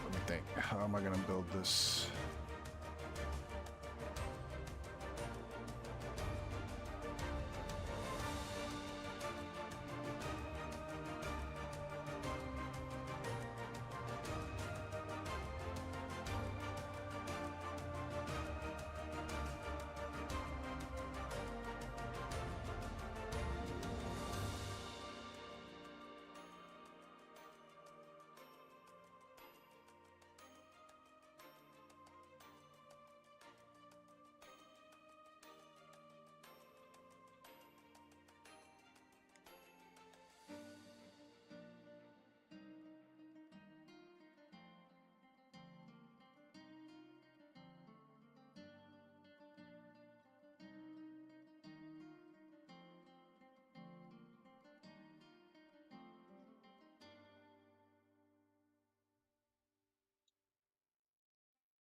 Man, I haven't done a fisheye in so long like this. They're really tricky, but they're really fun. I started noticing I was getting really quiet there. Sorry, y'all, but like, fisheye is like so stupid. Like, whose idea was it? Oh, let's make fisheye lens. Like, this is so hard to do, but it's really satisfying and sometimes can pull off a really cool effect. So what I'm hoping for here is like we could pull off that same vibe.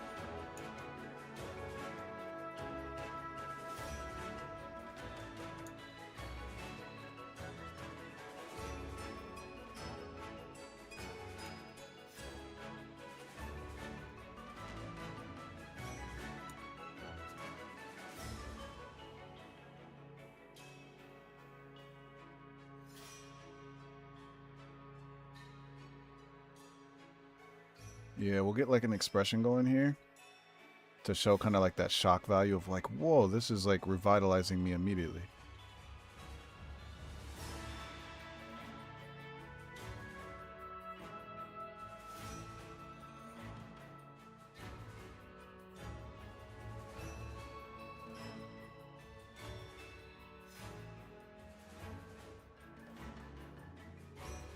Let's see, with a fisheye, this would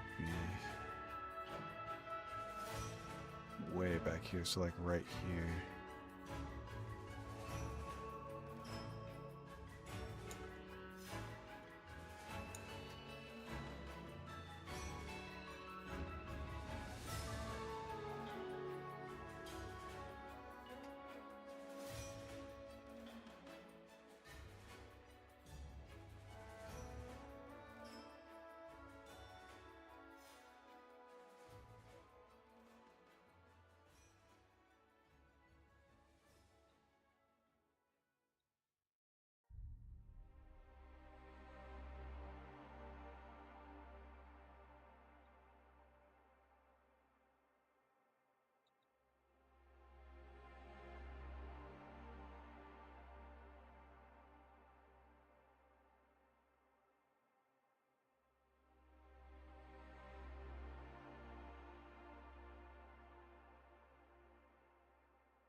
Alright, let's move this down a little bit. Actually, let's just shrink it. That's what's causing me so many issues. That way I don't lose the perspective.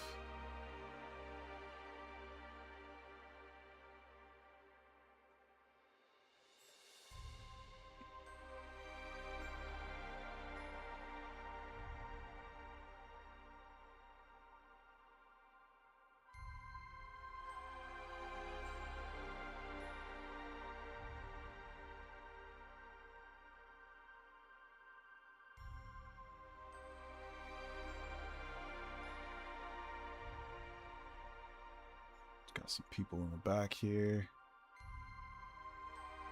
They'll be a lot smaller because of the perspective.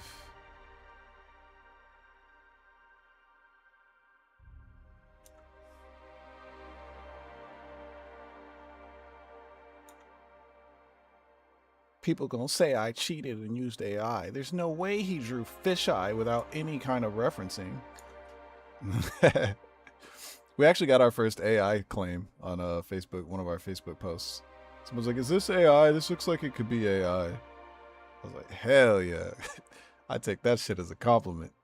Y'all think I'm fucking creating work that good? I don't care.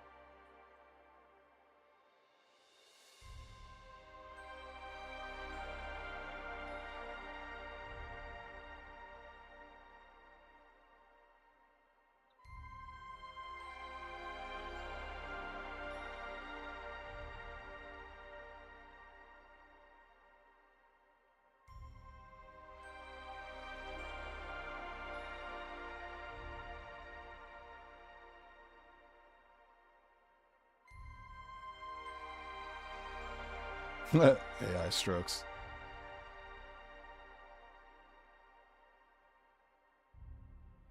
I hope you like how this is coming out. I'm pretty satisfied with it so far.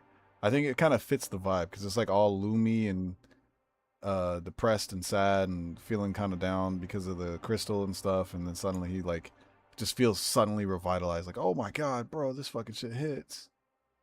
And it kind of fits with the themes of like taverns and stuff. So because we have a tavern party in this set, we have Mighty Mead, like there's a lot of like nods to like taverns and stuff in here, so this works really well.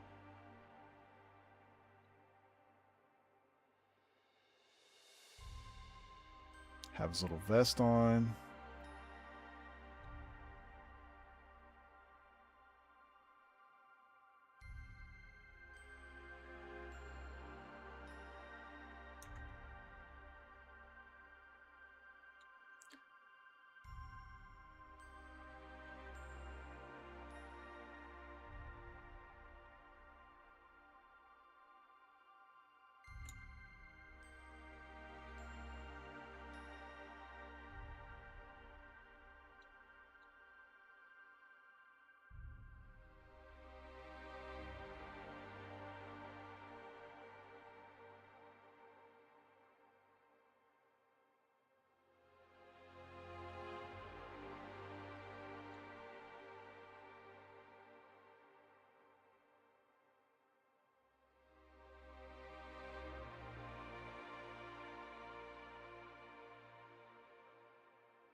Holding the heart crystal.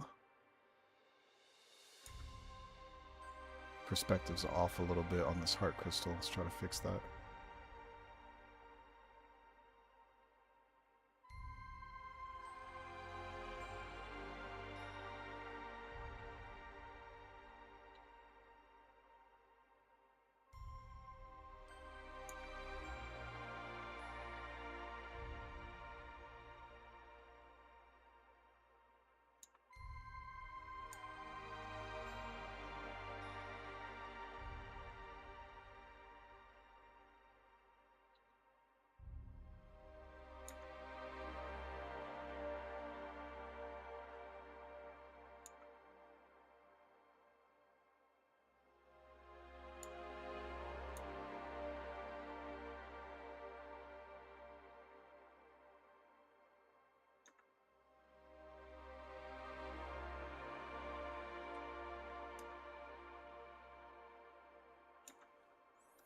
This is where the liquefy tool can come in handy because I can kind of like manipulate stuff to look like it's supposed to be how it would be in fisheye without me having to redraw it.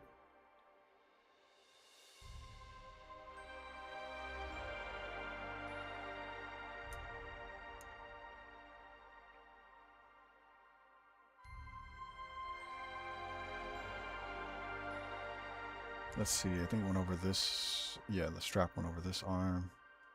So his bag will be over here.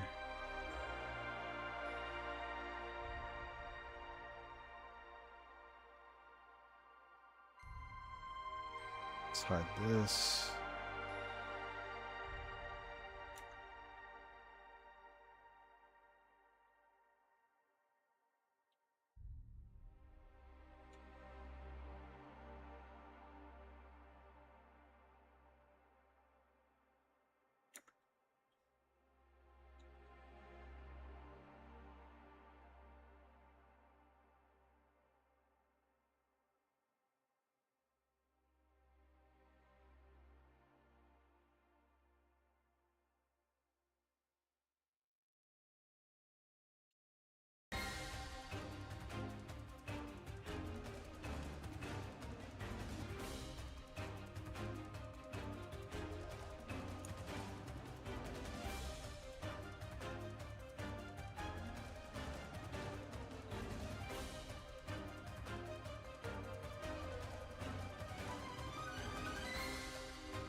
Random animated emotes, yeah.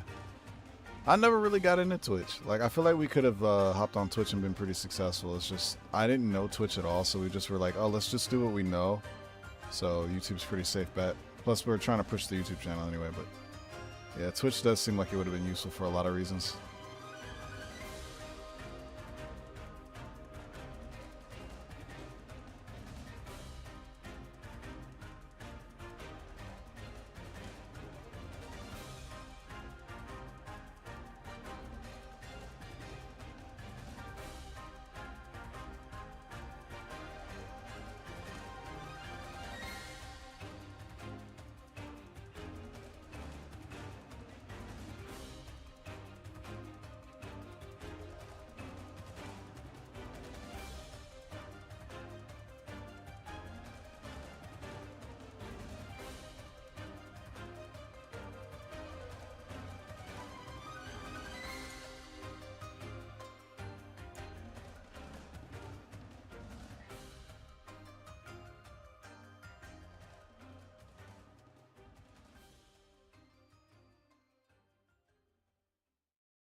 All right, I'm pretty satisfied with this. How you feeling about it?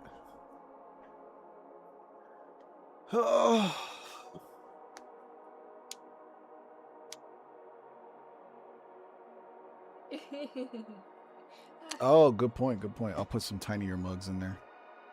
Actually, I think I'll make his mug just bigger in general right here because I feel like it's too, excuse me, too small.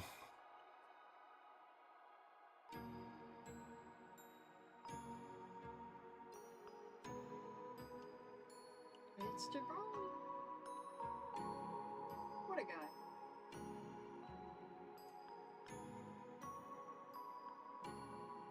Should have seen it in his little cup. Take that.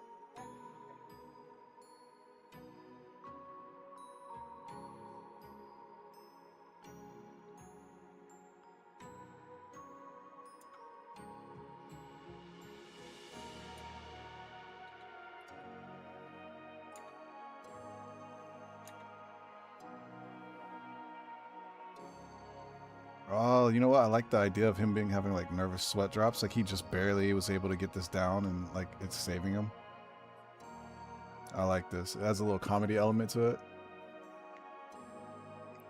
Lazuli's list. Nobody knows what Lazuli's list is, but it's a dangerous place to be.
There we go. I'll add some food in there too, so that adds a little bit more to the like sizing.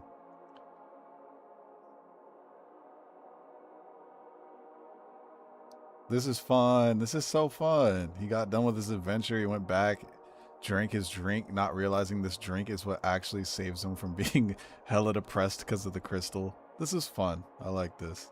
And then the Aristocrat Plus can just be his party, like after party, like, oh yeah, I succeeded. Now I have all this like money to blow at this tavern with all the friends and stuff.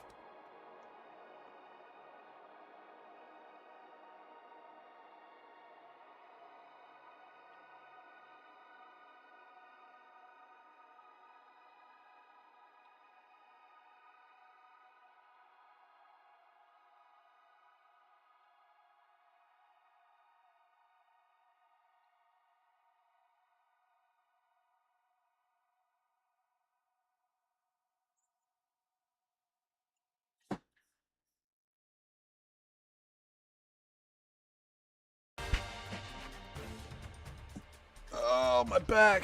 Oh, gosh. Oh, what's up, creatures? Yeah, feel free to ask away. I don't mind.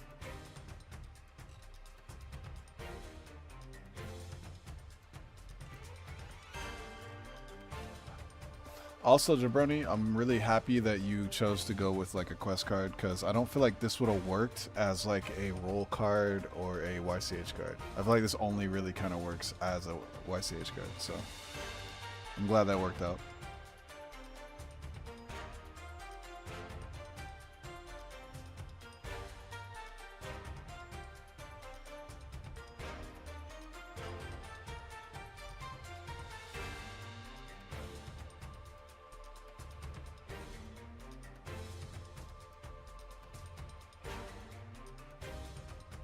Alright, we're going to leave this kind of loose composition-wise so that I can start getting onto that last card for you. I just want to at least get the composition done so you know where we're going with the cards. You like where we're going, I can start working on that and clean those up. Are all the cards humanoid? No.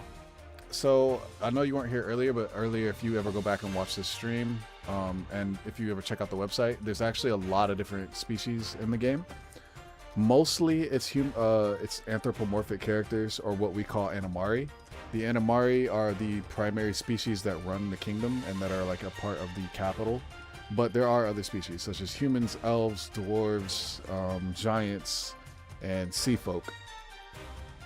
As well as creatures, boss creatures. It's like the full fantasy getup. But yeah, the lore book has more on that, and a lot of stuff on the site has more on that, and the world's like really evolving. Apologies, but we don't do free commissions. In order to be able to continue to do this game, we pretty much make all of our money through custom artwork as well as selling the booster packs and decks and stuff like that.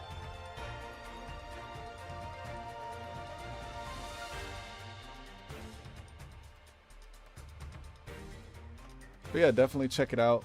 You can see more about the game and stuff on all the social media and stuff like that.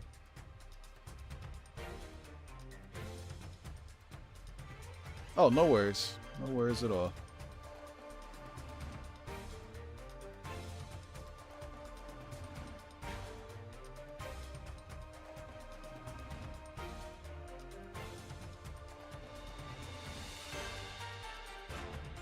Oh, the little thing at the bottom right, talking about custom card commissions, those are on the website. So there's like different tiers and different stuff that you can do to get your artwork or get your character in the game. Like, for instance, I think the average slot is around 300, and then there's like little background slots that start at 80. There are the custom bundles, which are a little bit more than that, and so on.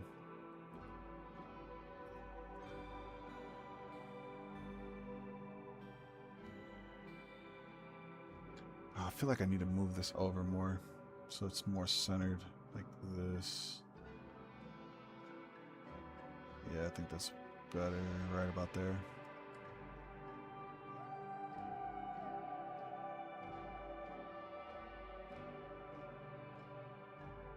There we go. That looks way better. Okay.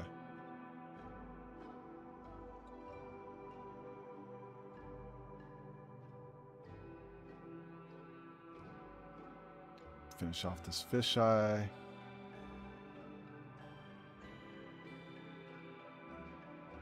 Nice, nice, nice. I'm really happy with how this came out. As per usual, appreciate you, Jebrone, and everybody else who supports the game. Wouldn't be here without y'all.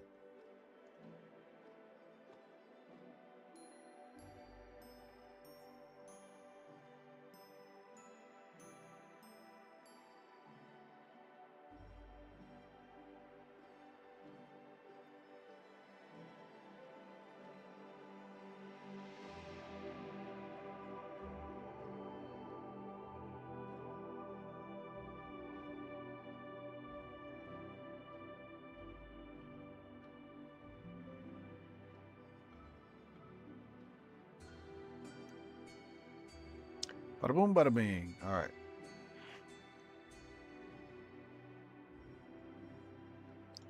All right, so now we are on for your Roll Plus card. These have to be extremely art heavy and like just really cool since they're the chase card. Aristocrat Plus. Turn off Mystic.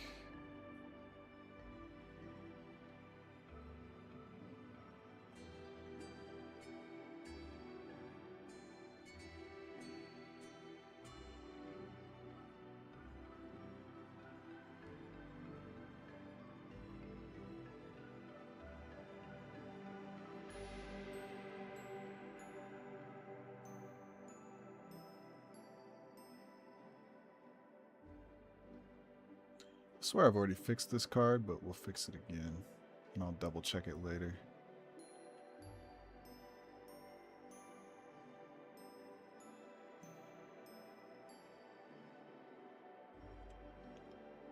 Let's try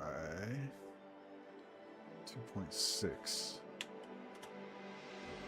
And let's move you over. Perfect.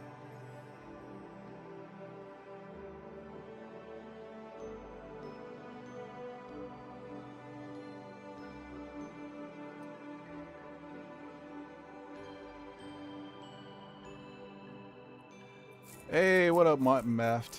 I was about to call you Moft. You said, do I have the energy for this? You silly, silly person. You have no idea how much I have the energy for this. I'm exhausted, but like, since we came back from our little break, we've been on a little bit slower pace. I cannot stress how much it has been needed that we slow down our pace, and it feels great. But like, I was working from 6 a.m. until about 11 p.m. every day. Like, that was our normal schedule, me and Lazuli. For reference, by the way, Lazuli just walked in my room with her little hood on because she got like this little cat hood from like, it looks exactly like the Lazuli hood that she has for her Scar Arcane version of Lazuli. Ask me for a photo, 'cause I'll send it. She said if anybody asks for a photo, she'll send one. She'll probably post it on the Discord. She's so happy with her little hood. It's just hard to photograph, isn't it? It even has like cat ears. It's really cool. How is Catbat today? Maft asks. Cat bat or bat cat? Those are two different things. Catbat. Jabroni wants a photo. Bat cat is their shirt name. Not cat bat. I don't know who cat bat is. Yeah, Jinx has it. It's not like a squeaky toy. 2 o'clock. What's your last one? What? It's 8 o'clock. Yeah, I know. I'm not done. Is this your last one? Yep.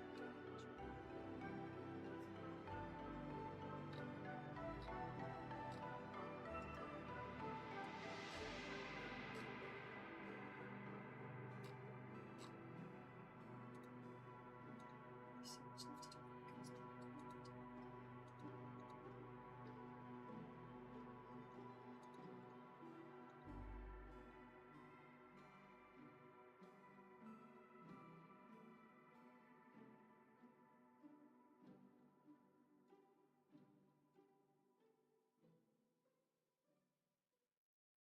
Cat, bat, cat. Oh my goodness. I gotta know the inside joke. So at some point, tell me what the inside joke is with Moft. Because now I want to call you Moft.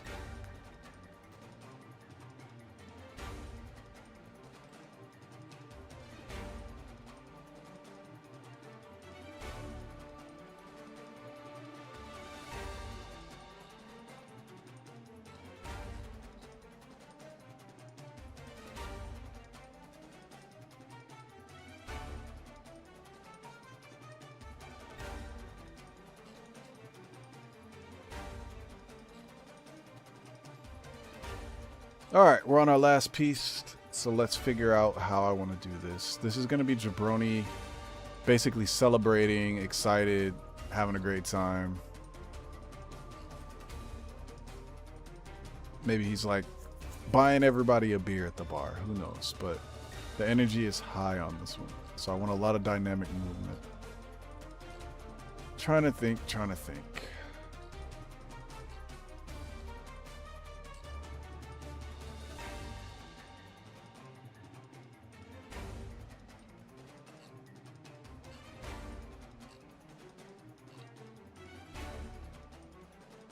Do you trust me to make this choice for?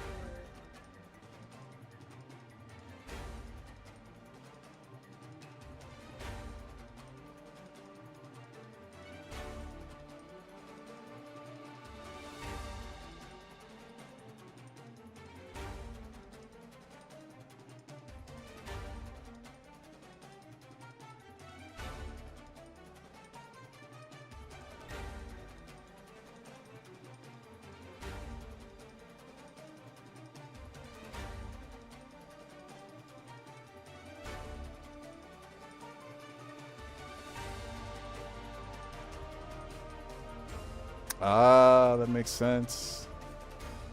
That's fun.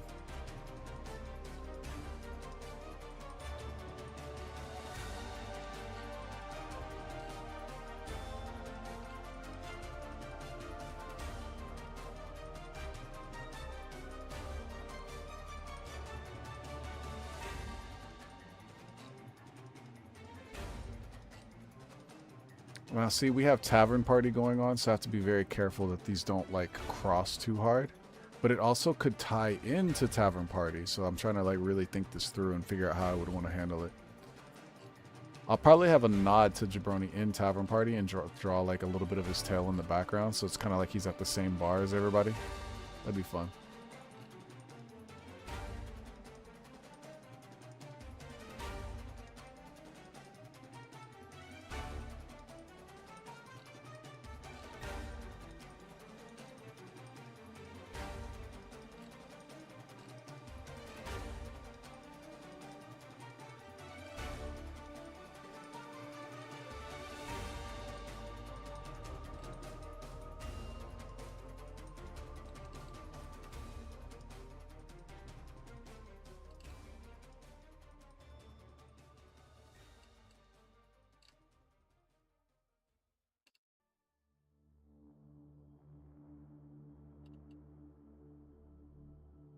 Oh, I'm not worried about it being at a tavern. I just have to, like, I already have the Tavern Party drawn, so I'm trying to make sure that the posing and setup is different. It could be the same location. I just need to make sure it's, like, different enough from that card that it doesn't just feel like a repeat of the other card. You know what I mean? Like, I want, like, a little bit more... I want this card to feel special. So I have to really think it through on how I want to handle this posing. I'm looking at some references, too, trying to get, like, a vibe of, like, how dynamic do I want this to be and where I'm going with it.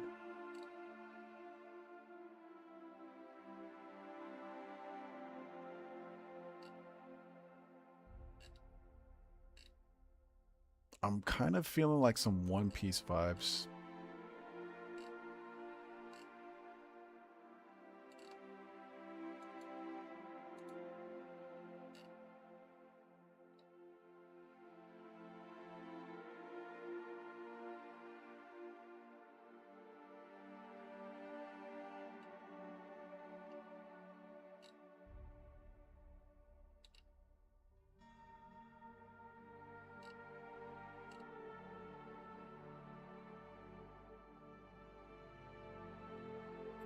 I got it.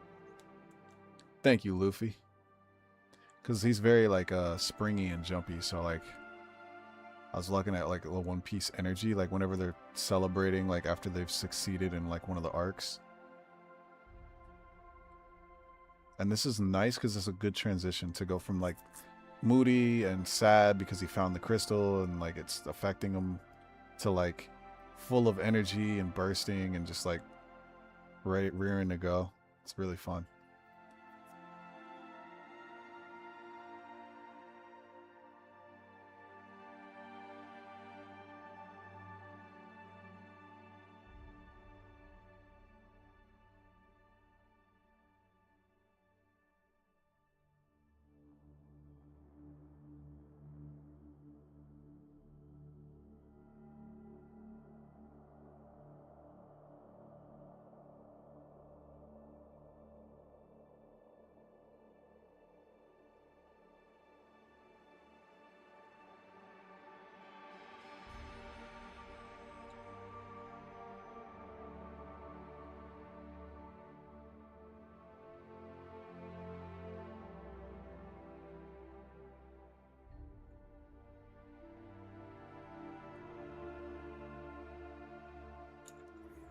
Oh yeah, I like this already.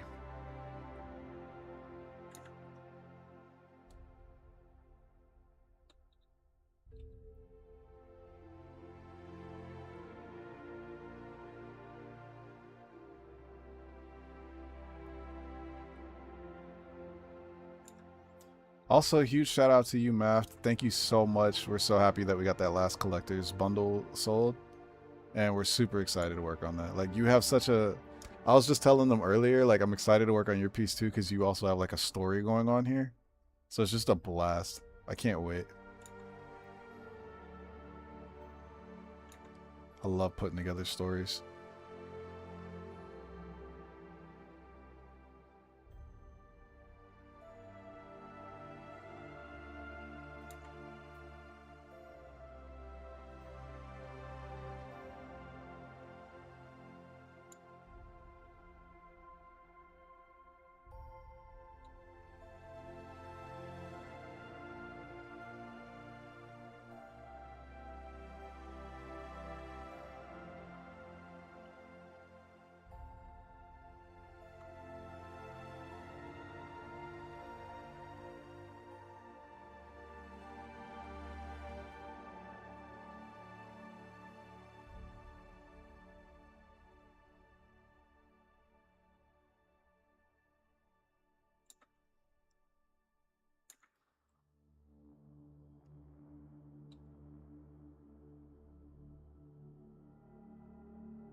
All right, so now we got to capture some dynamic motion here. Shirt flying, a lot of they're partying, having a good time.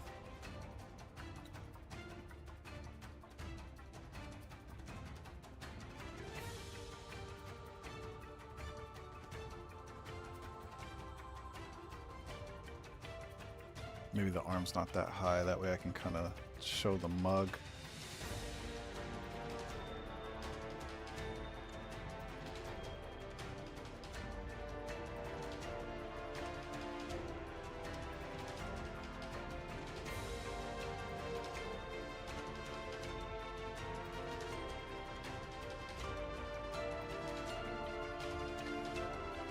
Okay, quick question, Jebrone.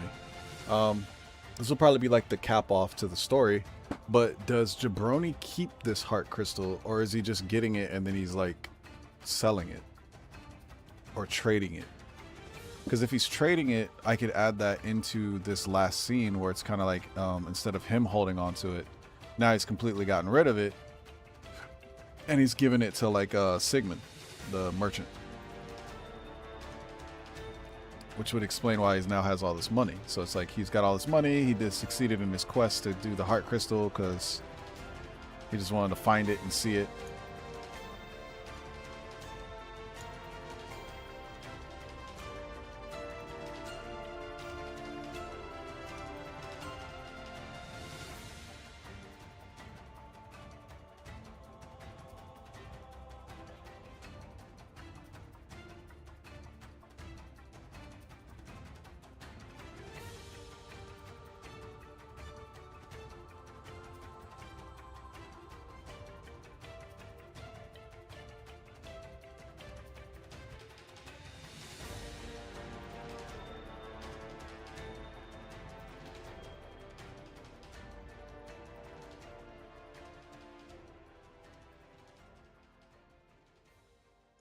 Because this would be a nice send-off or like ending to the crystals like arc.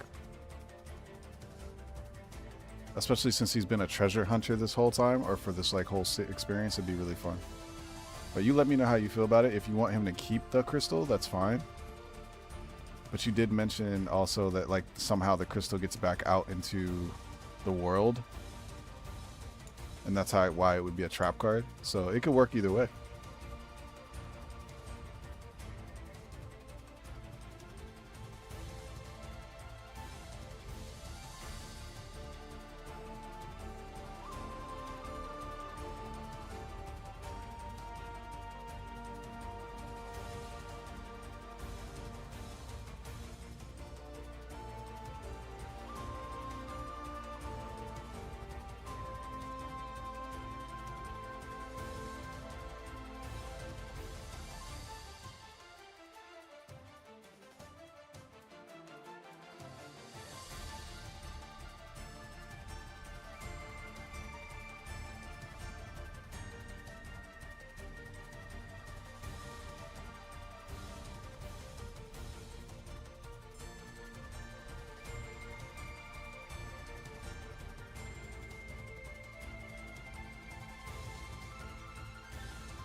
True, the negative effects could also be now this is just spitballing, but like what if this is all like a metaphor?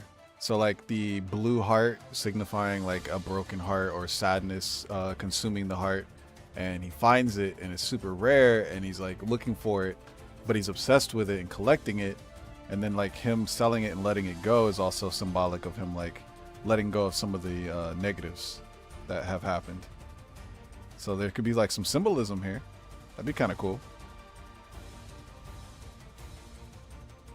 Or maybe he trades it too. Like he could trade it for like a special crystal that's also a heart from Sigmund. Oh, wait. I got it. He's giving it to Sigmund to cleanse it because Sigmund has people that he's like obviously a merchant, so he's got connections. So he's going to try to cleanse it and give it back to Jebrone, but he still paid Jebrone because in order to have it cleanse and make the deal, Sigmund's allowed to keep the extra crystal off of it because it's pretty big, so he'd have to like carve it down. So maybe it gets carved down into a smaller version and all the extra crystal is what Sigmund's paying for. There we go. Now we're cooking. So now it's coming back to Jebrone eventually, or maybe we have something happen in the story where like the crystal gets stolen before it gets back to him, and then Jebrone's off on another mission to try to find out who took his crystal. I don't know. There's all sorts of fun ways we could take this. But either way, I already like how we are approaching this. I think this is really fun, and I think people are going to enjoy the story, so.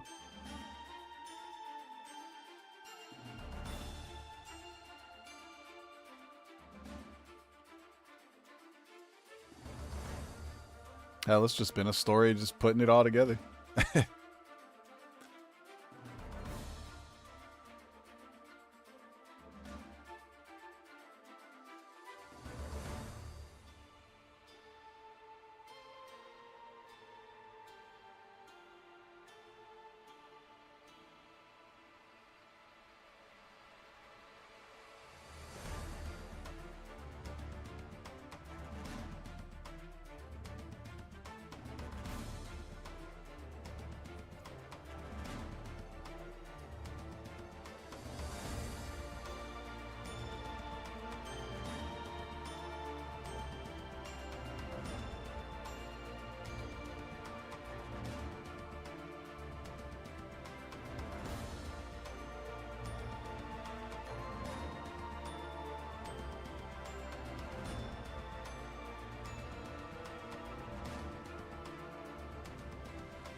Little danger on here. Yeah, look, it's a little danger symbol or caution symbol.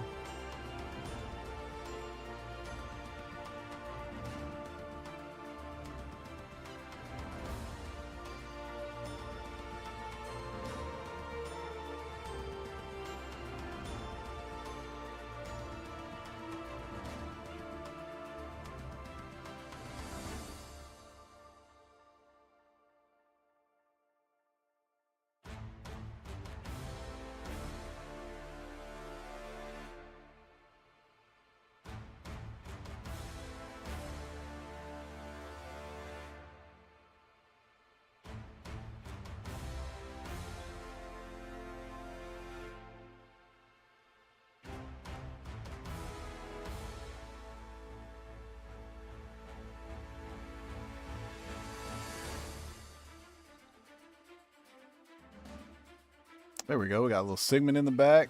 This is coming out cute. I like this. It's fun.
Then we'll have some characters back here with their hands up, cheering.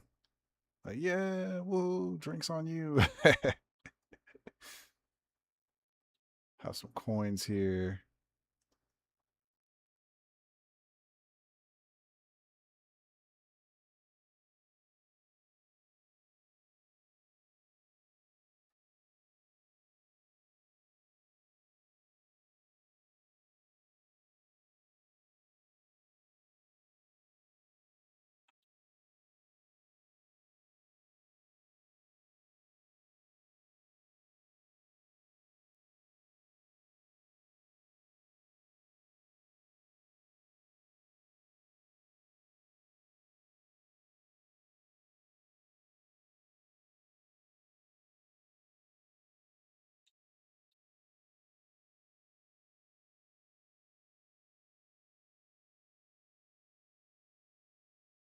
This is fun because this ties in with Tavern Party, but not just Tavern Party. In the actual lore of what's going on in this arc, there's like a lot of side stories. So this kind of all ties in that the end of all of the side stories ends in this tavern.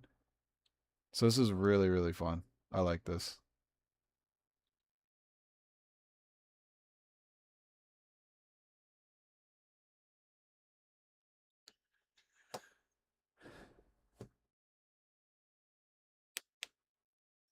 I mean, I could write out the lore for you. We can work together and make something cool. I at least summarize it and then you can like finalize it. Or I could just write it. Who knows? Maybe we do lore commissions later where I'll like actually flesh out the entire lore in a light novel format. You never know. Either way, that's perfect timing. It's 8:30. I'm gonna go get some dinner and have a nice little break with the kiddies before I get to some other fun stuff. I might be able to play some games tonight with my friends. We'll see. It's been nice having a little bit of time to myself after work. But yeah, I really enjoyed working on these pieces today. Shout out to all the people who got last slots. I'm pretty sure all the slots are going to be closed, but definitely go check out the site if you haven't already and grab some slots. I think there's like one or two left if they haven't already been taken while I was streaming. Um, we basically filled almost every single available slot for this expansion, which means this game gets to keep going. Every time we finish an expansion, sell out, and get support from you guys, we're able to keep going and do more expansions in the future. So we've already pretty much solidified that we can continue doing business and at least continue into January. So that means our next expansion is pretty much 100% going to happen. With that said, we've already gotten started on a lot of things. I've already got the next expansions and everything set up for the next year and a half to 2 years. So here's to a whole bunch of us just doing a lot more. Um, I'm excited about Jabrone's pieces. Whenever we stream again, I'm gonna try to get to Maft, and that'll be the last custom art that we have to do is Maft and the people who joined in recently. Shout out to Astra. Thank you for getting a slot and your husband as well. I'll try to get to his piece soon. And thank you all for checking out the stream. Your support on these streams, Discord, comments, likes, all of that stuff, it really means a lot. So leave a like, leave a comment, share, check out our Instagram, check out our website, sign up for the newsletter, join the Discord. All of that makes such a big difference. Even if you can't buy a custom card or you're just down to your bottom dollar and you can't really go buy a booster pack or a starter deck, just sharing means so much. So we really appreciate that. And it supports more than just us. We're trying to create opportunities for everybody. I want people to be able to do artwork and get paid, do creative stuff and get paid. And hopefully we can supply that as we continue to grow and get back to what, like, to me, what the root of business is, and to what all of Realty CG, we care about, like, not just obviously paying bills, but we want business to be more than just survival and more about thriving. We want everybody to like thrive. That's the point of the kingdom to us and what royalty means.